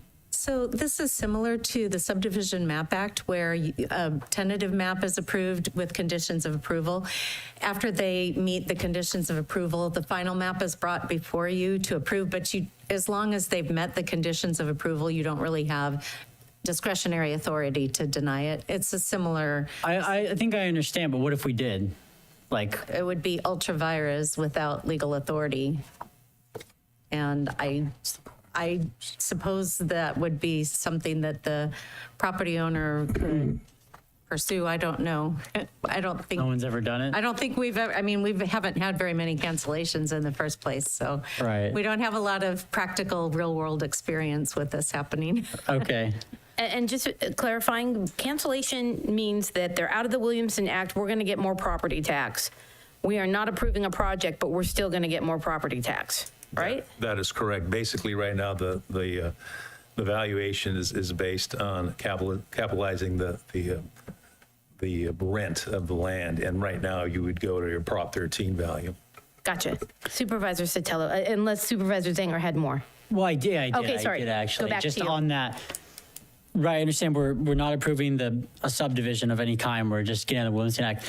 But if we approve and we did approve the cancellation of the Williamson Act, that sort of, I guess, legally makes it more complicated if you wanted to deny a subdivision, right? I mean, this... Yeah, like today, you're just basically really voting on the two conditions. No, I know. I'm just referring to the comment made, referring to saying that, well, we're getting them out of the act that we can collect more tax. But I think that the Williamson Act is also like one method of legal protection if you wanted to, say, deny a subdivision map. Like we have But less in- power to do so now that if he's out of the Williamson Act, right? Right, but in 4 years, they're out and we have no say of anything. Basically, you would not be able to interject or do anything. It would just go directly to the planning department, file the application, or go to the planning commission. I mean, the planning commission could deny that application for a tentative map, but yes, it would free them up to apply. And, when you talk about final maps and everything, I'll just let you guys know that when somebody files a tentative recorded subdivision map, construction starts immediately. Okay. So basically, when the final map is recorded, that's just a procedural thing. And people come into our office a little upset because we don't have the maps drawn. Well, I just got the final subdivision map yesterday, but yet you can build houses, you can do your development, you just can't sell the houses. So the tentative thing is really the thing that you're looking at, and you did approve it back in September of 2023. I didn't. Well, you didn't. You didn't, I know you But didn't. the board. Yeah. The board. Okay, any other questions? Yeah, Madam Chair, I just, I'm staying consistent. I understand, I just don't quite, I'll just be obvious again. It's why are we voting on it? This is ludicrous. If there's a way of just keeping these off the agenda and just shuffling them through the process, can we just do that? It puts us in a position where there's a perception that some of us are in favor of opening the door for large housing, these large houses in an agricultural area. I'm a believer in agricultural operations in agricultural areas, not large houses. So that's why I don't want that perception. That's all for me. I mean, So I think the if I could reason it was speak brought to back that. before you is because the government code says that the board shall approve it. So I get the argument that it seems silly to have it come before you, but it's because that's what the government code requires. And it does give you a chance to make sure that the conditions have been fulfilled to your satisfaction that were imposed on the tentative cancellation. County Council, did you have a comment you wanted to No, make? I was going to say the same thing. Same thing. Supervisor Sotelo, so sorry, hopped around. My That's apologies. okay. That's all right. I just am curious, while we're talking about this today, we also had our hired lobbyist here earlier, and we talk about different legislative changes maybe that we'd like to see. So you had just mentioned that in order to cancel, this gentleman had to pay $193,000. That $193,000 goes to the state of California. However, our county has been subsidizing these properties that are part of the Williamson Act. And do you foresee any ability for us to, band with other Williamson Act counties to create some sort of legislation? And maybe it would be a horrible thing because then there's incentive for us to get out of the, to approve these Williamson Act. But it sure seems like we've been subsidizing. That $193,000 is due to us because we've been subsidizing all these years that the state hasn't been giving us any money, yet we're still granting the Williamson Act contract. I'm going to say that needs to be a future agenda item to discuss because this is just about the removal of Come the talk to you later. I totally agree with you and think we need to be pushing for legislation that helps us, and that money should be staying with us as a county since we have been subsidizing. But I think that's a future agenda item that we should have a discussion about. It could be really good. just one question. Supervisor What would be Kosmicki. the presumed timeline for when this project could come forward to the Planning Commission and/or board? Hi, good afternoon, supervisors. So a notice of complete application was issued today. They are going to need to go through CEQA, I believe at M&D, so you're looking at probably at least 6 months before Planning Commission. Great, thank you. Okay. Where did we leave off? Did we have a first? Did we have a second? We didn't have a Anybody motion making yet. a motion? Well, I had a question before we make the More motion. questions. I guess because we're deciding, did he pay?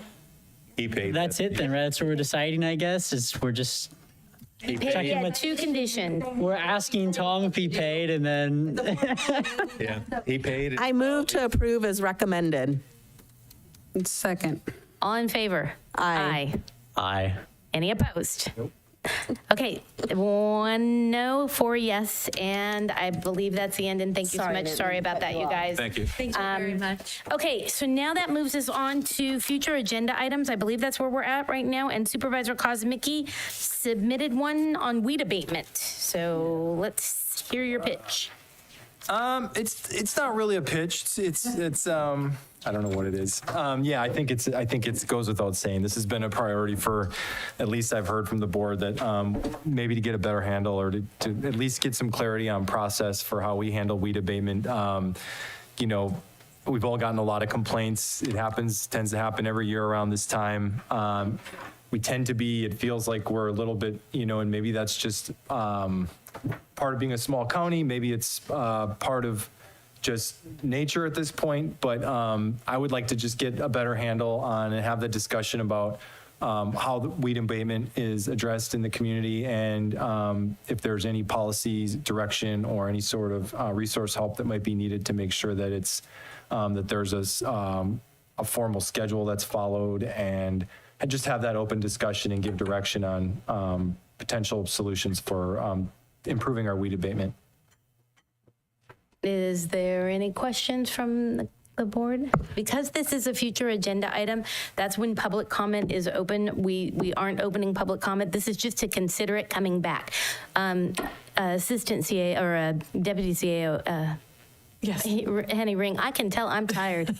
Sorry, I'm petering out. I can say that there is going to be a meet and confer with our roads crew with some weed, attending some weed along roads because it's the season to do it, but also because they're looking at a 410 schedule for just a window to do some of this weed abatement. So that could be coming back as well. Okay. Maybe we could. I just want to have a better handle as a supervisor on, you know, instead of just calling Steve and emailing him constantly, to just have a better handle on what we can do if there are potential solutions to help them out. That's the goal. I'm open to that. Anybody have any questions? Everybody good with bringing that back as a future agenda item? Okay, so that's the thumbs up from all 5 of us, and thank you for bringing that item forward. Is there a motion to adjourn? Motion to adjourn. Second. All in favor? Aye. Aye. Any opposed? Okay, bye. No more. I thought we were going.